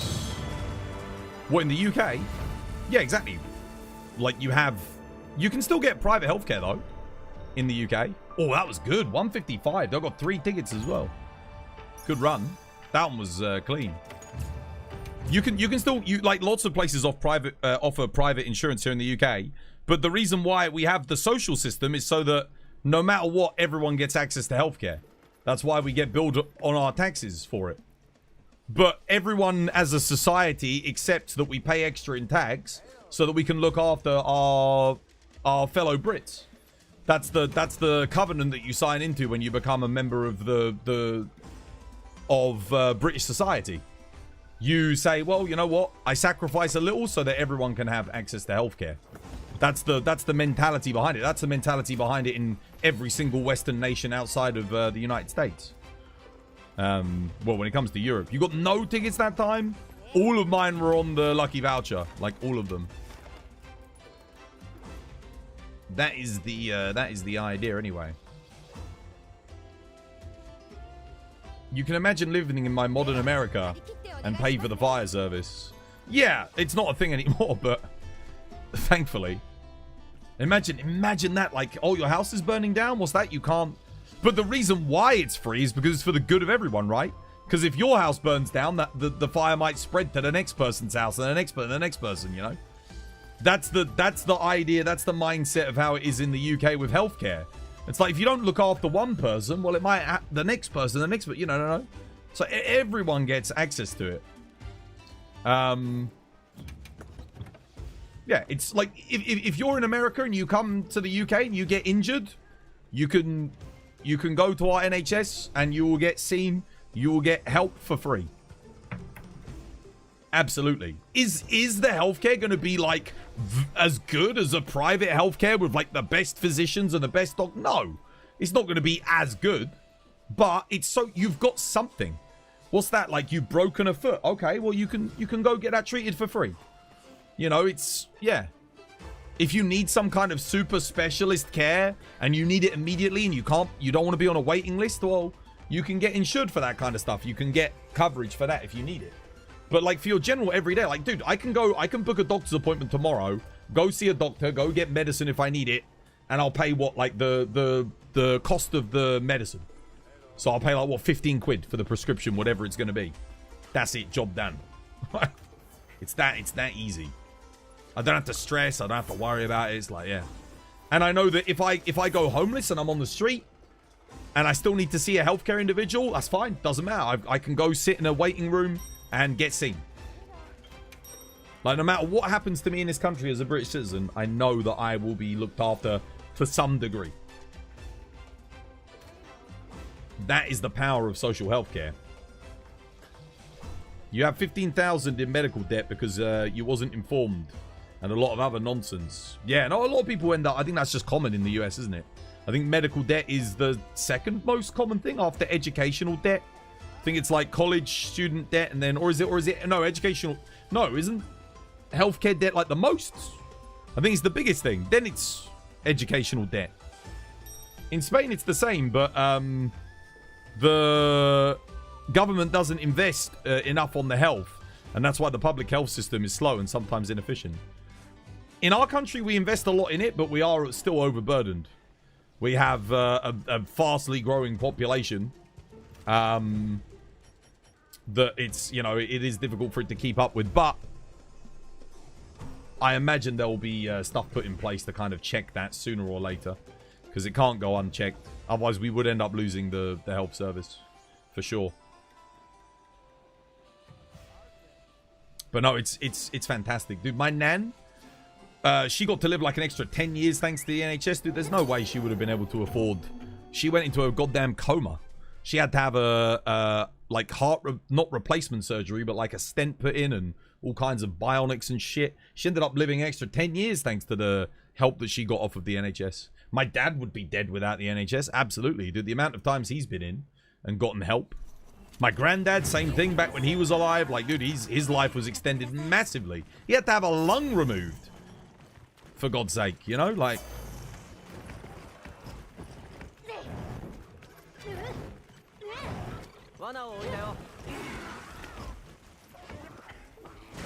Can you imagine? Oh, shit, that's not good. Uh-oh. Way too early.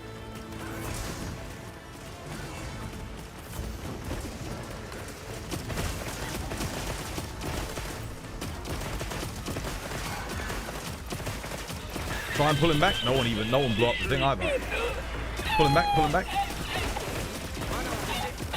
Okay.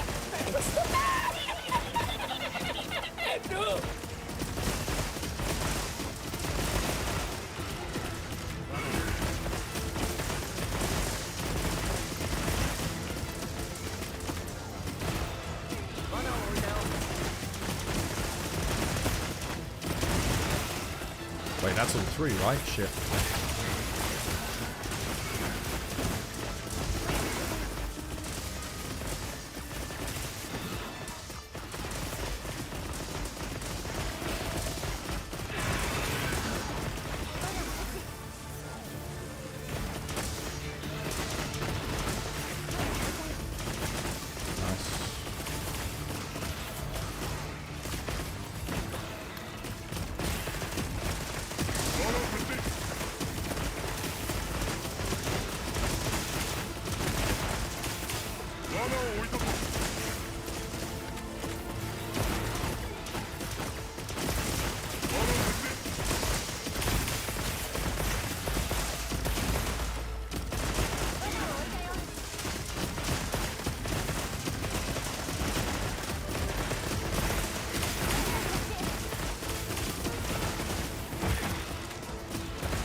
Go.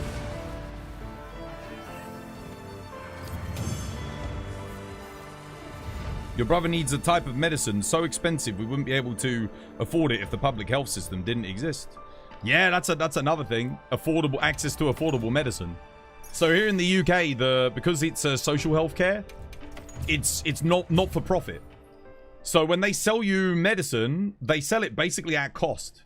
They might put the fee up just enough to, like, you know, pay the wages of whoever it is that's selling it, but you know, we're talking about maybe like a 10-20% markup at best. But there's like regulations on that here in the UK. Like, they can't 1,000% mark up a medicine. He spawned at the geyser. So the trick, if he spawns at the geyser, is delay it a little bit. Just pause it a bit and then do the focus strike to knock him off of it. So do it like sneak attack him away from it. That's the trick. But you do have to delay like a little bit. It's annoying. It is the worst spawn you can... Well, it's the best and the worst spawn you can get at the same time. Obviously, if you're speedrunning, then yeah. I think I've got to do one more. Oh, no, I've got 0 tickets left. Dude, I've got to go get my tea. That's it. Dude, I got good tickets. Good tickets today. I think it was like average of 2.5 probably. Really, really solid. Yeah, good runs. Good runs. Right, I'm going to go grab myself a cheeky cuppa, guys. And I'll be right back. You're free, yep, for the next... Oh, man. For a bit. For a bit, at least. You have 118 tickets. You do? Oh, nice. I don't know how many I've got at the moment. Last time I checked, I think I had like 50 maybe, so I don't know where I'm at the moment. I'll be right back. I'm gonna go grab a couple. This was by design.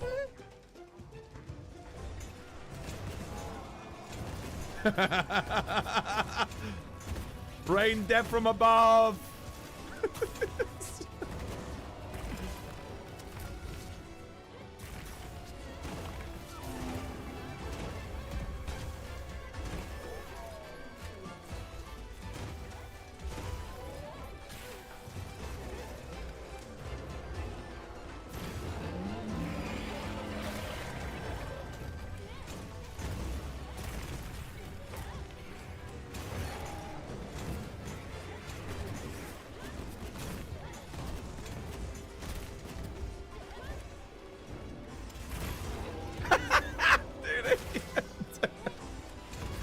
Oh, fantastic.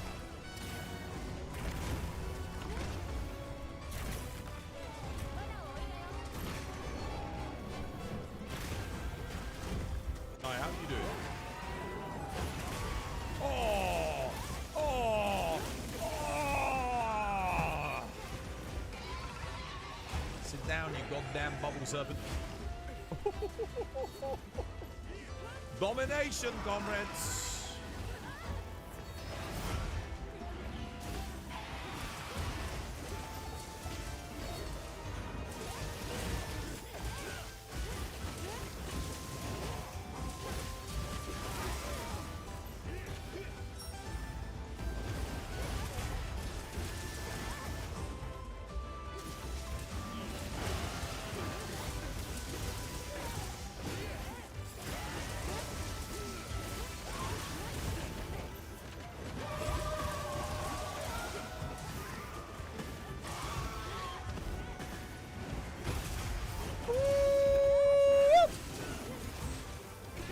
Now, when he does the upswing, I'm gonna play it again. look, watch. He goes into the slinger, but he fires the claw. Bam, and he yanks himself in with it. Oh, dude, I can't believe that is awesome. Dude, I didn't notice that. Yeah, a lot of people didn't see that, and I was like, that looks suspiciously like that hook slinger.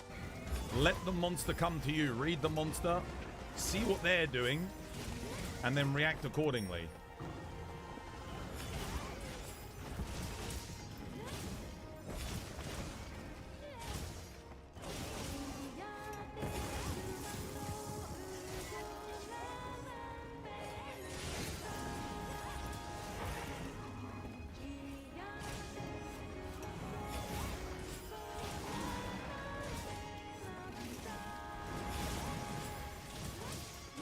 Patience, observe, react. Ascendance teaching, builds, help, tips, and prep. It's right there in the title for my stream. And yeah. So I figured, hey, you insta-mounted at the start of the quest. Maybe you don't know that's a bad thing. So I was teaching you that it's not something you want to do.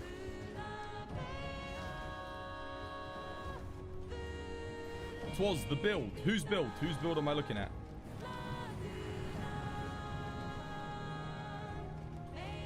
You didn't see your title at all. I messaged you on TikTok to ask you to hunt with me for your birthday.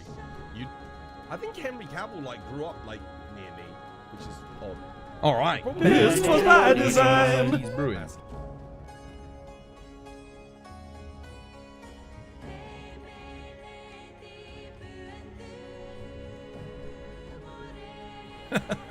Good runs, team.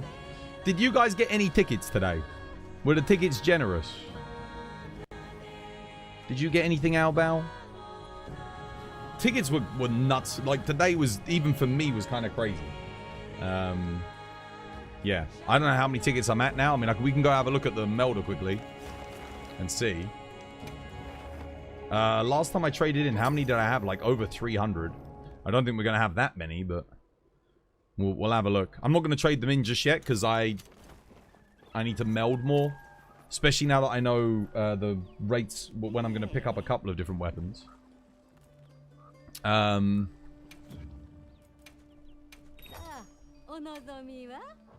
I don't need to do this yet. I needed to...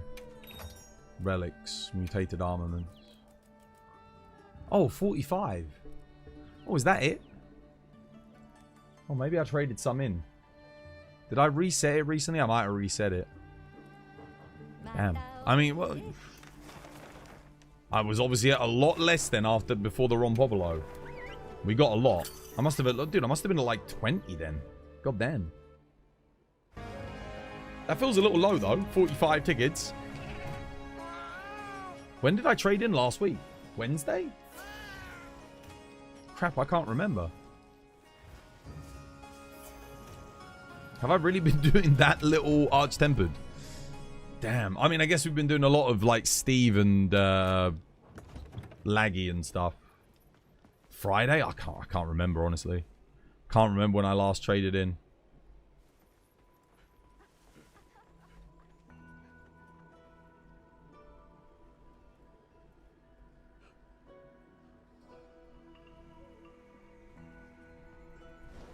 I think Study's more so asking, what order do you do the thing? Do you grab the pod, put the trap, then put the ring? Like, yeah, I would feel like it's that way. I did do it a couple of times, the start of it. And I did grab pod as I'm like jumping off the thingy. Put down Pitfall on the geyser. Put ring up. And then, like, as Kate lures him, switch back to bowgun and then fire the pod. That was the order I was doing it in. What happened to Bart? He accused a bunch of people in the community of cheating without any evidence.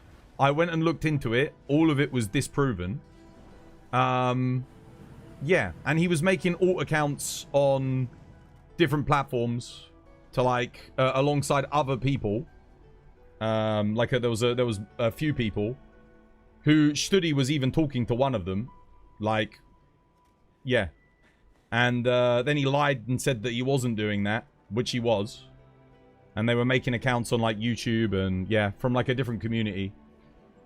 Just to like, you know, there was all that shit going on last week on Friday in Twitch chat and YouTube and people just sending like nasty messages to myself and moderators. Yeah. So Reaper was Bart? No. Reaper did the X paralysis thing, but it wasn't just him. There were other people using alt accounts. Yeah. So Bart's still banned. Well, because he didn't even apologize. Like, he lied about it as well. He didn't come forward and say, "Oh yeah, I did this." And then he accused and then instead of just admitting to it and doing that, he goes and accuses like multiple people, like 4 people in the community of all being cheaters, of like DPS mods and stuff like that. And invulnerability mods and all this, that, and the other. And it's like, okay. So yeah, it's like you can't just go and do that and then not apologize. And not apologize to the people that you're accusing as well. Because the evidence that was given was just like, okay, alright. Went and debunked it like immediately. If like in like dude, like not even like a couple of hours of like looking into it, it's just debunkable. So it's like, dude, no, you can't accuse people of cheating with just like that. If that's what you've got. And then his thing was, well, if you gave me more time, I could get more evidence. But it's like, yeah, but you're already telling me that they're cheating right now. So you must have a reason to believe that. You have to have like a like, dude, if I'm accusing someone of cheating, I have to have solid like proof. All right, especially if you're gonna do that to people who are like known speedrunners who are already heavily scrutinized within the community, and no one who's scrutinizing them is actually saying that like, oh, they're cheating. So like, come on, man. Genuine question, is it even worth airing this out live if it's sorted?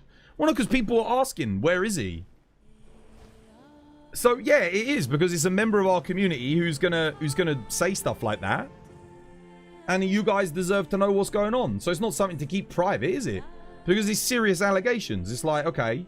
So I had to spend the whole fucking like weekend talking back and forth between people, trying to say, hey, you know, talking to other speedrunners, is this cheating? Is this out of the ordinary? Is this normal? It's like, yeah, that's normal amounts of DPS. Yeah, this is normal, you know, like,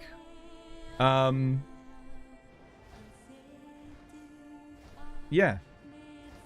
So it puts a bunch of stress on me as well. Again, I can deal with it, but it's like, you need to, like, dude, if you're going to say these people are cheating, you can't just say that just because you did something and these people like, well, okay, so in this case it's Kate blocks because you've been harassing not just them, but you're also making alt accounts to harass me. Now, I don't necessarily mind it for me, but for the sake of my mods, why are you harassing them? And then accusing them of cheating as well. It's like, why are you doing that? With zero evidence, mind you, zero evidence. Like, what the hell, man? You can't be doing that. That's not good. Yeah. Not good. Not good. Don't do that.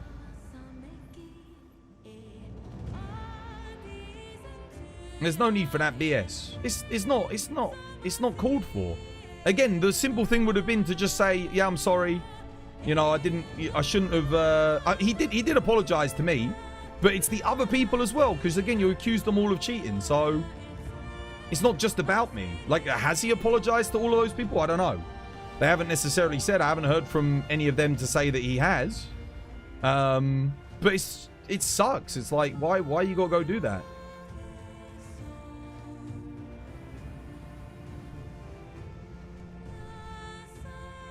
You redeemed a fact? Yeah, I'll get you a fact.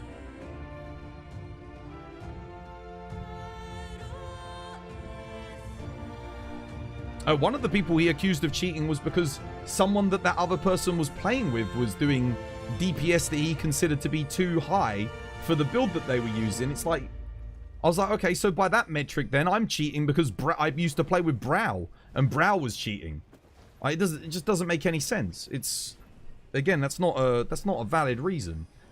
Which, by the way, turned out to be that person's like a really well-known speedrunner, and the DPS that they were doing wouldn't even be considered cheating anyway. It was just perfectly normal, reasonable amount of damage when I did some digging into it. So, again, it's like, god damn. 90% of wines are meant to be drunk within the year that they are made. There you go. There's a fact. I mean, it would make sense. You don't necessarily know what a wine's going to taste like down the line.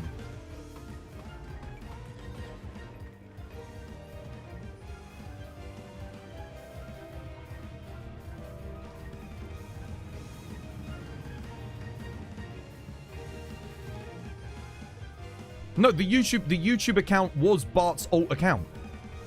He was talking to other people off thingy, and then Studi ended up talking to those people, and yeah, there was like multiple people that were all just like doing stuff and then just not being very nice, like in general. So yeah, like again, why'd you have to be shitty within the community?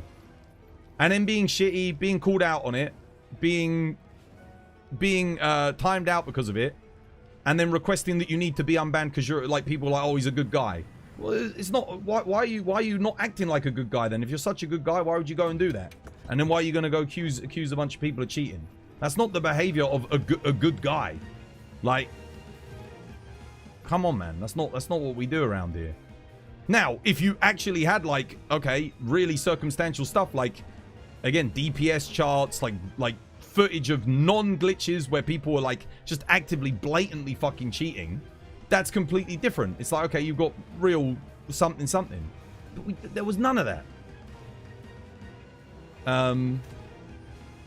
So it just screams of like, and he even said it himself. He even said to me like, oh, I wouldn't have done this if people hadn't banned me. Like, I would have kept quiet. So you're just doing it as like a hissy fit then, because you said something to somebody, you ended up getting banned as a result of it, and now you're just gonna bring this out. It's like, that's how it comes across. Just childish. It's like, why you gotta do that? If you knew that these people were cheating and you genuinely felt that they were cheating, you would have brought all that out in the open with it regardless, like way before. Because some of the footage that was supposedly of people cheating was from back when Savage Omega came out. That's how old some of this cheating footage was. So it's like, dude, well then you've known they've been cheating for months if that's the way you like genuinely feel about it. So yeah, I don't know, man. The whole thing was just sucks, man. Yeah, it's that kind of attitude, but it's like, again, I had to waste hours just looking through even the little bit of evidence that was, and then getting people to like, listen, I need you to like explain this to me. Like, how is this not and how is it? Because I don't necessarily know. And then and then it gets debunked. It's like, okay, well that's good, but like, if the person was proving that it was cheating, then they could have literally been like, oh well, you know, just a couple of conversations with other people would have immediately said, yeah, this is a known bug. This is something that actually happens within the game. There you go.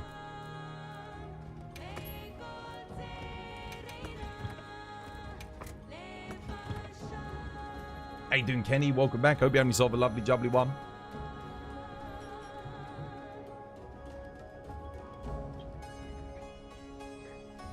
Yeah, it sucks for me as well, because then I have to go around accusing other people of cheating on the behalf of someone else.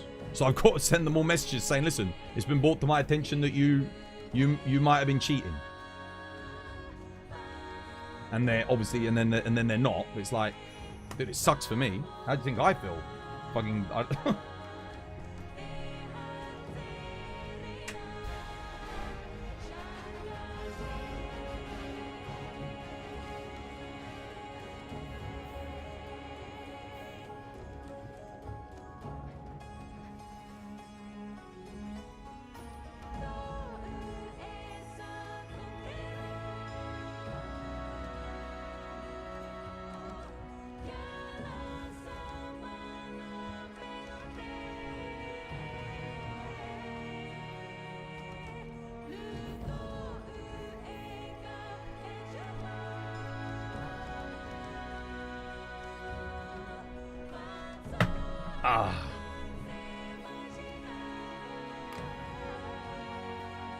Right.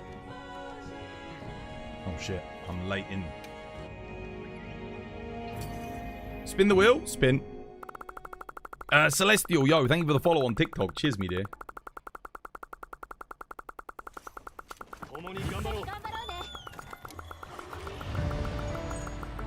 Anyway, long story short, don't cheat, number one. Secondly, if you're not nice to people and you get timed out in chat, just respect it. There's no need to go like throwing around accusations on people. I have been invited to leech, because chances are I will freaking I'll unblock you. You know, especially, and yeah, if you do, just apologize to people. You know, be nice. Don't be like horrible.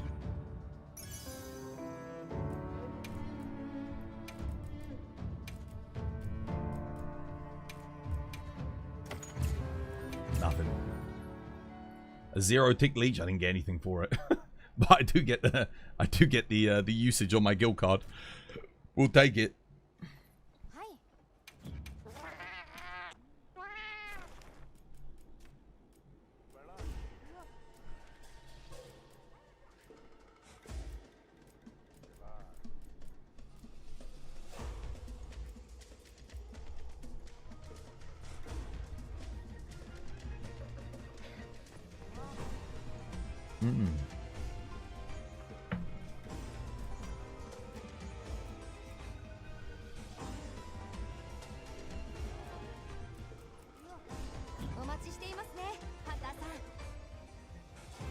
Right, what are we doing?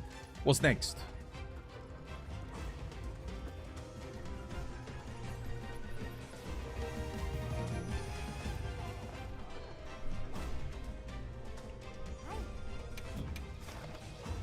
Is that a new player you see? It's, I actually don't know. Maybe?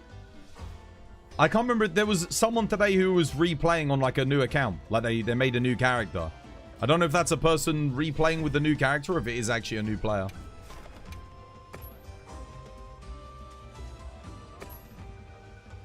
There was someone. That might not be, though. That might actually genuinely be a new person who's watching the channel. Yeah, take care, Frumpy. Dude, have yourself a lovely jubbly one.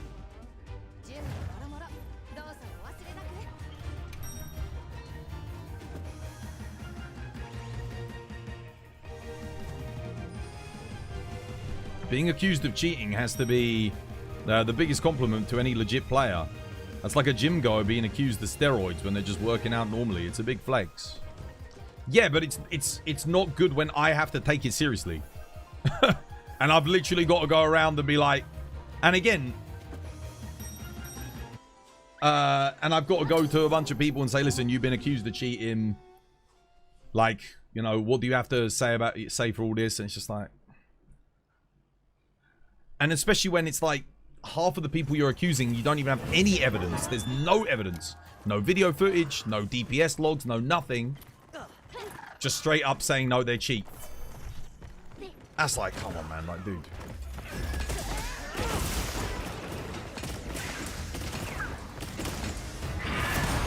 Especially when we've had to genuinely deal with cheaters in this community multiple times before in the past and had to ban them.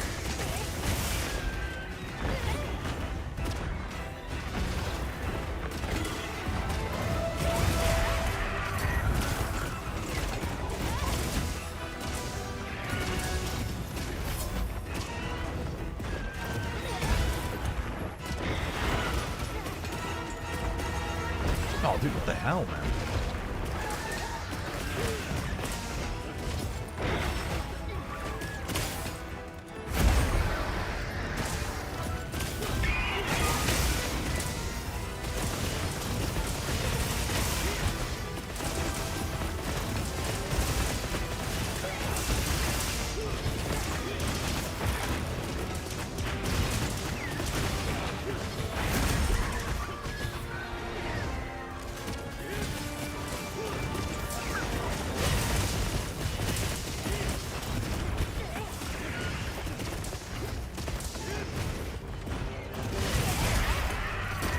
Oh my god, dude, what the hell? Why is he going over there?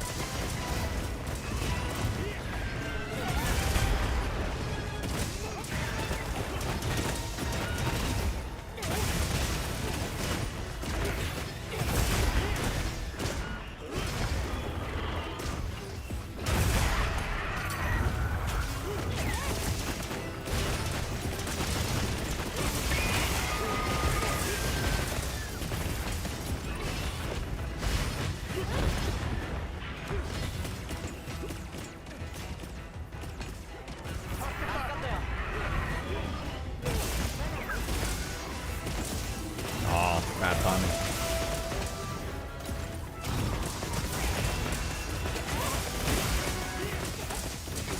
Guys, he's not enraged.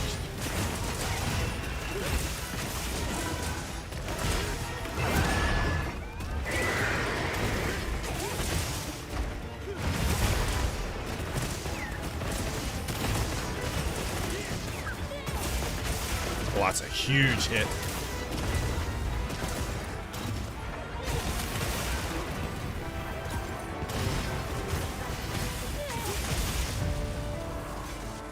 It leaves a sour taste in the mouth to assume that the person playing so good.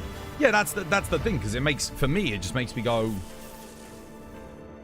you know, like, I have to take it seriously. I mean, obviously, it's great that, like, all of the stuff was disproven, but it still sucks, dude.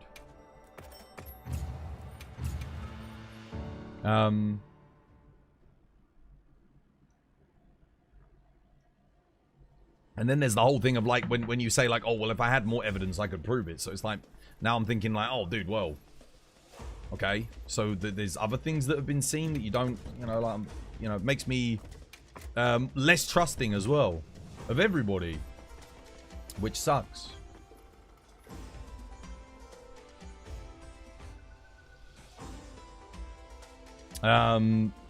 It's 5 p.m. here in Texas, so you're just getting off work? Dude, I hope you had a nice day at work. Join? Alright, I'm coming.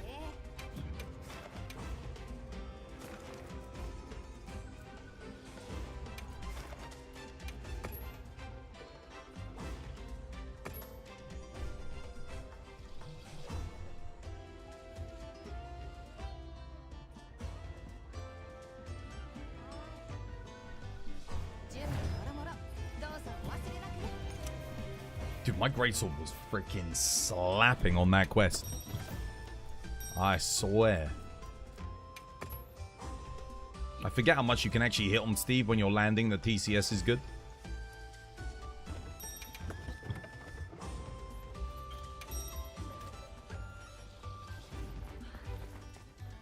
Oh.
god.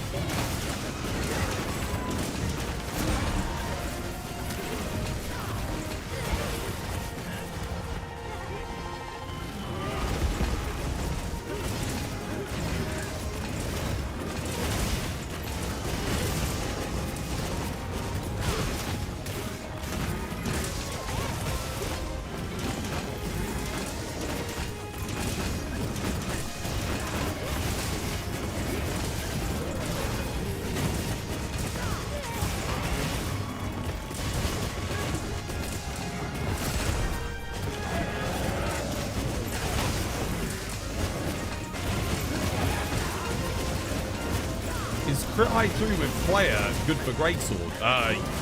Yeah. You can definitely run that on greatsword, no problem.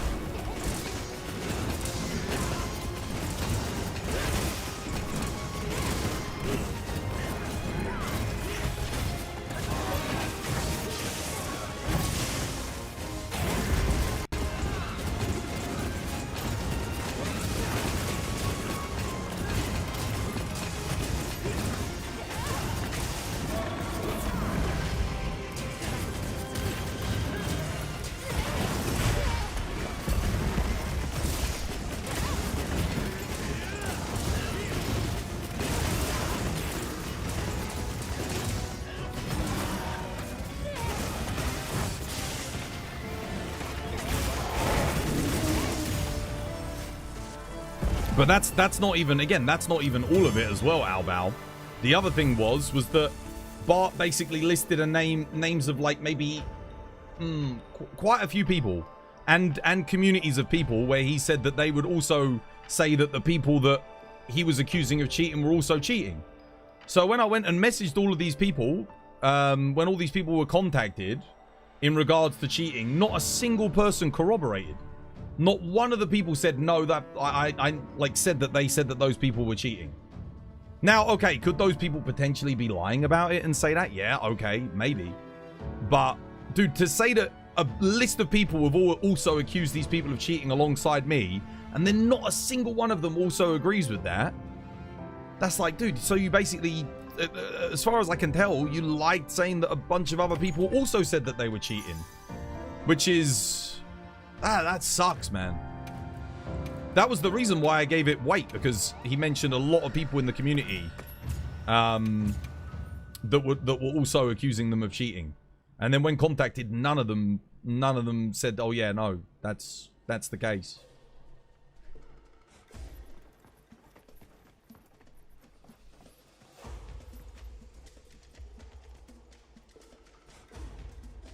This is why this system should just go away. It encourages people to cheat too much. Dude, it doesn't, honestly, when it comes to Monster Hunter, you could have, like, no RNG systems or anything. People would still cheat. Like, 100% people would still cheat. For the clout. They cheat for the clout. Dude, who was that? Who was that speedrunner? Who was people would... Was it Idevast? Was it that one? No, who was it? Which was the one? That was like modifying monster, like there's barely any RNG in World, by the way, and they were modifying monster behaviors to get impossible move RNG scenarios in order to like give themselves world record runs. Like, again, that's got nothing to do with like RNG or like trying to get something like that, but like there's literally no reason for it. And their excuse was, well, I'm the like already the best player, I just need the best RNG. That was essentially their argument that it boiled down to as to why it was okay for them to cheat. Coincidentally, like, it's like, so what? If everyone takes that mindset, just because you're like really good at the game, you should cheat monster move RNG to get runs? That's the whole point of like speedrunning in this game, by the way, is repeating a run, potentially thousands of times, in order to get a world record run. That's literally what it's all about. There are literally thousands of players that come under the category of, like, they play to perfection, but you don't see all of them making the argument, well, because I played perfectly, I should just give myself the best move RNG. Like, imagine how bad the community would be if everyone did that. Like, look at how good we are at Ron Popolo. Imagine if we, like, you know, start doing heroics and give ourselves perfect Ron Popolo RNG every single time. We'd have a world record in literally one afternoon. It'd be like that. Piss. We would beat everybody. Like, no problem. We've all got max builds. We've all got, like, yeah. You heard that in PUBG, you're going to win anyway, so I just use wall hacks. Yeah, exactly. Exactly. It's like, oh, well, I'm already better than everyone else, so that's fine. Twaz, does Aris, the best greatsword player, watch your stream? Aris? I don't know if they watch my stream, but I know they watch Viseri's stream. Yeah. Doesn't matter how good you are dealing with the RNGs. Yeah, exactly. Exactly. You don't get a free pass just because you might be a little bit better than some other players. Like, that's not how it works. And the worst thing is that Devast was genuinely, like, a good player. Like, they actually were. But now you've sullied your entire reputation just because, for what? Like, because you didn't want to grind out RNG? That sucks. Like, that's the worst thing, is when a genuinely good player does shit like that. Because it's like, if you applied yourself and grinded it out, people would respect you a lot more. And again, it was just for clout. It was for YouTube views to make money, basically. I get it. People got to make a living, but like, dude, you can do other stuff rather than cheating in move RNG on runs. Like, there's more to Monster Hunter than just that.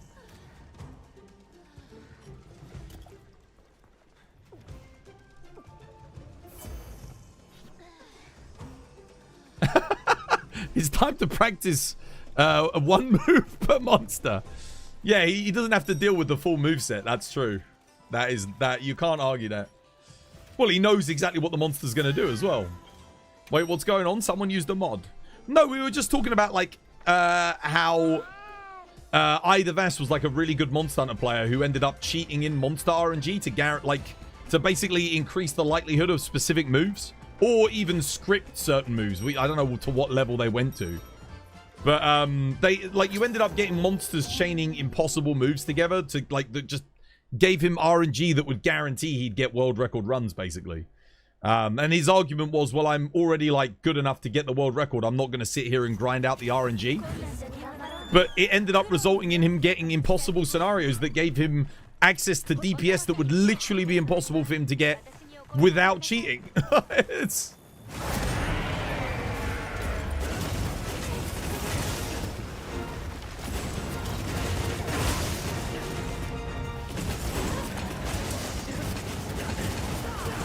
And I was saying it sucked because they were actually a good player. There was literally no reason for them to cheat.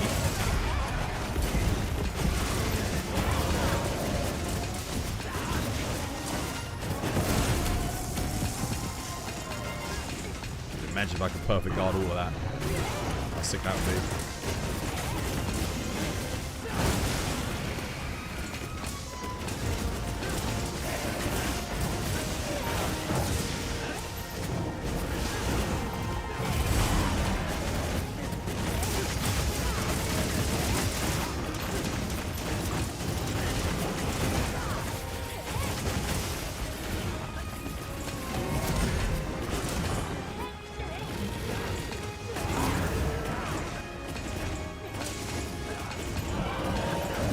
Oh, I forgot he actually waits there now, doesn't he? Shit.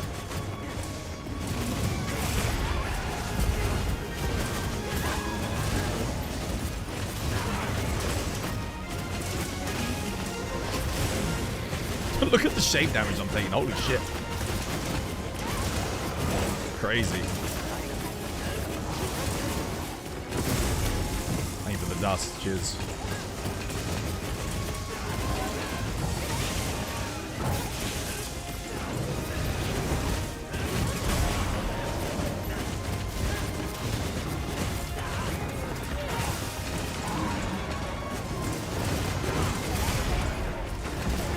Wait, what? How did my block not work there? That block was good. Wait, whoa, whoa, whoa, wait, why did I get hit?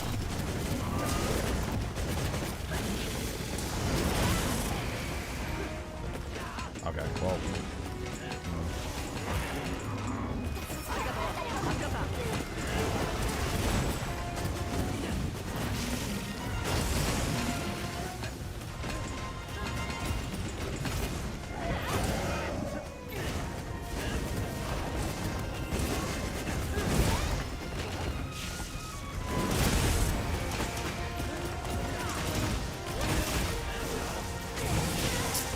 Point blank. Point blank thunder. What the hell?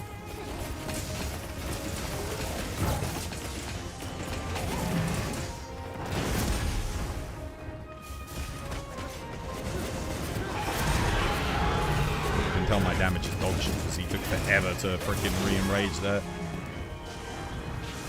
Oh, fuck's sake.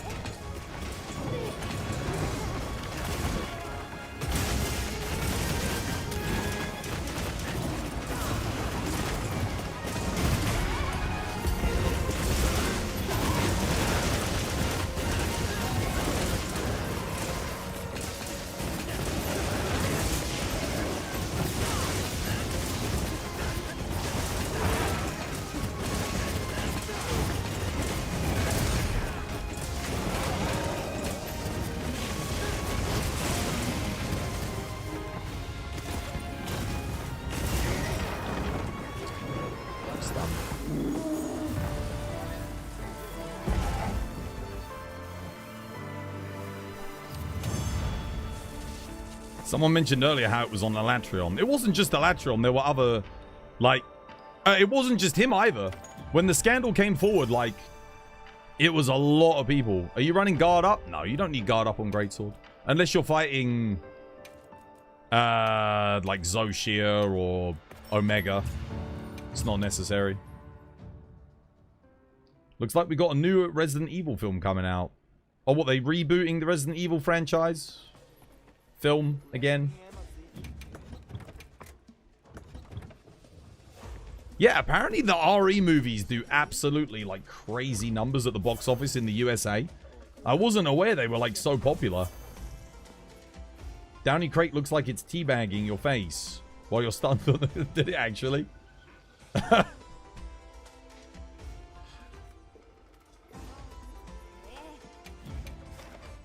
You're still working on the final boss. You see, though, it seems you've done some good damage to it so far. Huh?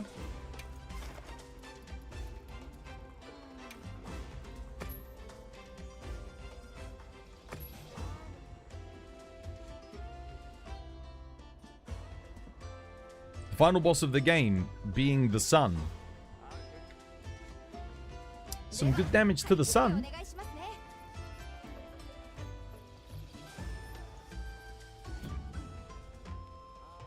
Light bowgun is all you need, really. If you don't want to run that, you can use guard up. Wait, what? I don't need guard up for this. Not for Greatsword. Like, there's not that many matchups where you need it. Honestly, they should have combined guard with guard up, made it one skill. The fact that those two things are separate skills in this game makes no sense to me. I feel like they could have condensed it into a single skill. Yeah. What are we fighting here? What monster was posted, sorry? Oh yeah, Udra. Yeah, okay, I need water. There we go.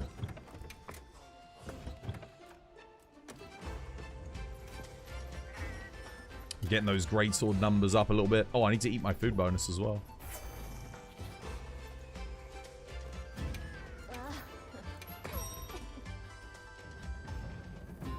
You saw someone make a custom weapon that was a great shield that split into two parts for you to hit the monster.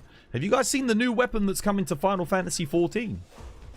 The shields, the gun shields or whatever. Literally, when I saw that, I immediately thought, dude, that's the gun cestus. Like, similar to the idea that I had for Monster Hunter. Like, giant weapons that you wear on your arms with, like, guns, but you also use melee to, like, shoot them. And you can, like, fire explosives into the ground to, like, do attacks and stuff. Like, dude, that's literally the idea I had for Monster Hunter. Imagine if Monster Hunter do make the gun cestus, and then we get the Final Fantasy collab, and we get that weapon as a thing. Oh, dude. Be crazy. Be crazy, dude. That would be immense.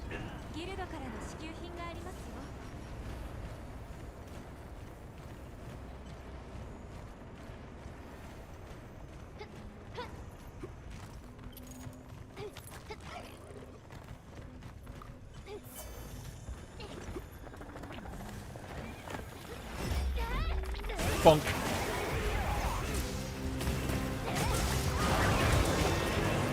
One of the things I find weird about Greatsword is like you do a sneak attack, it does less damage than like the Lance sneak attack. Which is a bit odd.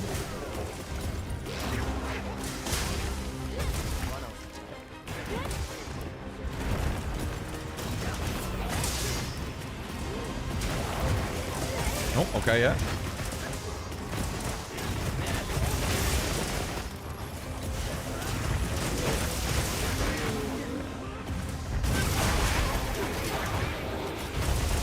Oh, that was good.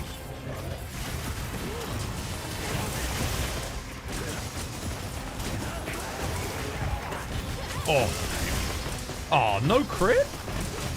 Damn. Does that not count as a weak spot? Maybe Wex wasn't active there.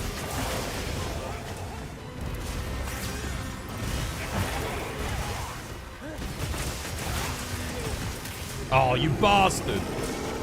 That sucks. I'm sorry. I didn't think he was going to roar there.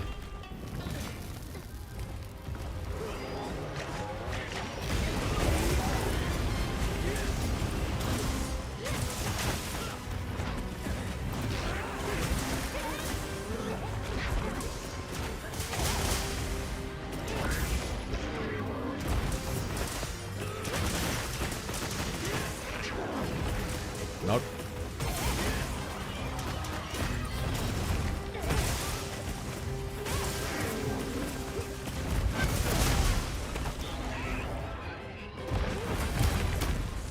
Hi. Nope.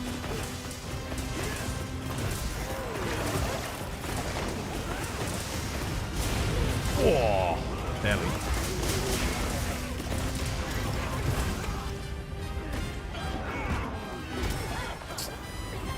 Delayed. I pressed triangle circle, nothing happened. I had to press it a second time.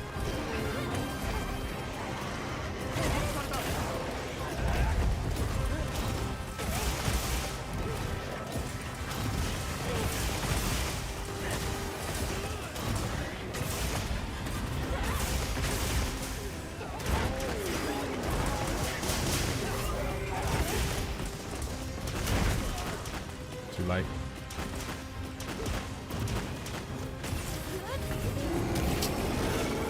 Guard up, cheeky dust.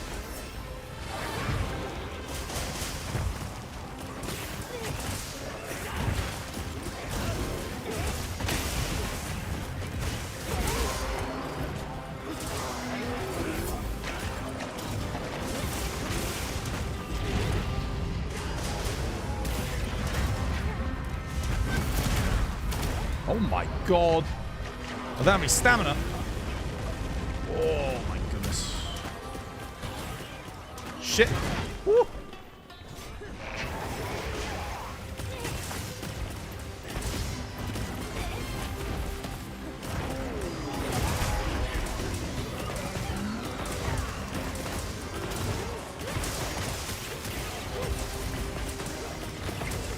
Ouch. Just.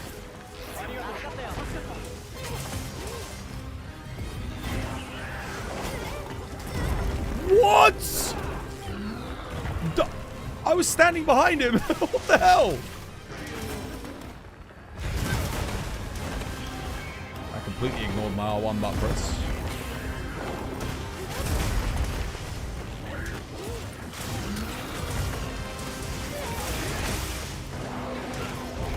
Dude, what in the hitbox was that? Come on, man.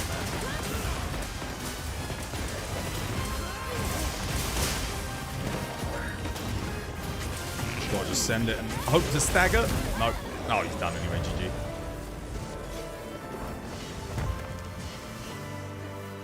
Am I being silly for using the heavy mantle for greatsword instead of using the corruption mantle? For the rocksteady? Why not use the... Why would you not use the Corruption Mantle? Corruption Mantle gives you bonus damage on every single charged attack. Like, all your triangles. Oh, got 3 tickets there. Not bad.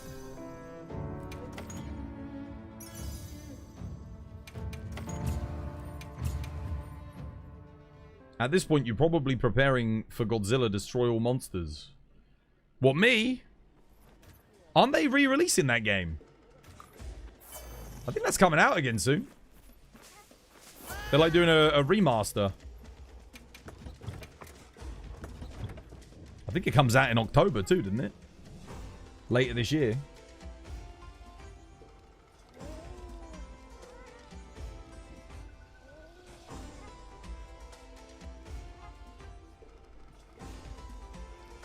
That's the only game to launch besides GTA. Assuming GTA doesn't get delayed again. They've been really quiet on GTA considering it's meant to be coming out in November. We're about to hit August. August, September, October. So they're only going to do 3 months. I guess they have full confidence in their product. To only have to do 3 months of marketing? God damn. Yeah. I guess when you've got that level of brand recognition, that's kind of all you need. Big flopper. More tickets. I guess. You'd hope they have the confidence after 10 years and 2 generations of consoles. It's true. But then there was the whole thing saying that the game's not even going to hit 30 FPS on the PS5. So, I mean, maybe they are a little bit nervous. I mean, I'd be nervous too if that's all I'm targeting. I think most people expect more in this day and age. What is it? Big flopper. I might play some more of my new Thunder Gun Lance. Why not? I mean, we got it. Might as well use it.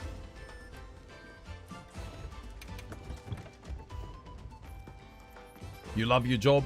Yeah? Is the new place that you're working for good? Have you been... Is it really you're settling in nicely? I know your last place was, like, not great towards you.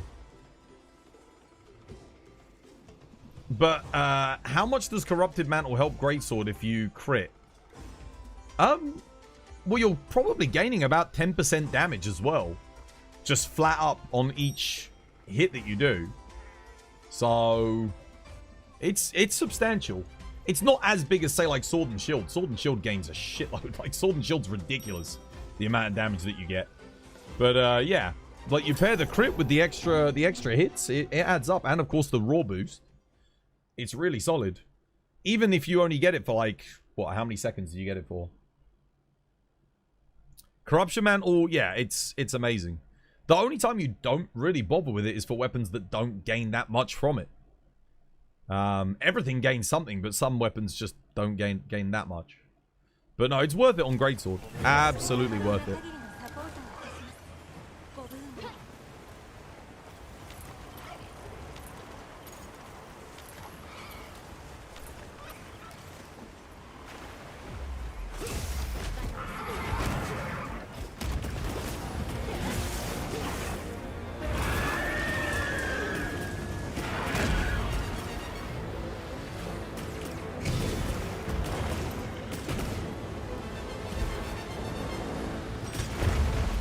Shit, I forgot to put Mile Walker in.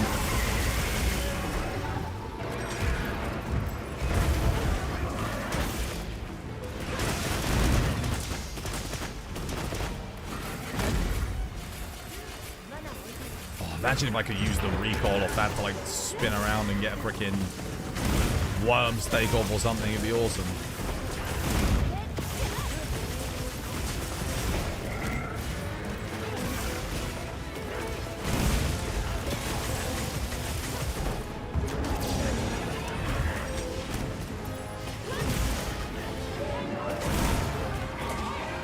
Okay, nice, that's good.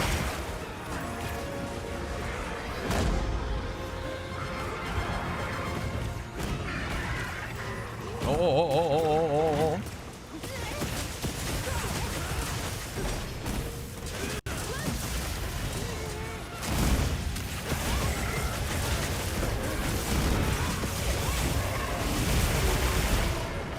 How the hell did he miss my guard there?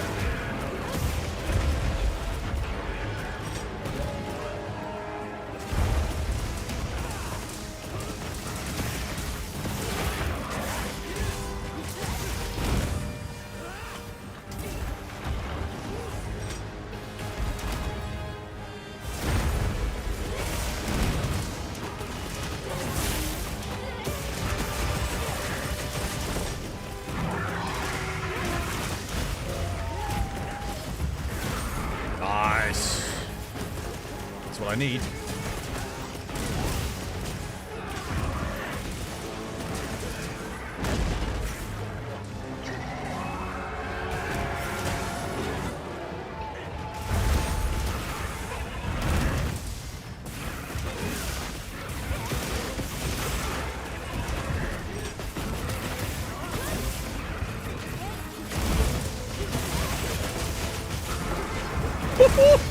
And a KO. Oh my god, the chain is unreal.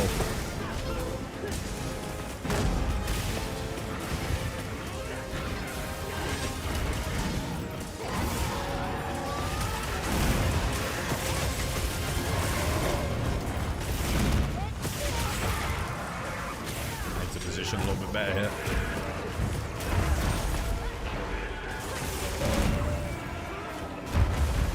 Oh, that missed me? Damn.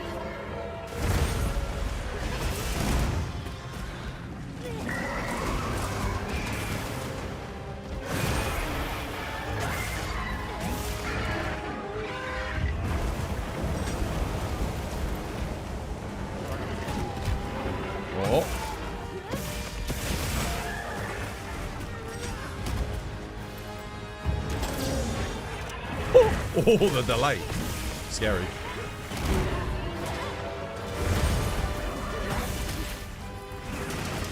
Defensive guard up. Boom. Whoever Violet is coming in clutch with the hunting horn. You can never go wrong with a hunting horn. This game, hunting horn is just so good. I mean, it was always good, but like in this game in particular.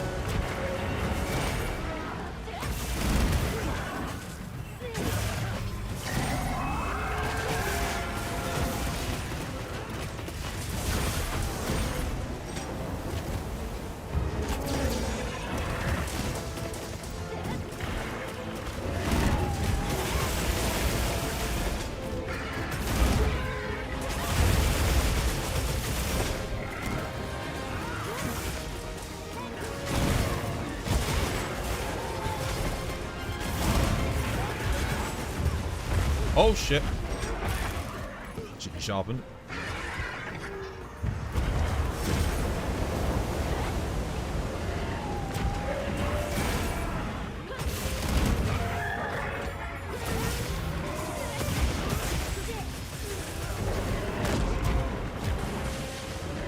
Big boom. Nice.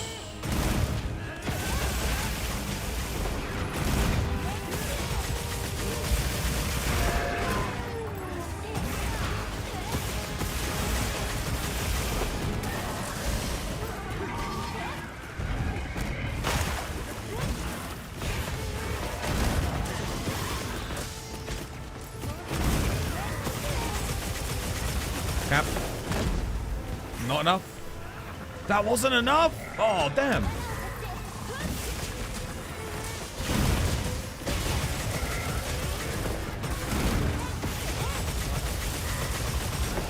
Dude, I'm going hard, man. I'm going hard, but it's not quite cutting the mustard. Oh, there we go. GG. How'd you get Ufduna's Veil to retract? You have to do a certain amount of damage to the Veil. Yeah.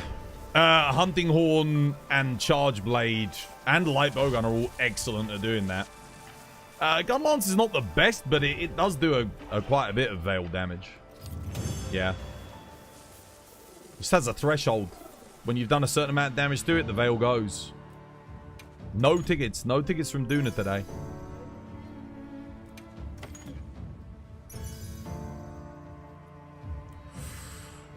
That's probably my best handicraft talisman. Almost a god charm. Not that you would ever take handicraft over like Master's Touch or Razor Sharp, but yeah, it's not bad. You right back? Earthquake? What the hell? God damn. Yo, yeah, get to cover. Get safe. Get out of the building. Does much of the skills from the previous games translate to Wilds? Yes. Absolutely. 100%. If you played World, Rise, Frontier, Generations Ultimate, Tri, 2G, a lot of the skill set is applicable here. Especially when it comes to strategy, tactics, understanding monster behaviors, stuff like that. The fundamentals. If you played World and Rise, then absolutely the combos and stuff that you learned there are going to be applicable here. Yeah. It very much carries on. 100%.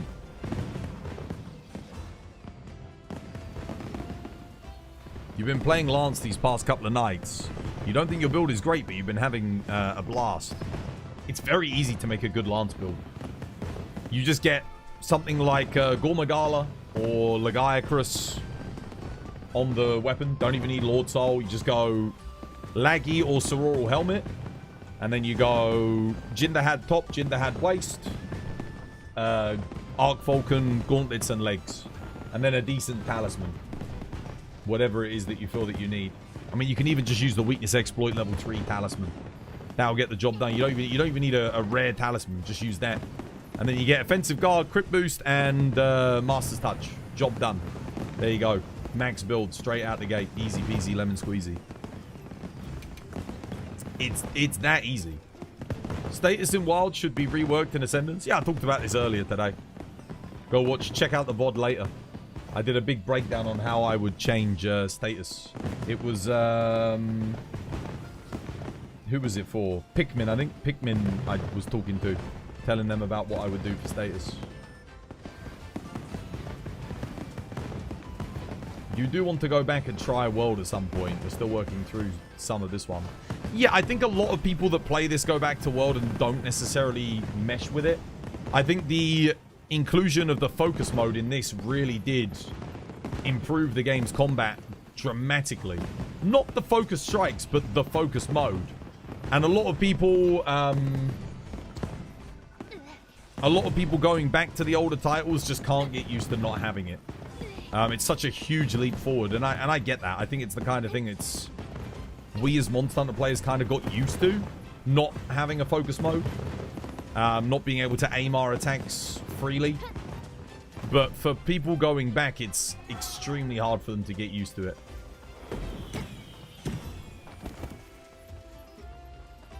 Ambush could replace Counter-Strike if it's buffed. No, because Ambush would only be applicable in the first portion of the fight after a focus a sneak attack anyway. So, yeah. So all this time when his veil was up, you were DPSing the arm, not the veil. Yeah, so you do want to do some damage to the veil to get it off. If you're just damaging the arms, I mean, that's fine, but yeah, it depends. Some weapons are better than others at kind of like dealing with the veil as well. Yeah. I think bow's quite good at getting rid of the veil. Because even if you aim at like the head, or you still get your damage, but some of the pierce is going to hit the veil just naturally, and you'll break it off, which is good. Kiri, yo, thank you for the follow. Cheers, me dear. Welcome. It's good to have you with us. I don't think Kate's going to be at the PC, guys. If she's getting out of the building because of an earthquake. God damn. I hope she's alright. Doing like triple monkey. We got a thingy. Proof of a hero, but it's locked. Proof duos. You're back? Was it a big earthquake or just a little one? Hopefully you're okay. Stay vigilant. Sometimes the little ones can be, you know, like little warning shots. Dude, I got to do Nat jail, man. I'm down to my last 10 god bugs. Where was the best place for god bugs? Was it Oil Well Basin for god bugs? I think it was, right? Small one, 5.6 magnitude. What was the time that it lasted for? Raidow's Nest. My brothers in Christ, if you guys are still actually going out onto the map to farm materials, what are you doing? Just do this, guys. You don't need to go out into the world to get materials anymore. Look, Godbug Essence. And I can just rest and farm it. We need, what do we need? I think it's inclemency here. Daytime. 15 seconds. Ooh. Quite long then. Bro's in the godbug poverty to the point where he's manually farming. No, bloody hell, bugger that. You do both. You can get 10 times per trip. Is this, let me just see, is this the right thing? 10 times per trip. How many did I get here? 2 there, and then what, like 3 maybe in the other one? Let me just have a look. 2 there. I could have gotten more though. I think you can get more than 2 per time. Inclemency, daytime. I wish you could get 3 stars on Godbugs. That'd be good, but I don't think anywhere in the game gives you 3 stars. You're not satisfied about my gem slots, and you may need some help. I don't know what you mean. You're not satisfied by your gem? How do you mean not satisfied? Elaborate, my brother.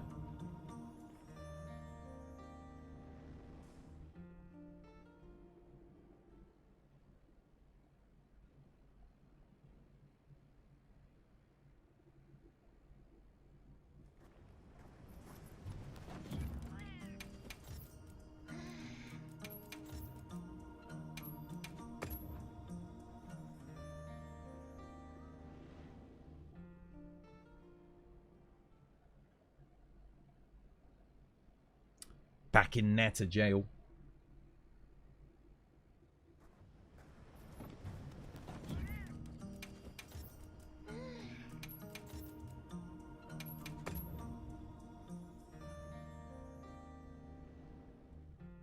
You'd rather deal with earthquakes than tornadoes. Here in the UK, we deal with rowdy foxes at night. That's our natural disaster. Maybe some fox shit on the doorstep in the morning. That's about it. Sometimes we get some slightly fast winds that might knock some tiles off of our roofs. They would do more damage if we had wooden houses, naturally. We do occasionally, very rarely, maybe once every few years, you might get like 100-mile-an-hour plus winds. That's probably about it, though. God damn it. Whoops.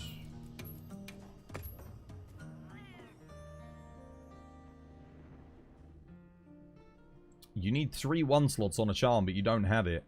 Ideally, when you're farming for talismans, not all of them, but a lot of them, you want a rarity 8 with, yeah, you need your 3 slots. But even if you get 2 on a rarity 8, that's fine. Like, it's usually more than good enough.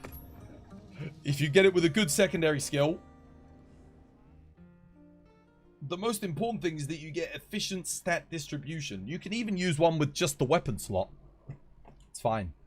Because most of the level 1 slots, assuming you're... I mean, it really does depend on what you're using them for, but... Obviously, if you need them for antivirus or quick sheath or shockproof, then it's pretty important, but you should always have a level 1 slot for most of those things. Oops, no, I want inclemency, not plenty. You've got silly riots and hooligans over here instead. What, in the UK? When did we last have, like, big riots?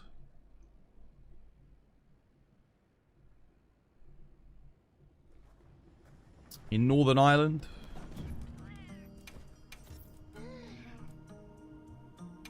What was that about? Oh, yeah, I remember that. Yeah. That was when that bloke got, like, they tried to behead him, didn't they? On the street. And everyone, like, rioted. Because the police didn't do diddly shit about it, basically. Seemingly. That's just, like, I mean, at the moment, that's just a powder keg waiting to happen.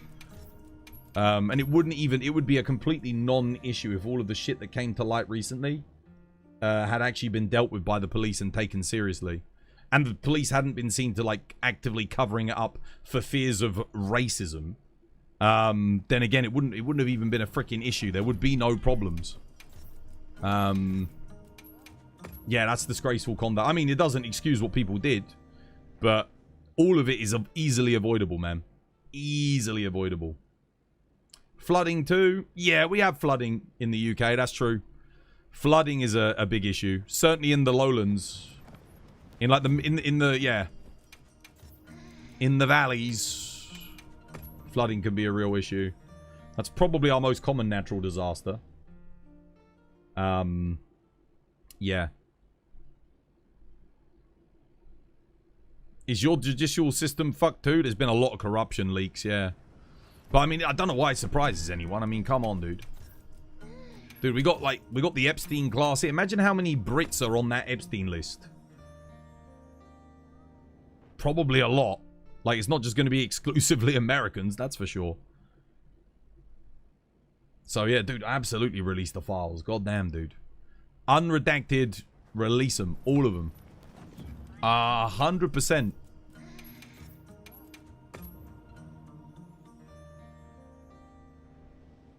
The problem is that the public and the judicial system can't act without the available evidence. Like, what are you supposed to do? If it's all covered up, you can't do shit. Like, you can speculate and, like... And talk about it, but no action can really be taken. And they know that. They know that. You gotta have concrete evidence. They've done their best to, like, erase all of it. It ain't happening. Nah, dude, they'll wait until all of these fucking old farts are dead. And then they'll deal with it. There might be like a few of them left.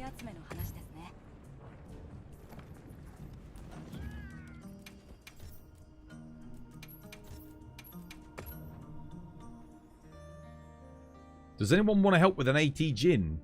So you can craft the Agitator 3 charm. I might do in a bit. But I mean, if you can get a team together, I'd recommend going. I've got to get, like I said, I need to get some god bugs. Because I'm empty, man.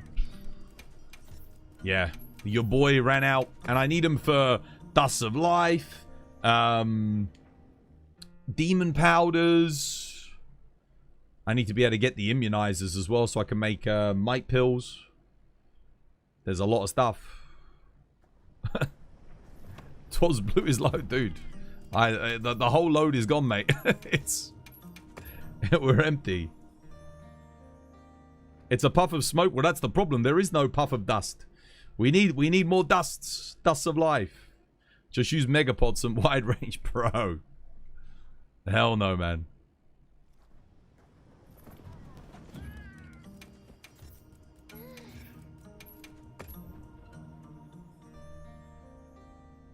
Craft. Oh, yeah. Ancient potions, too. Yeah, we need them for ancient potions with the immunizer.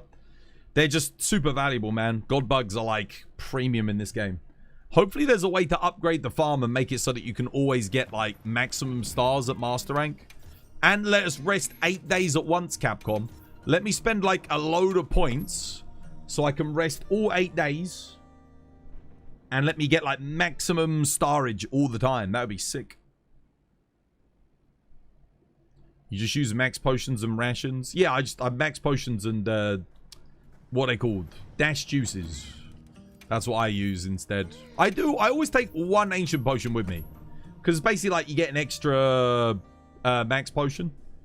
But at the moment, I would have to do this so much if I really wanted to stack up on ancients. I would probably have to sit here for like maybe 10 hours just refreshing like this. To get like a monster stack. I don't think anyone wants to do that. I mean, maybe some of you guys already have done it. And you just, like, put something on TV and you just autopilot this. Get it done. Maybe some of you just cheated them all in. But because I'm doing it legit, this is it. I gotta do it. I gotta do it, you know.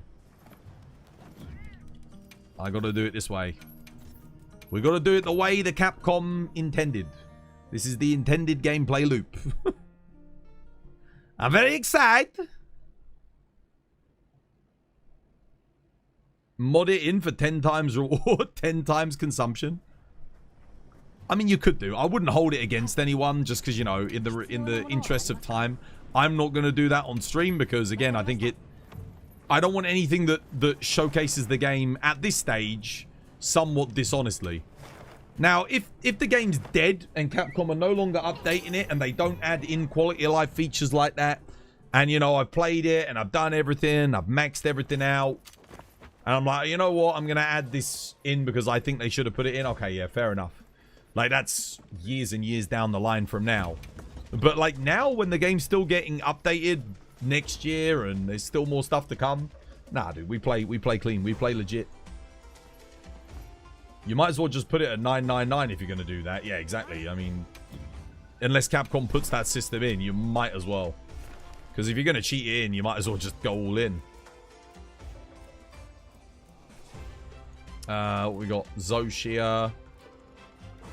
Low rank. Okay, someone's getting their layered weapons. I mean, I could just jump in on the Zoshia, I guess.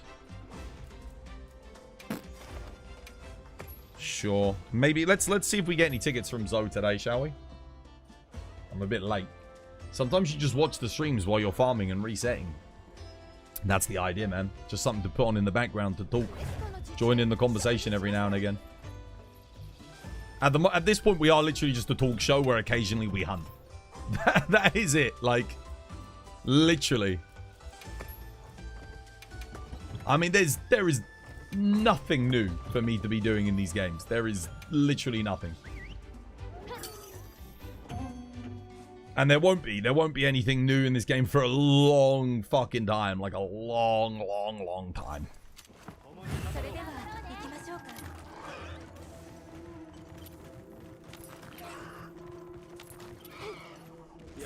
では行きましょうか。 Oh shit. We lost one. Buffing. Bitch face.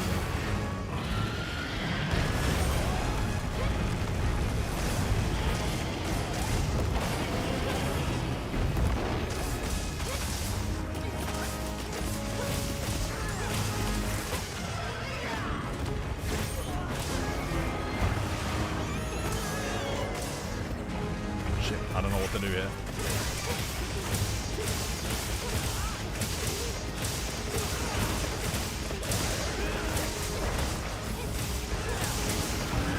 Okay, I see where we are.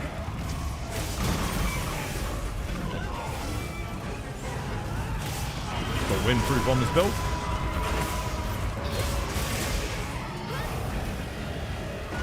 Shit, I need thunder. Come on, hit it. Fuck.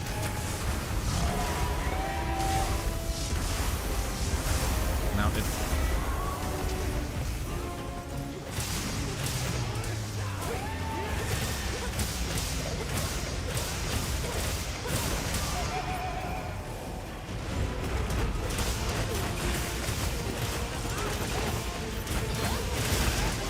Oh my god, that damage. Holy shit.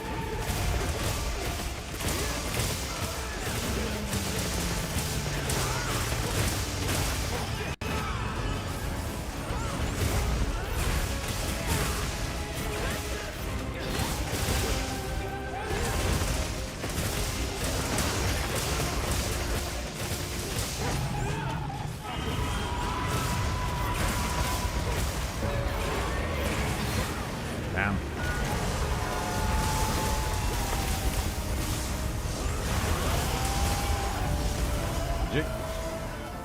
Those fishing streams, bro. That was when we had what, like, yeah, pre-TU2. I got 3 tickets. Oh my goodness, that is like super rare for me. Oh my god. Oh my goodness. Wait, oh, but artillery doesn't pair with anything. Oh my god, can you imagine? Can you imagine if artillery actually paired? There's no artillery combo decos. Oh. If that was attack, it's so close. There's no artillery combo. There's nothing. No, it's not. It's not. Because artillery doesn't combo. If it had attack instead of artillery, it would be insane. It's good, but like, oh. Artillery doesn't pair. We could put like level 1 artillery in there and then there's nothing. There's nothing comes with artillery on the end, man. Damn it. I mean, that's actually kind of not like terrible either. Yeah, I've got load shells 2 attack boost with convert element on it. Yeah, I've got that. I've got a better one than that, but that is... Oh, if only there was artillery combo. That would be insane. It's kind of cringe that we're stuck with Gogma weapons that only have the level 3 slots, which makes some of the single point skills in talismans irrelevant. I think that's more so Capcom's lack of like forethought when it comes to the design of the weapon build separate system, like armor and weapon skill separation, because they didn't create enough different decorations to fill in for scenarios like that. わかりました。いつでもどうぞ。 What are we doing? What's next?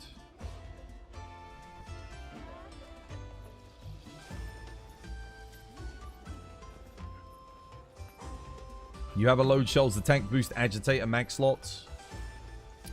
You've never used Charge Blade in your life, dude. That's an insane talisman. For raw Charge Blade, that is god tier. Actual god tier. This would be an easy god roll in World or Rise. Yeah, because you could get artillery with your skills. It paired. You could get like the combo deco, but doesn't exist in this game, sadly.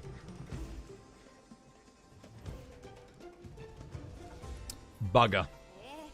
That's the thing. If we had attack 3 artillery as a talisman, oh my god, dude. That would be so good. Oh. What you guys want to do? What you fancy? いつでもどうぞ。 We've got new dailies in 30 minutes. Almost God Charm. Almost. Almost. Almost, dude. Close.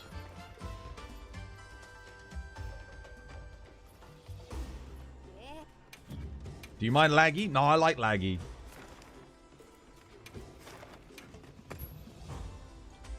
I don't mind more laggy. I like laggy. I like Steve. I'm happy to get more of them on the guild cards. I enjoy their fight more than Zoshia, personally.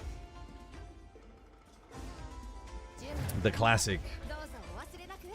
Classic Monster Hunter experience. Yeah, doing good, Warlord. Dude, how you doing? Hope you have yourself a lovely, jubbly one. Could just play some longsword, eh? See what the lag's like. Let him do his roars, guys, so I can get my 80 eye slashes. Don't like pre-trap him too early.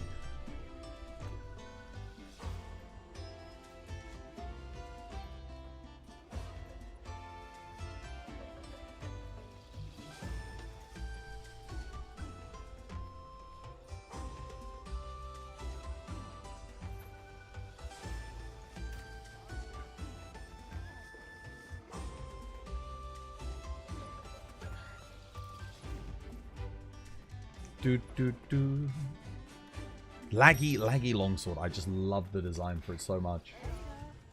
Looks so good. It goes well with like everything as well. It always looks nice. I actually kind of miss the true Thunder Cleaver though as a design. Like just such a simple... I wonder if we'll get it back at Master Rank.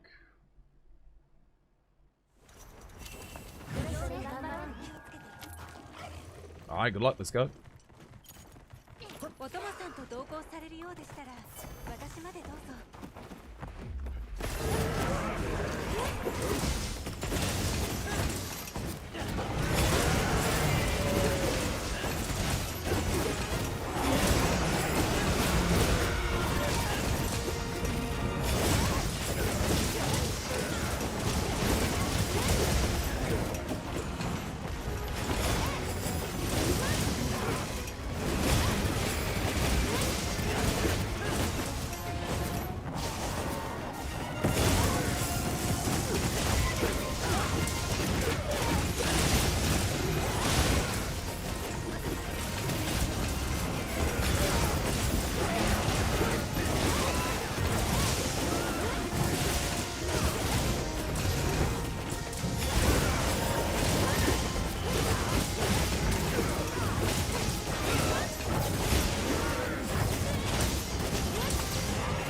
Oh, okay, shit.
I freaking love Laggy on longsword so much. That's such a shame he didn't get staggered there.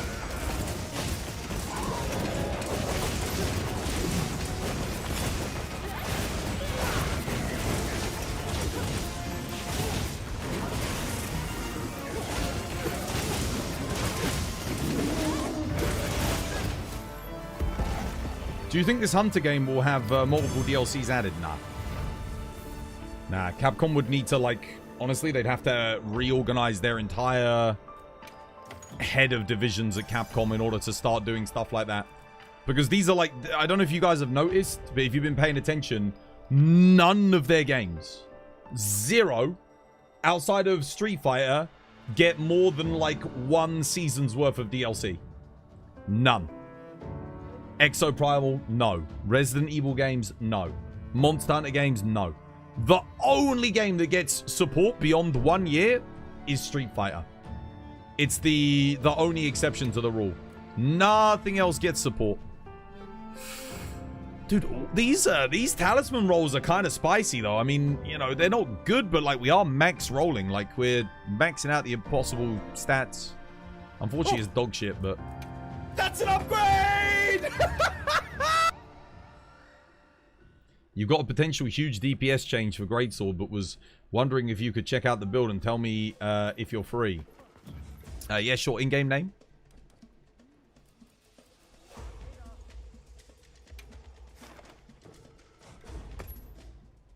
It's Harold. Okay. Let's have a look.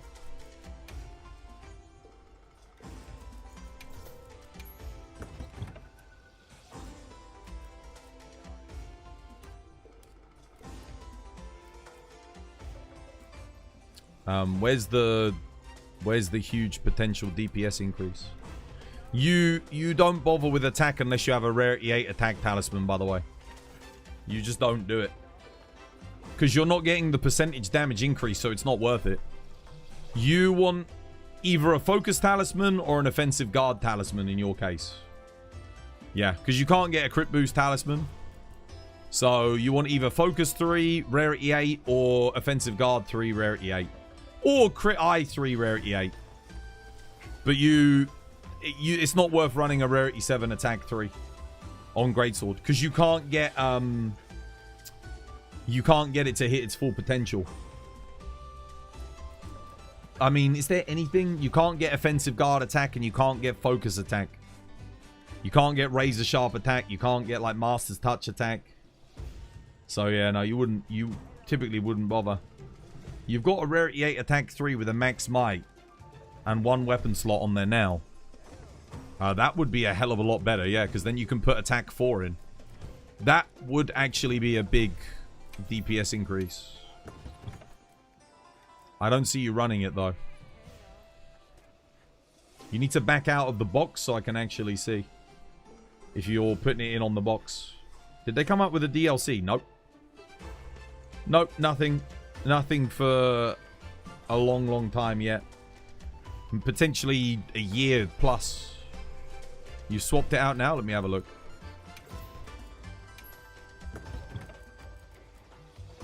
Oh yeah, dude, this is way better. Then you put attack boost in here. And then you can, on matchups where you need it, you switch this crit boost out for offensive guard. So, for general purpose, this will be fine. But yeah, put attack boost there. You get the percentage increase. That's pretty solid. The only thing I would say is you need to get Sharpness EX. So you need to... This is really good. But you want to, like, just keep re-rolling till you can get a bit more EX bonus on this. Yeah, that'll be good. Other than that, is there anything else that you need? Let me have a quick look.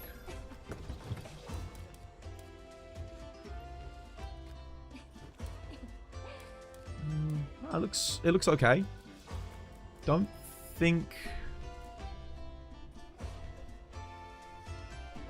Are the Bale Gauntlets the best option? Or is it better to have the Bale Legs and the Arc Vulcan? I think it works out about the same, doesn't it? Instead of this level of Flair here, put Burst in. Burst activates on Greatsword fairly easily, believe it or not. Especially thanks to the Soul of a Dark Knight. So you will be gaining the +8 Raw from one level of Burst. It will do more than going from Flair 2 to Flair 3. Burst will give you more. But the rest of the build looks great. Yeah, really good. Nice. Good.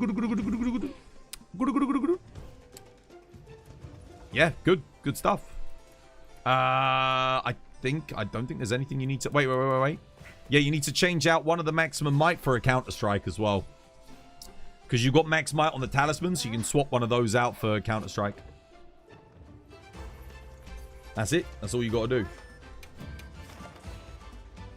Some of this community's live comments were filtered to protect the community experience. Oh, okay. Sorry for the wait on the laggy, by the way. Whoops. Tools, can you check out my build too, please? Yes. Let me get a hunt in and remind me after this hunt. Just so I'm not stuck here, because then someone else will ask me, can you check the build? And then there'll be someone else who will ask me to check the build, and then check the build and check the build. Before I know it, I haven't even done a hunt for like half an hour. But yeah, remind me again. After this, I will have a look. 100%.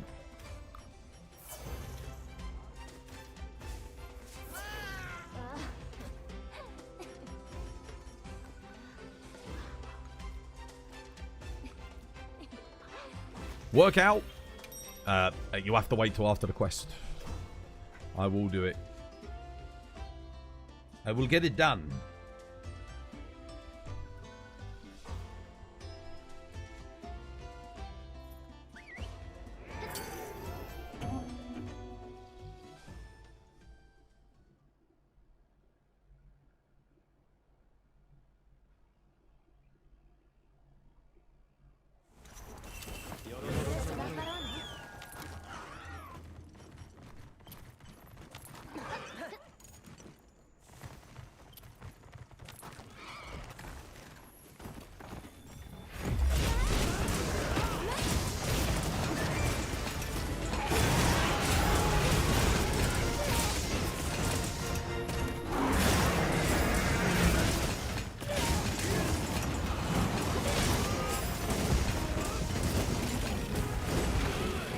Damn it.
There is something really weird with the hitboxes when laggy...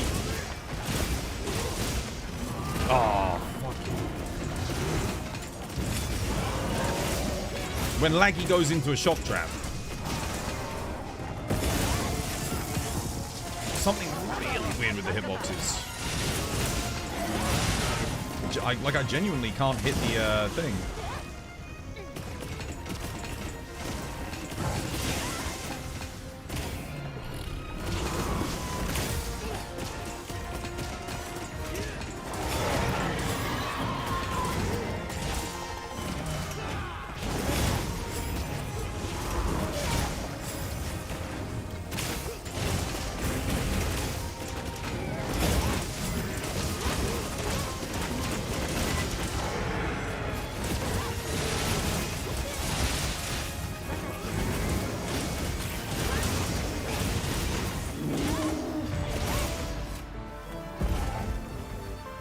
Anybody know the lobby code? It's on Twitch, guys.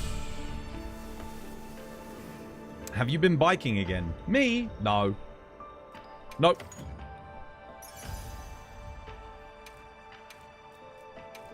Honestly, I haven't had the time to. I've been doing like just calisthenics, simple stuff, but I haven't actually been on my exercise bike in like 2 months, like a while. Not to mention, I haven't even been feeling well recently. Like, I swear to God. You need 1,000 laggies. Yeah, I need to do a workout. And I need to, what's that I need to do? Check someone's build. Cade's build. Is Cade called Cade in-game?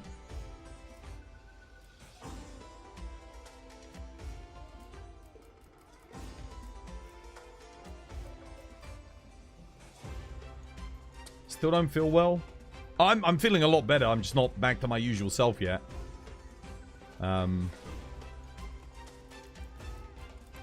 Okay. Check the board. Wait, I just realized. I have a god roll on my fire longsword. Why the hell am I not using it for these laggies? Oh, shit. I need to get that on. What the hell is this? Wait, am I looking at the right person? The fuck?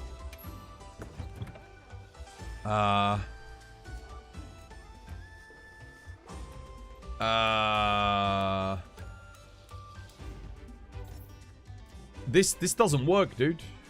Have you seen the sharpness on your weapon? Your raw is like unbelievably low. Like it's... Yeah. Why? Bludgeoner doesn't even work. Bludgeoner, you've got to drop down to green sharpness for it to activate. That's never going to activate on your build. Ever. Gravios protection. Definitely not something you want to run with Greatsword. And then... Like, poison attack only goes up to level 3. So I don't know why you've got 5 levels of poison attack in. Or, wait, oh no, is this poison duration? Oh, that's poison duration. Yeah. Why Bludgeoner? You've got no focus. You've got nothing to actually boost the damage. Your rolls on the Greatsword are... Wait, you're cheating. You can't get sharpness 4. So why did you spawn that on there? Why cheat? I don't understand.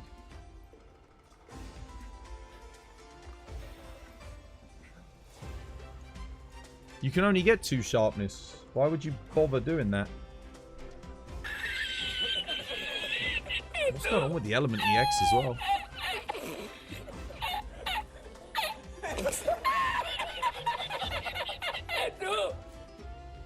Heroics resentment foray build? I don't know. But why would you cheat?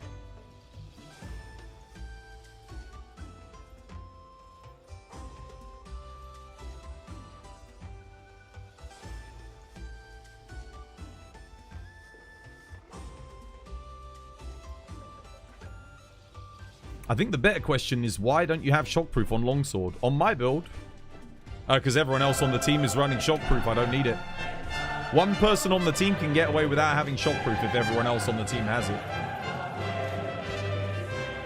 Yeah. And this build is old, actually. I got a Gore Lord Soul. So I can actually update the build. I don't have to run this anymore. Yeah, I don't know. Why you get me to rate a build that you've cheated? I don't get it. Doesn't... Bit weird. Justice, dude, thank you for the raid. How you doing, dude? Were you hunting? You were playing Generations Ultimate, dude. How were the hunts? Hope you had yourself a lovely, jubbly one. That's such a weird thing to do. Bro, that was cheap. That was cheap what we got. Totally free. That was extremely cheap. What the hell Do was you, that? are they like... I don't get it. How you doing, Reaper? Welcome back. How you doing, Justice? Always good to see you. Hunts went well. Dude, good stuff. Reaper, why... Dude, why are you following? You're already following the stream. That build was peak cheating. I don't get what they're... Yeah. Bro, I swear I didn't move anything up. I don't get why they're cheating that in. Why is Nasilla such a bitch? What do you mean? Troll? I don't know. Are they, or are they just like... Do they just not know that they were cheating? Like, did they think that you could get 4 sharpness and then... That's just such a weird thing. Why would you cheat that? I don't get it. Someone's cheating? Yeah, someone was cheating. Ferox Theory, oh, thank you for the sub. Cheers, me dear. Welcome. It's good to have you with us. Do you remember the other day when I was saying like about like blatant evidence of cheating? There it is. It's like, so I was talking about earlier. It was a troll build, Twas. You were trying to make the worst possible build. Oh, okay. Nah, that doesn't beat my worst possible build. Not even close. Not even close. The crit draw Lance build, that will easily be a worse build. What are the most common cheats you see here? Oh man. What have we banned people for most recently? Auto evade, man. That's got to be like... Because it's hard to detect, but then you go back and you look at the footage and you're like, oh, yeah. It basically makes it so that you evade in impossible circumstances. Like you can do counters and things like that when you yeah. Auto evade, auto counter mod. That's probably the most common thing. For sure. Yeah. I mean, DPS mods, it's hard to tell, but like, I don't ever see anyone doing like DPS that's impossible. Like we're not getting like impossibly fast times on quests or anything like that. So, yeah. 10,000 renown for Grim. Was it Grim that spun the wheel? Let me get you this and then I'll do my workout. But yeah, I've seen like 3 people recently use that. Like the auto evade thing, which is just like, why even play the game at that point? Doesn't make any sense. Why the hell can it not find you? Grim Leo. Is one of those L's a 1? What the hell? Dude, I can't find you. That's so weird.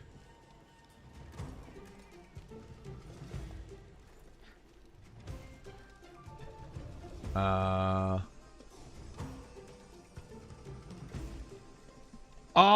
their eyes. Right. They're capital I's. I see. That explains it. There we go. All right. I've given you your... There you go. You've got it. Callum Rex. How you doing, Callum? Dude, welcome. Auto evade. I mean, some people can be really good at evading stuff. No.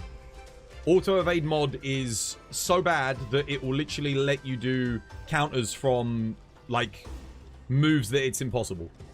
So you'll see impossible move chains. Like, you'll see someone overcommit on a Spirit Slash and then instant EI, for example, when they were in the middle of a Spirit Slash, like that kind of shit. So it's pretty easy to spot when people do it. That's one of the things that gives, like, cheaters away, like, just like that. That's just because they're not good enough at the game. They haven't learned how to actually do it properly. So you just using an auto evade mod that gets it for you perfectly no matter what scenario you're in every single time. Yeah. You don't know about longsword because I'm a gunner mostly. Yeah. Well, I play everything. So for me, it's just like when someone shows me auto evade, I'm like, they'll ask me something like, can you do that? So for example, the other day, there was a cheating allegation brought forward and someone was asking me, like, is it possible to do that with the sword and shield? And I'm like, yeah, you can do that with the sword and shield. 100%. Yeah. You don't get it, Twas. That's to give them the feeling of being a pro. But what feeling? A feeling of the game playing the game for you. Just doesn't make any sense. Pointless. Might as well just put an AI script in and let it play the game at that point. You know, might as well not even be a real player. Yeah. And then how do you, like, derive any satisfaction from that? Because the whole satisfying element of a lot of builds is learning how to block and counter and evade effectively anyway. So, yeah.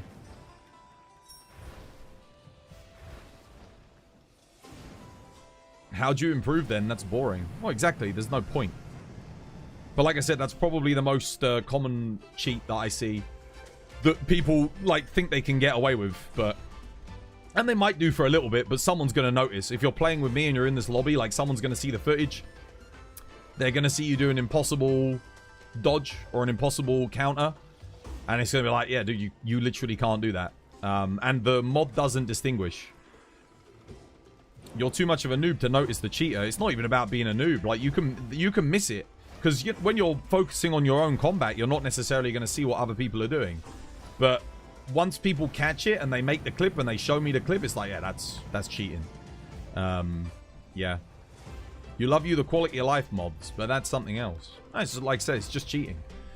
Auto evade mods usually go unnoticed because people, if you're checking people's, like, DPS for, like, impossible, like, who was it? Somebody did 100 and, what was it, 80 DPS on a regular hammer, like a strength hammer build, recently, and it was like, that's literally impossible. Like, you can't hammer, no, even if you play it perfectly god tier with heroics, you're not getting that DPS.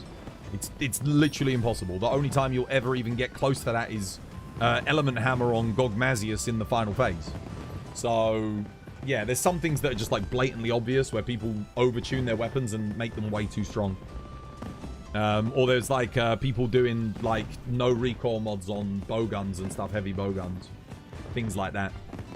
And those are easy. That's like, you catch it straight away because it's like, oh, this person's, like, I'm playing that same weapon with a max build. I'm playing near perfectly or perfectly. And I'm getting 30% or 20% less damage than this person. And their build is, like, the same as mine. Yeah, that's where it's, like, kind of fishy. It's like, you'll notice that. But then you've got people that are really sneaky with it, and they'll do stuff like only boost the motion value of, like, one attack by just, like, a little bit. So they'll end up doing, like, maybe 2% or 3% more damage, and it's just, you know, even if they're not playing as clean as you, they'll match your DPS, and you'll just assume it'll be like, oh, yeah. But there's people that will do that. It's like, dude, why are you even doing that? Like, who gives a shit about, like, 1, 2, 3%? Just don't do it. There's no point cheating. Yeah. One time, Twas, you thought I was cheating by trying to shock trap MR Raid Owl. No, I didn't think you were cheating. One time I thought, I thought you said it was you had a 999, like someone said they had a, if this was you, someone said, oh, they had a previous account, they previously played the game and they were bigging themselves up and then they went and shock trapped Raid Owl. If that was you. And I was like, dude, there's no way this person's played the game before. Like, no one's... But it wasn't just that. There was, like, a bunch of other stuff. And I think someone was, like, you know, flopping their dick out on the table and it turned out to be a micro penis, you know? It's like, no, don't do that. There's no point bigging yourself up to be this great player and then you're not gonna get away with that either. Like, be humble. Be humble, like, because... dude, You ain't gonna get away with that shit either. That's not even cheating. That's just BS. You can't bullshit. Let me do my workout.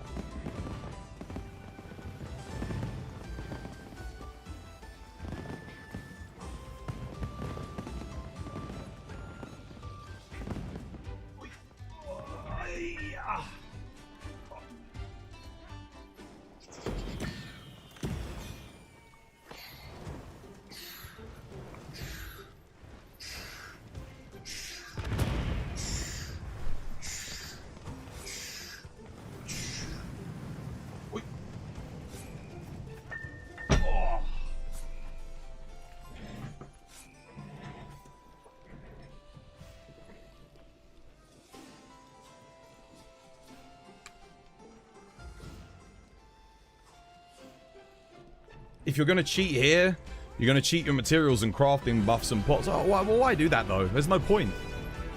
Just do it legit. I mean, we're not speedrunning. We're all playing casually, so... Yeah. If you want to do that on a separate account for speedrunning, you know, by all means. But there's literally no reason to do that here. Zero. If I got it all legit, then everyone else can. Got to put in a little bit of effort, but just to manage your farms, but there's no reason. There's no reason to cheat in. General, dude, thank you for the 63 months. Cheers, dude. No more ads for you. We play more longsword? I mean, we could do. I need to update this fire build, though. Yeah, definitely. Because we've got Gore Lord Soul on it now. I can make this build way better. A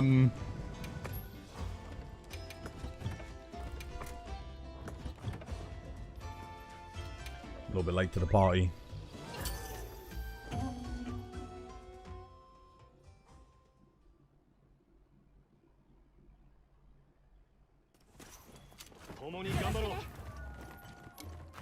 Why do I have fire for Steve?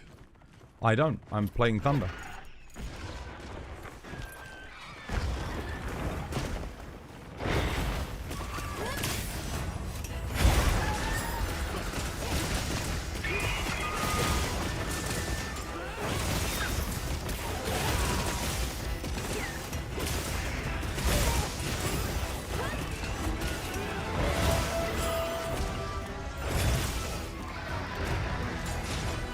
Oh my god! I barely hit that. Holy moly, that was close.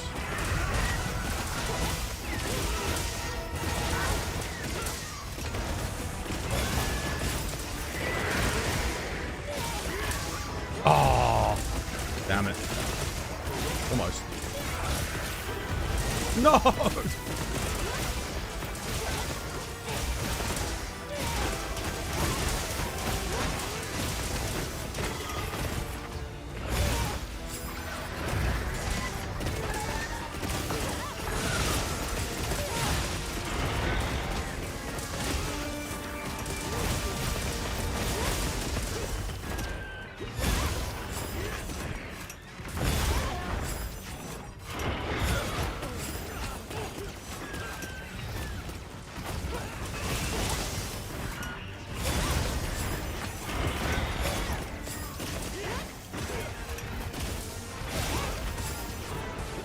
That didn't hit. Neither did that. GG.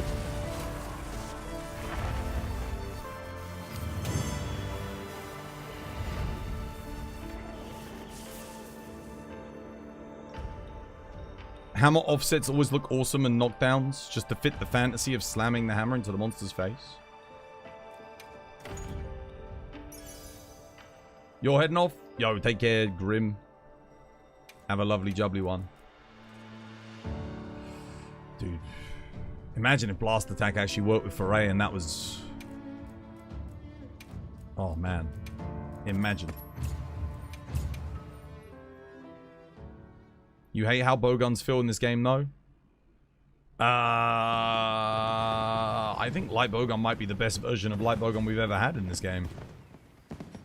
It feels really involved. It's fantastic. Heavy bowgun. Take it or leave it from me. Like, I think it was better in Sunbreak. But light bowgun for me in this game is fantastic. I feel like it's got a real identity. Heavy bowgun is just more of the same, really. It's fine. It's just I think Capcom probably could have done a bit more with it. I think its special ammo is super boring still. Oh wait, we've got new dailies. Shit, new dailies. How are the hunts? Yeah, hunts are good.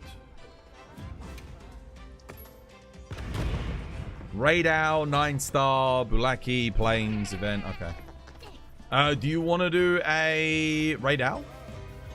10-star Raidao? I can post one.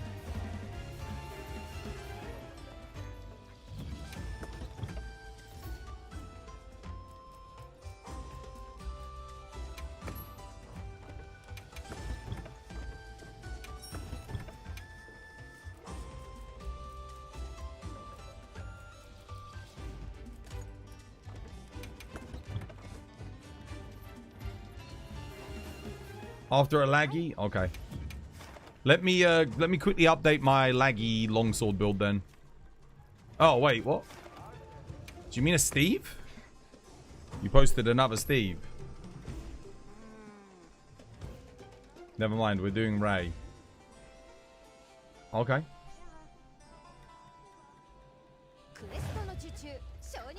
No, we're doing Steve, you mean?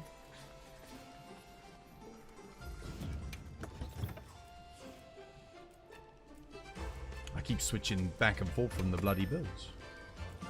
Alright. Let's go.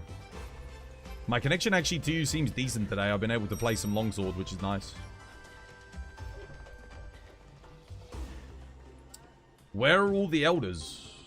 What do you mean?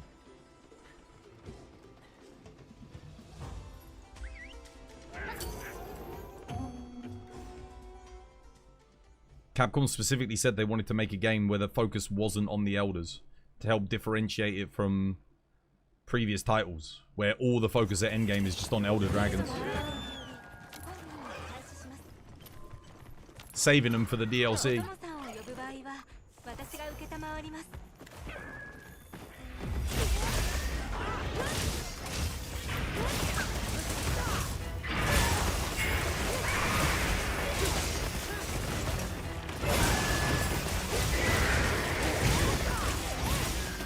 The hell? Shit.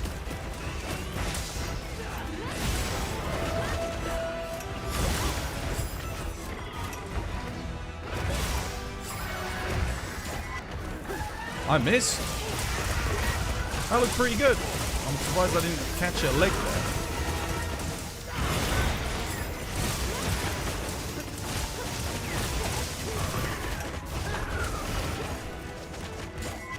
Oh, out of range.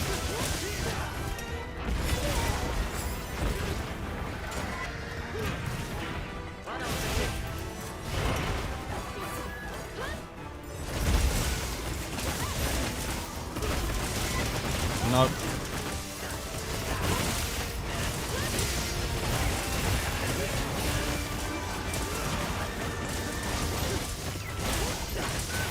Nice. Ooh, whoa.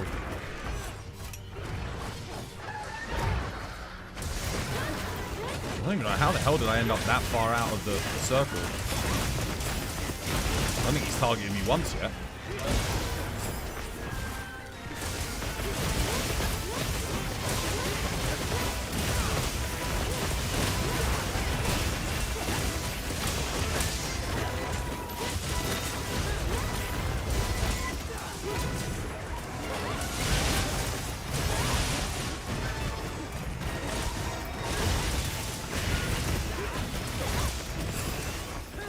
Nope, he's not, again, does not target me.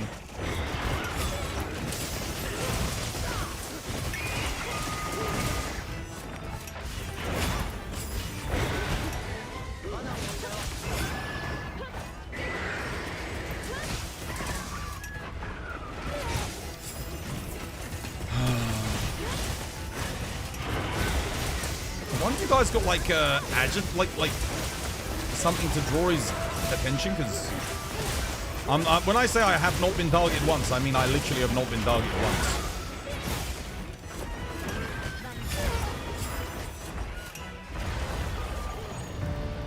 He ignored me for the whole quest. The whole quest. Did not fucking target me once, dude.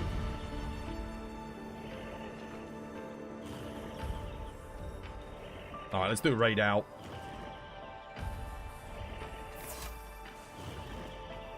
Not a single time.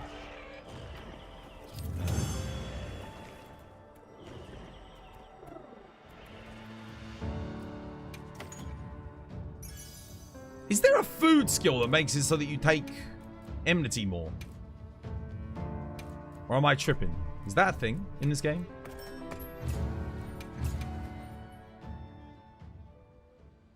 It didn't go for me once. I didn't get a single counter, like, opportunity.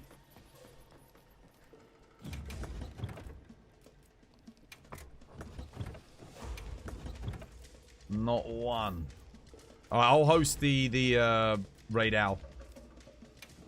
I'll put that up.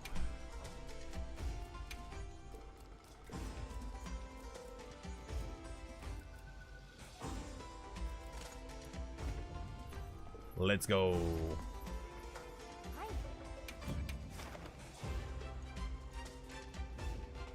You're off? Yo, take care. Have yourself a lovely jubbly one.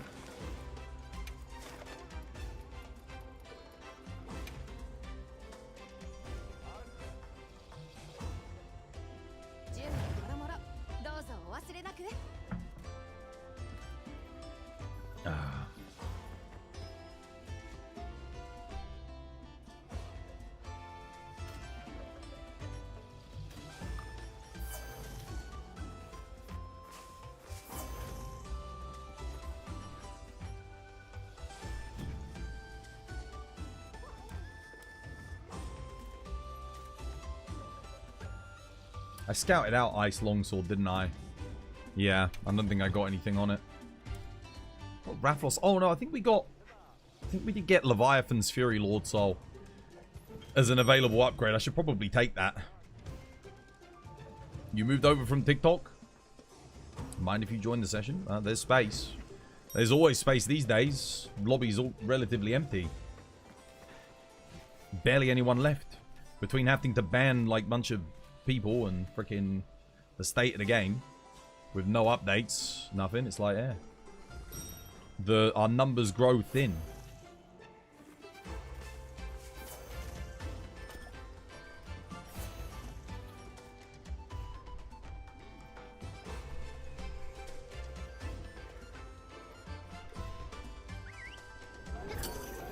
All right, let's go. I'll lure him. Get your tramp down, Kate, because you don't want to have to put a second one down afterwards, do you? Once you start popping off. Don't know what I'm going to cook for dinner tonight, but I'm hungry.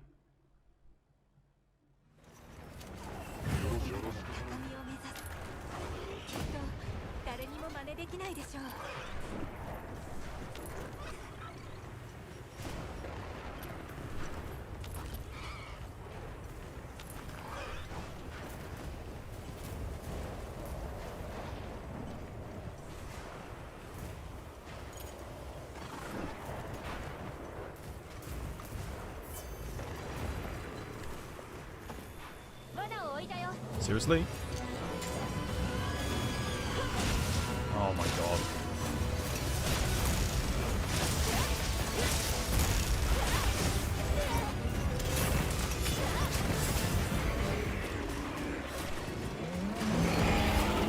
Amazing. What a great start for me.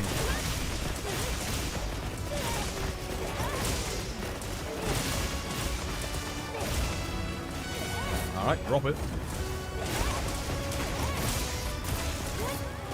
No? Okay, I'll drop it.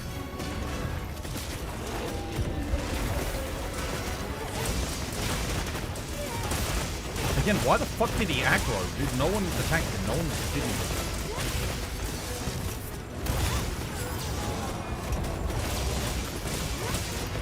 Just aggro so quick. It's like someone had attacked him when they had it.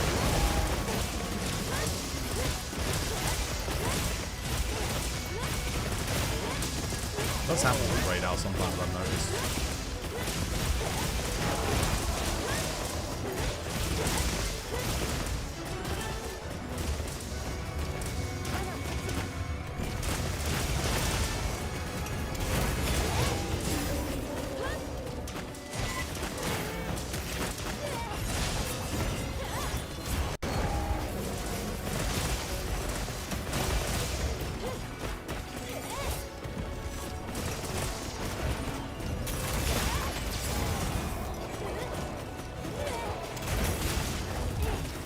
The fact that I hit that is a freaking Christmas miracle, I'll tell you.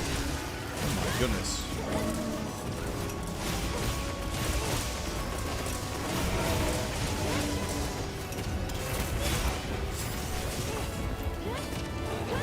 Yes, ultimate incoming.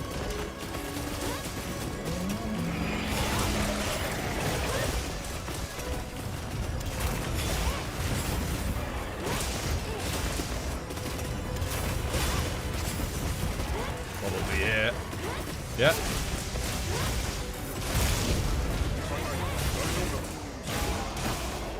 Oh shit, unlucky cake. Got down one shot, the bastard.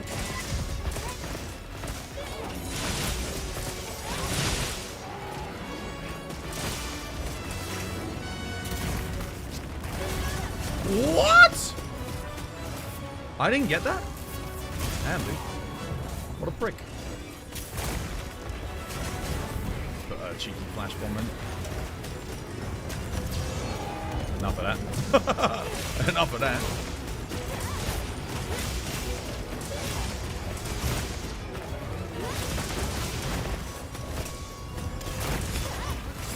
Oh, how did that not connect, bro? Oh, that sucks.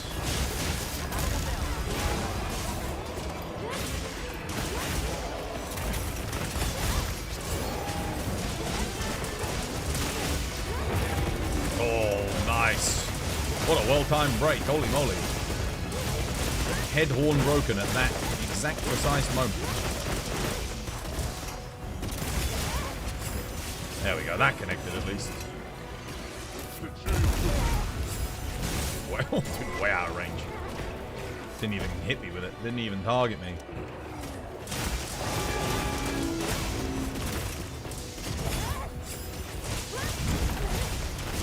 Oh, shitting hell. He actually got me with that.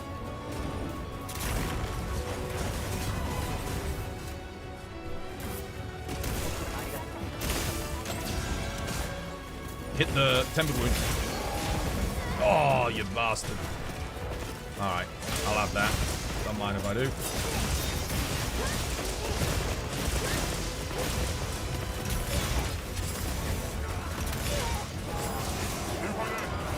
Oh no, push study.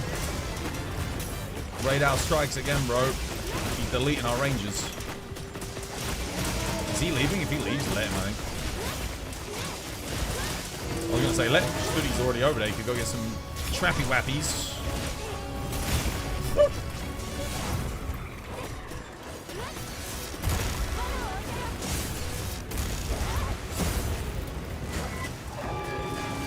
Ah, never mind, GG.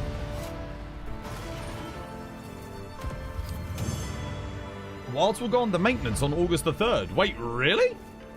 Tools, did you play Monster Hunter Frontier? Of course.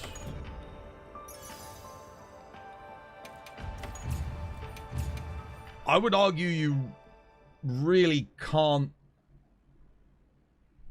You learn so much from Frontier. The only thing I will say about Frontier, my biggest criticism for that game, is that builds in that game get so OP that, like, assuming you learn the fight, it really is build dependent.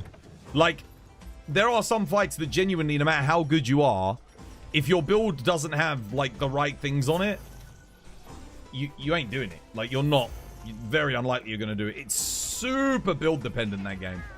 And getting the builds is such a time sink. So what you oftentimes find yourself doing is you have to do hours upon hundreds of hours of content that you don't necessarily want to do in order to get the thing that you absolutely need to, yeah. Tradition for Kate and Studi, but not for you. That's a very rare occurrence, isn't it? Goddamn, dude. How about broke tradition? Bro, you've given up playing with randoms. They keep dying. Yeah, I mean, it's, if they keep dying, I would say make sure you're bringing Dusts of Life and stuff to your hunts. And if the hunts are dragging out to the point where they keep dying so much, ask yourself, is there any way I can do more damage on my own build? Yeah. Imagine if they had Starving Devil Joe to Ascendance. I didn't know there was going to be maintenance for this game on August the 3rd, though. I wonder what they're doing. Maintenance on August 3rd? Performance? Like, I wonder what that's for. You think that's just the bundle? Oh, yeah. They're adding the new... You're right. There's the gold edition that they're adding, aren't they? They're yeah. They're probably adding the new codes and stuff in for unlocks and whatnot. So you've done Frontier Zenith. Yes. Not all of them. Because my account, what's it? The person that was running our private server lost all of our save datas and characters and didn't back any of them up and lost the server as well. So, yeah. And I cannot be fucked to put in the hundreds of hours back to get to that point again for Zenith. So, yeah, kind of sucks. But no, I have done Zeniths. Right. What are we doing? Do you want to do that again? You want to do another 10-star raid out? Or you want to do something else? All 25 of the currently available challenge quests, which were previously required online connection, can now be played offline. Oh, okay. That's cool. 10-star on Poplo is becoming permanent. Nice. That's really good. Please check the link that No Life sent. Okay.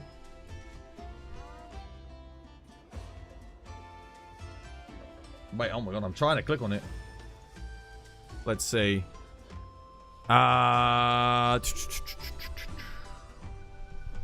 August the 4th. Monday. That's next Monday. 3.5 gigabytes. What?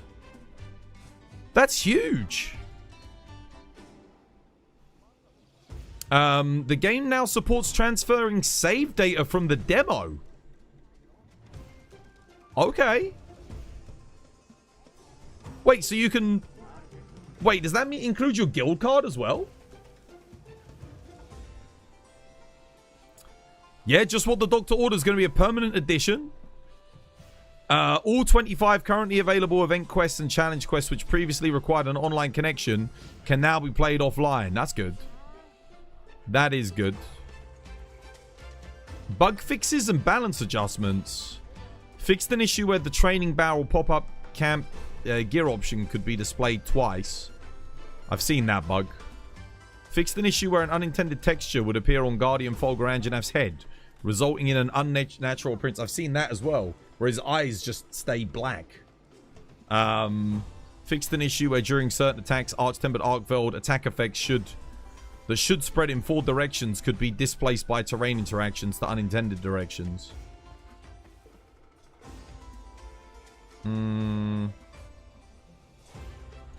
Something about synthetic shield synergy. Sword and shield fixed an issue where sword and shield's drawn. Traps could not be placed via the radial menu shortcut immediately after accessing focus mode. Measures are being taken to prevent stuttering when a frame rate cap is set. Okay, so less stutter for people. That's good. Alright. Sure. No rebalancing, though. So basically just adding quests permanently to the game. Why the hell is that 3.5 gig, though? That's huge. For this minor of a change. What the hell? Okay.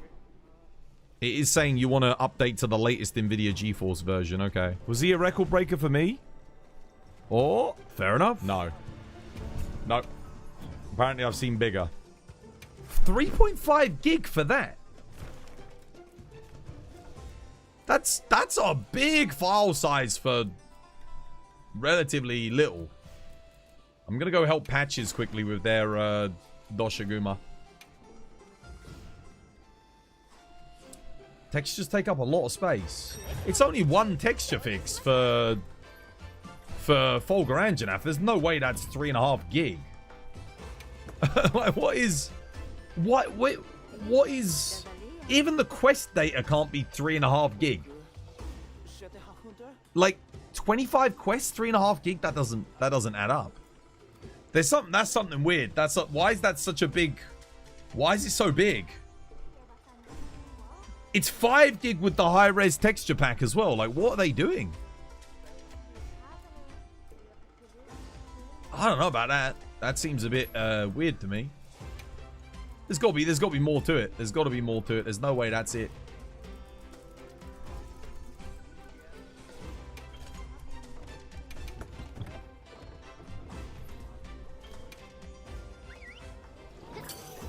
Yeah, that's what I'm saying. 5 GB for the high res. But they only says they're doing one texture fix, and that's for Folger Anjanath.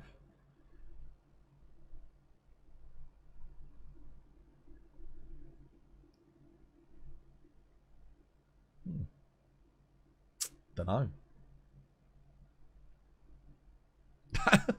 That's a big file to fix the texture on one monster.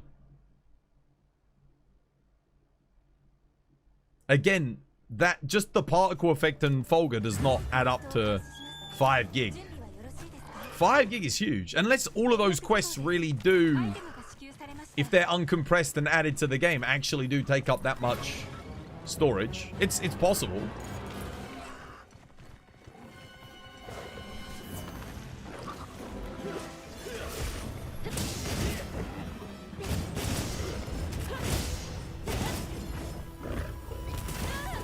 What? I hate it when it does that. Adrenaline rush activate. It's like, oh yeah, you got the iframe, but we're just not going to give you the counter. That's the most annoying shit.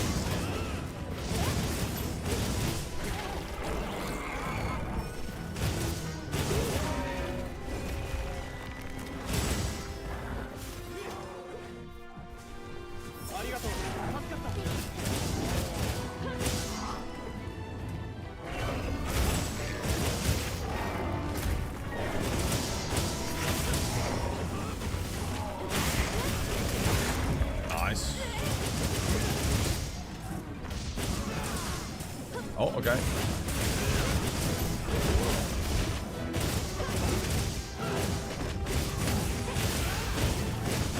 See what I mean about paralysis weapons? We had a knockdown there. We got the paralysis, interrupted the knockdown, and then instantly into a KO. So, 3 status all used on what could have been like 3 separate knockdowns. To be fair, this is just when you're going through the story though, so... Adrenaline rush is activated.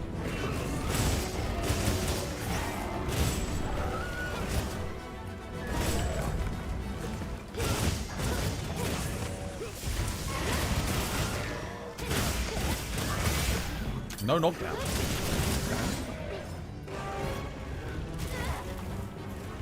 Hell.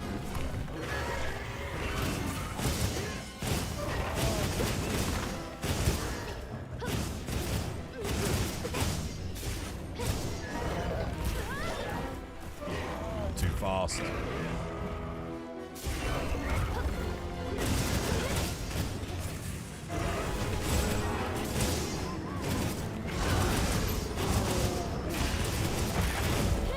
Oh, he's done. GG.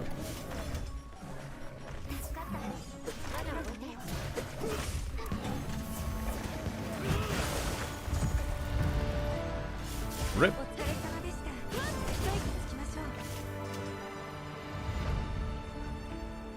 Can you show how counterattack with the weapon you're using? That weapon. You started playing not too long ago. How to? You just press the X button. So you go into demon mode by pressing R2 or R1. And then when you see the attack hit you, just before it hits you, you press X. But it can be a bit weird because sometimes it will say you got the iframe and you'll get like your buff active, but it doesn't take you into true demon mode. So it doesn't line up perfectly with the iframes of the weapon, but so you got to do it on the earlier end rather than the later end, because the later end of the iframe doesn't match up.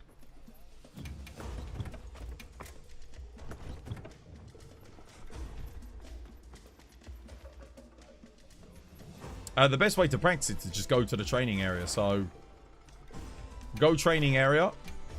This is how you practice. I'll show you. And then you'll get a feel for the timing. So come to the cat. Make sure you enable your skills and then go put this on smash mode. Go into true demon mode like that. X. X.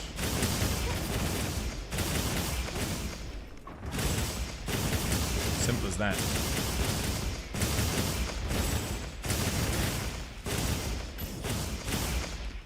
And once you're fully charged, every time you press X, that's it. You're good to go.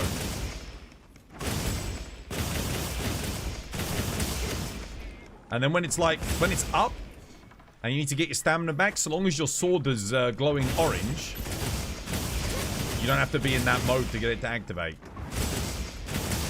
But this is how you practice, okay?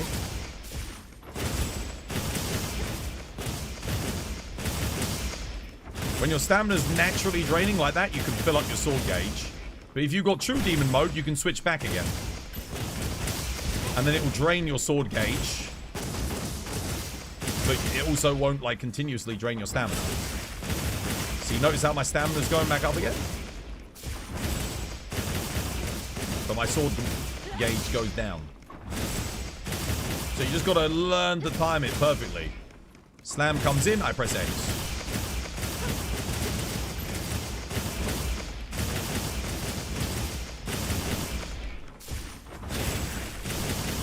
Okay.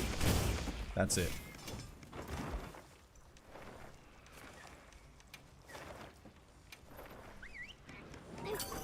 Do you need dash juice for dual blades? I would recommend it, yes. Monster-wise, you'd like to see some of the other MMO Monster Hunter monsters that we didn't get to experience from Tencent. Not gonna happen. Not gonna happen, because the rights between those monsters are shared between Tencent and Capcom. Because they were not made by Capcom, they were made by Tencent. And, yeah. Like, Capcom licensed the game out to them, but those are not created in-house by Capcom at all.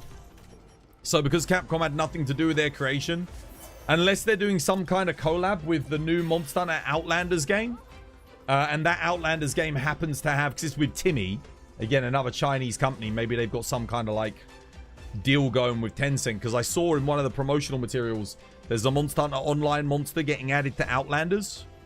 So unless they do some kind of cross-promotional thing, I don't think it's going to happen. So they might do that, but yeah, I'd say it's probably unlikely. I'm going to go help with this Gormagala.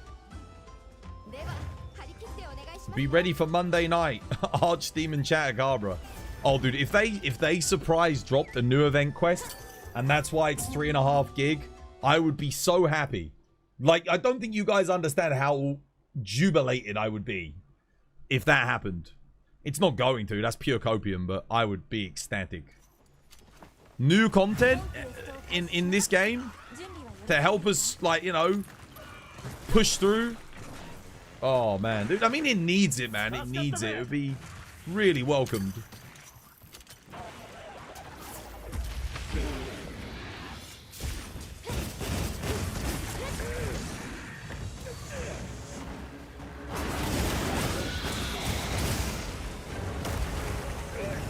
Let's go for the Palico there.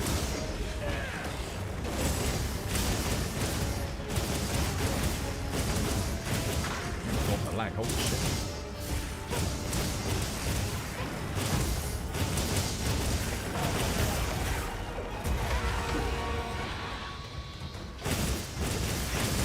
I absolutely hit that focus strike. What the hell?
Offset.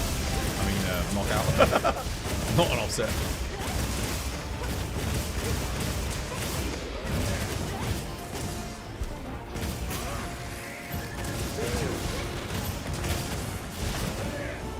Oh, he's done. Oh, this is Hunt or Gore Magala. Okay. Let me capture him. I just realized this isn't thingy. He's trying to get back to his freaking thing. Come on. Oh, bro, come on. Is he out of range?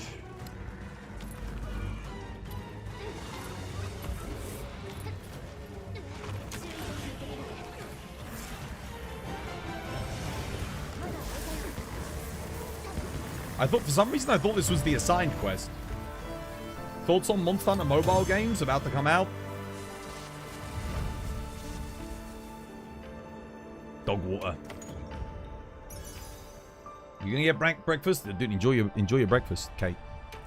Enjoy. Nah, dude. Monster Hunter and mobile. Absolutely not. Quick question. You just scouted Gore Lord Soul on Doshaguma's Lord Soul back to back. Which would be better for hammer? You make another hammer. Yeah? I mean, Gore Lord Soul's technically better, but you make another hammer, you get it on both. So you make a hammer of both elements, craft another one, get it, and then switch to the other one, and then get it on the other. So you've got both. I think there might be some matchups where Doshiguma Lord Soul is better. Yeah. Yeah, get them both. Really, you say? I don't know. It looks great. It looks like dog shit. It looks like they've asset flipped Monster Hunter World assets, made a couple of arenas, put in a bunch of fucking what's it, Genshin Impact mechanics where you open up like hunters and then put a bunch of like flashy special attacks and shit on them, and then yeah, no, dude, no, not for me, man. Not for me. You should stream it, dude. Right? No, I really shouldn't. It's literally Monster Hunter World. Dude, no. Comparing it to Monster Hunter World is an insult to World. It's not like... It's not World. At least it's something, dude. I'd rather have nothing. I would rather have nothing. Take those resources. I mean, it's not Capcom making it, so it doesn't matter, you know?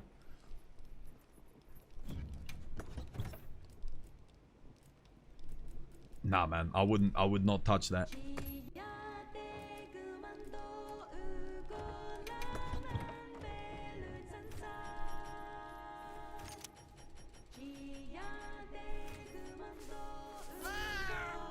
I don't support like sloppy gacha games. Fuck that.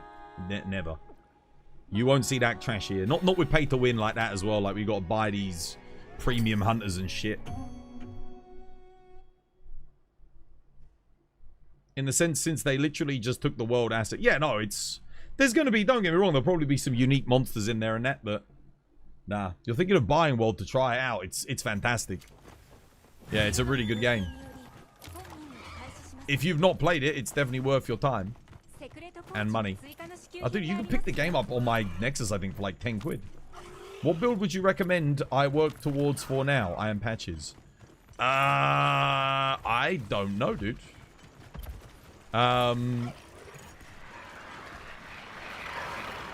At your stage in the game, nothing. Because you're what? You HR 14?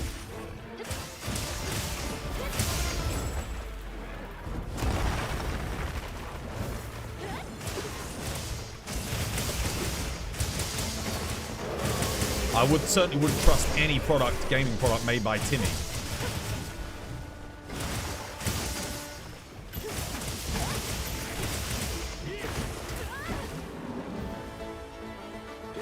If it was a Capcom made game, like actually made in-house by Capcom, I might be more inclined to trust it, but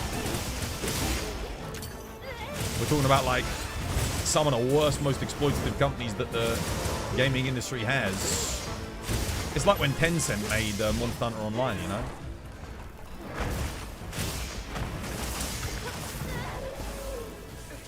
Oh, okay, yeah.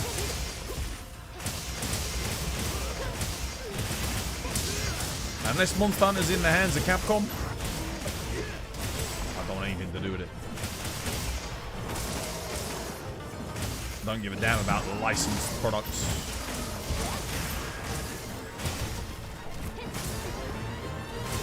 I mean, bloody EA could buy a license to Monster Hunter if they wanted to tomorrow and make it look good. That doesn't mean it's going to be good.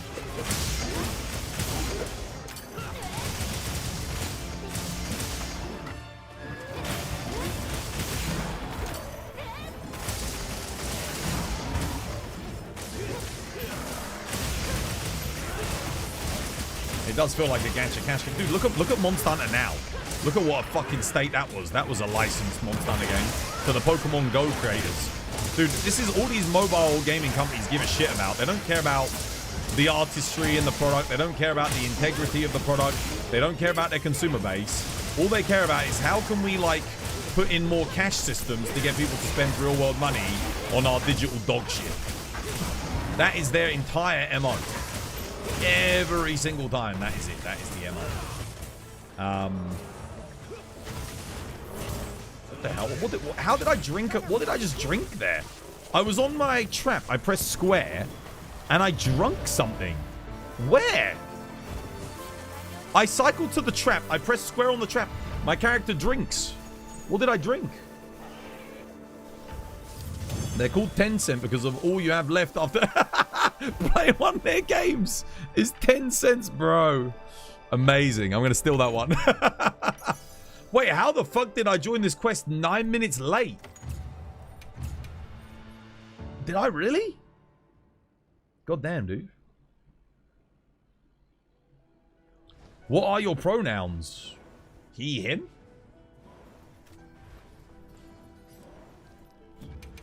They, them?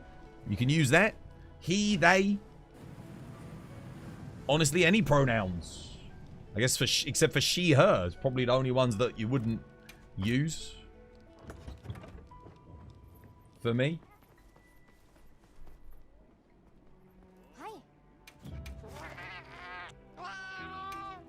But they're not my pronouns. They're language. It's part of the language, you know? Like, it's just, a pronoun is a pronoun. Doesn't necessarily belong to me specifically. More gore? Could do some more gore. Yeah, go on in. I'll go help out with this. Yeah, take care, Anima. Have yourself a lovely... British. British. You could use that, I guess, yeah. It and that. What, me? It and that? Fair enough. It and that.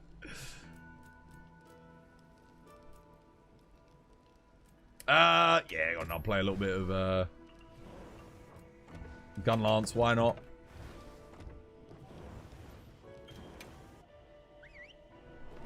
You're heading to work? Happy hunting, dude. Have a nice day at work. And that. Bro, I mean, I might get slightly offended if someone was like, oh, dude, what is he doing? Ugh. 連絡事項です。 Just a little bit. 支給されました。 Like I'm some fucking creature, bro. The hell is going on here?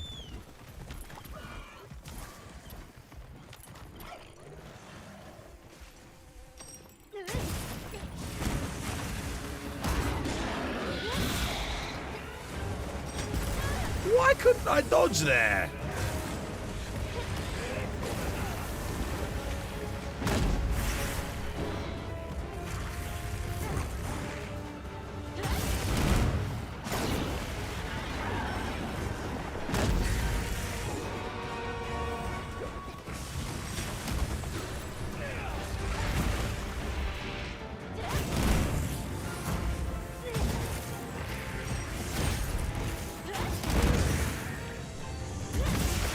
Oh, really? I'm in there. Okay.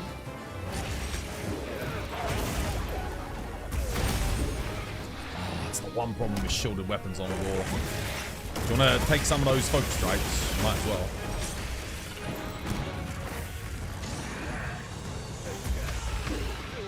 Yeah, I'll take it.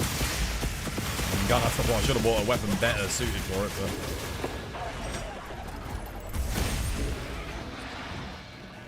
Yeah, I can't.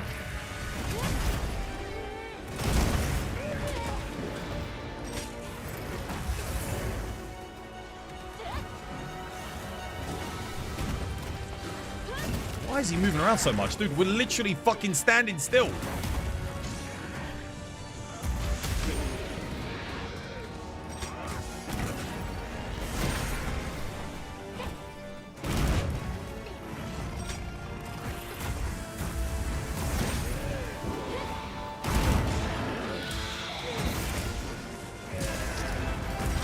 Okay, that works.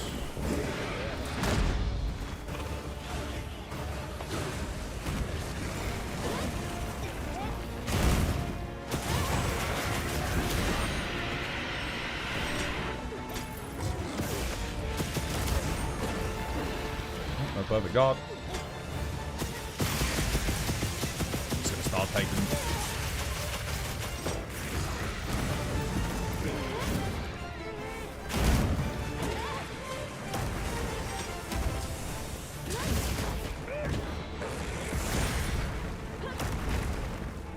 Okay, you didn't go for me twice.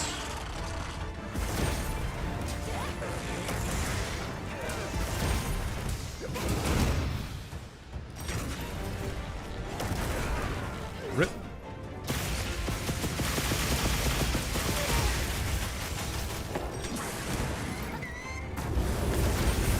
That's better.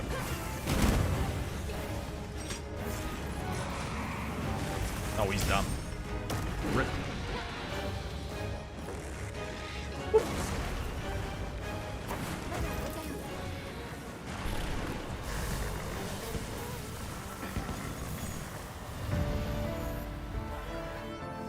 You like World's gun lance a little bit more?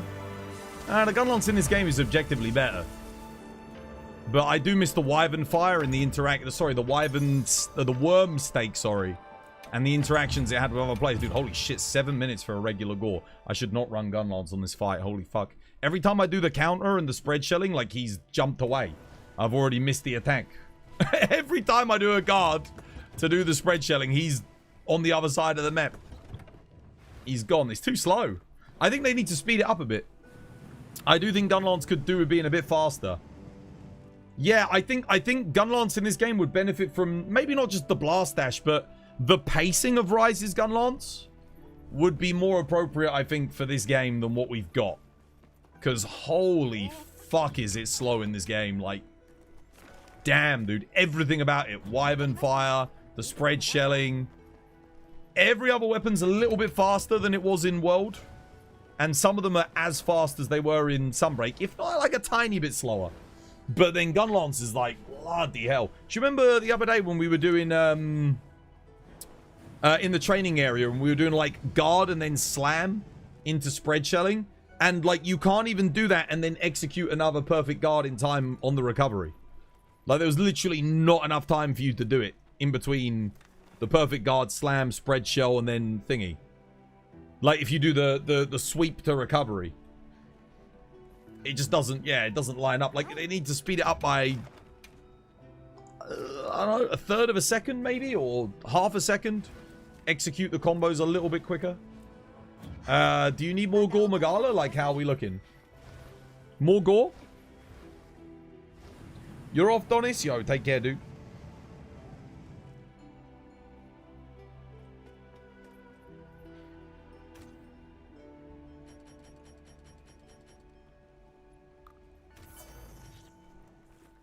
You do need it. Have you got any more, or do you need me to post?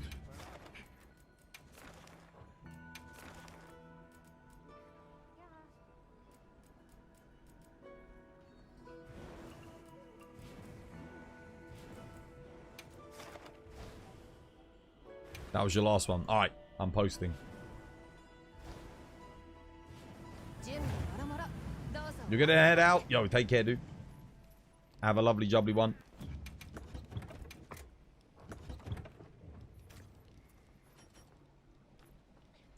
Mogor.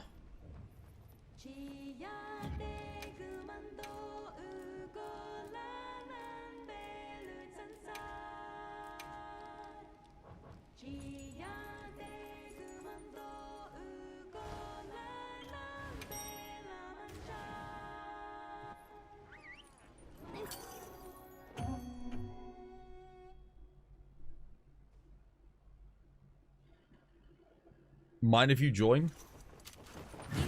I mean, yeah, so long as you're actually, yeah, don't troll us though. Frumpy actually needs their help.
That actually hit me.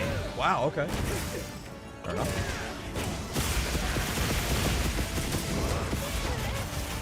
If you can try and take all the focus strike switch acts, that would be like amazing, but...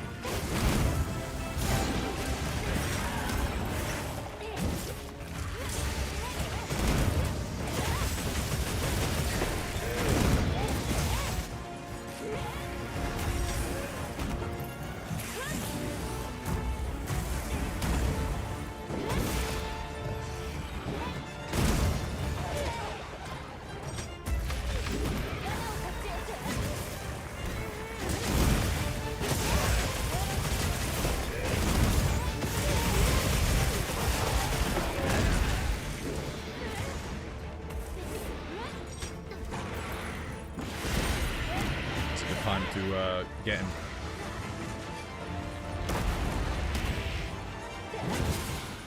Shock trap him. Nice, good KO, well played.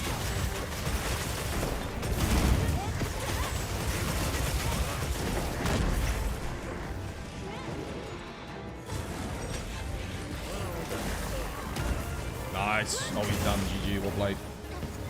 Good, good, good, good, good. You hope they bring back Paolamu? What, for master rank? It's a low rank monster though. Maybe Nightshade Paolamu as for sleep weapons and stuff. Maybe. And then if they bring back the armor set, they actually let us completely recolor it so we can still have that like classic Paolamu design. I could see Nightshade as a sleep flying wyvern. But again, like, remember, we're going to have limited slots on what monsters you can bring back. I think if you're going to bring back, like, a sleep monster, dude, do a thingy. Sleep with hypnosis. What's it freaking called? Oh, from Gen U. The owl. It's way better design than Paolamu. Better armor, too. What's it freaking called? Why can't I remember its name? Yeah, Malfestio, that's the one. Because, like, Malfestio hasn't been in the game in over a decade. So I think it deserves more of a... Like, if you're going to have a mid-game master rank sleep-based monster, make it Malfestio. I think that would be way more fun than Paolamu. Like, the fight's more unique. The one that inverts your controls. Yeah. You could even do... What's Malfestio's alternate version called? It's got, like, a subspecies.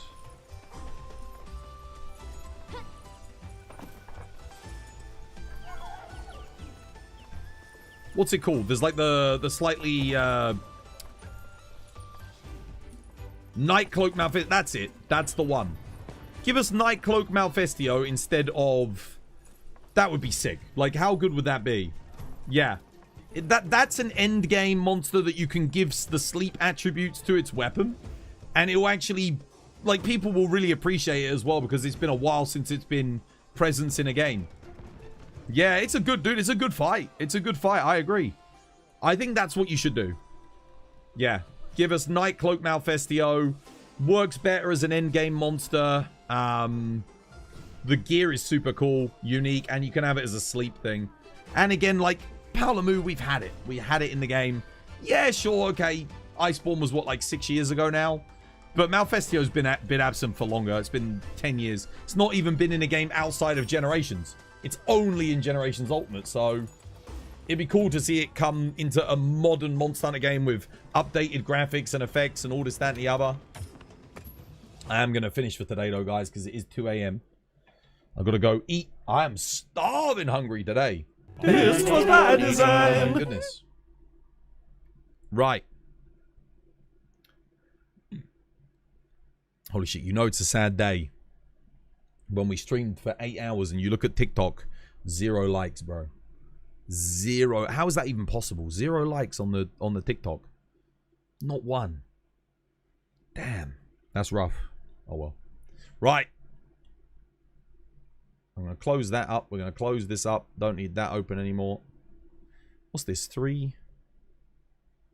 Oh, yeah. Okay.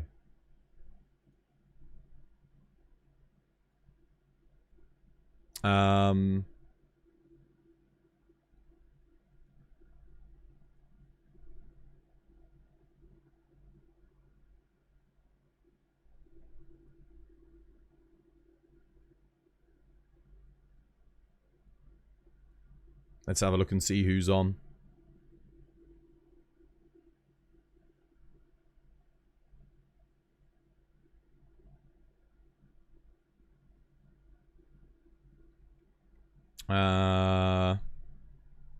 Parodi's on, playing Gen U. I've literally never seen anyone above 100 viewers on Gen U. What is this madness? This is a goddamn miracle. Dude, no one fucking ever watches anyone play Gen U. How has she managed to do it? How the fuck has she managed to do it? That is a Christmas miracle right there if ever I've seen one. We're going to raid into Parody, see how they're doing. They're playing some Gen U. Dude, I tell you, the only reason I didn't play Gen U was because everyone I ever see that streams that game gets like 30 to 20 viewers max. 128 viewers? Dude, I would fucking play it if I was going to get that many viewers and that many people participating. That would be sick. God damn. Right, we'll raid out. Time for a Twas by Design VTuber girl model. Yeah, no. I don't think even that would get people to watch me play Gen U, to be honest.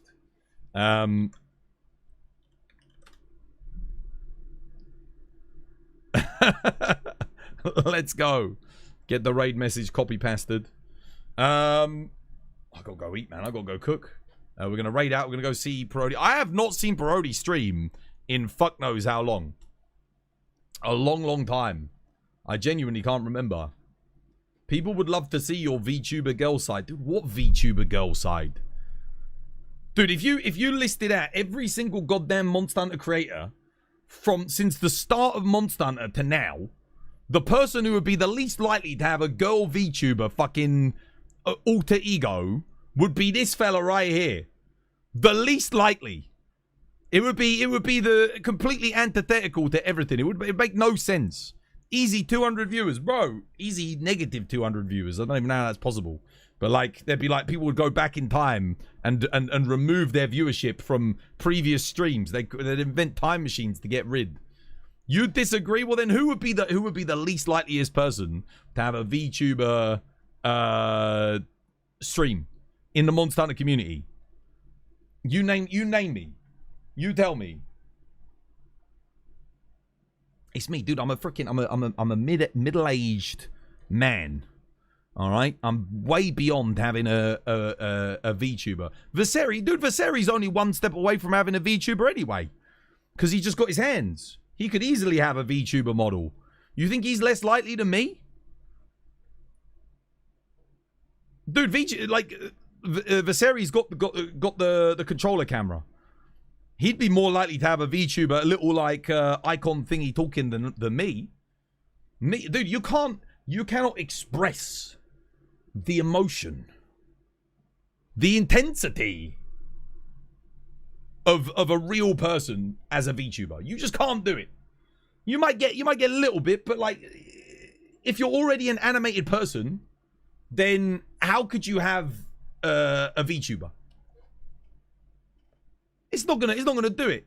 Imagine me expressing this emotion right now and it comes from the VTuber. This would be the VTuber with the boobers.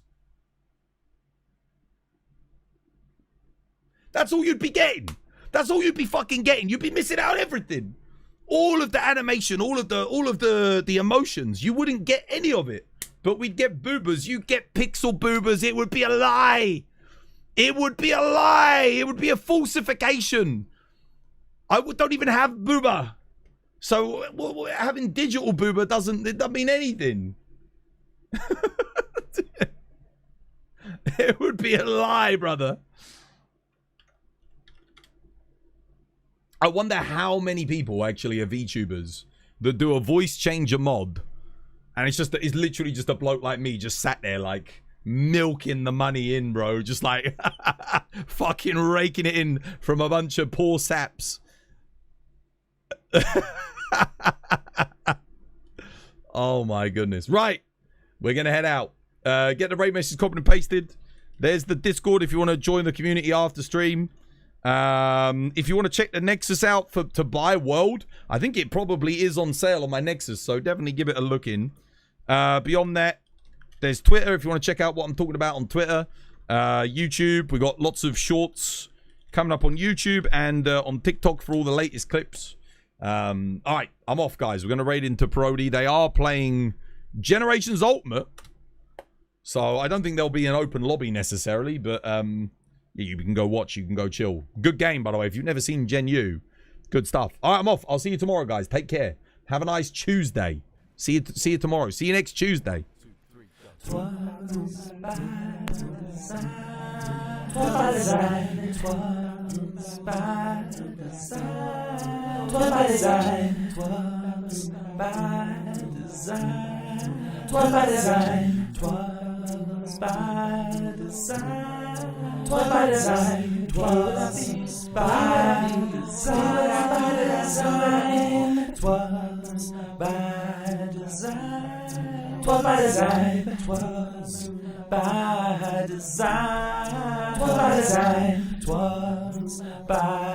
design.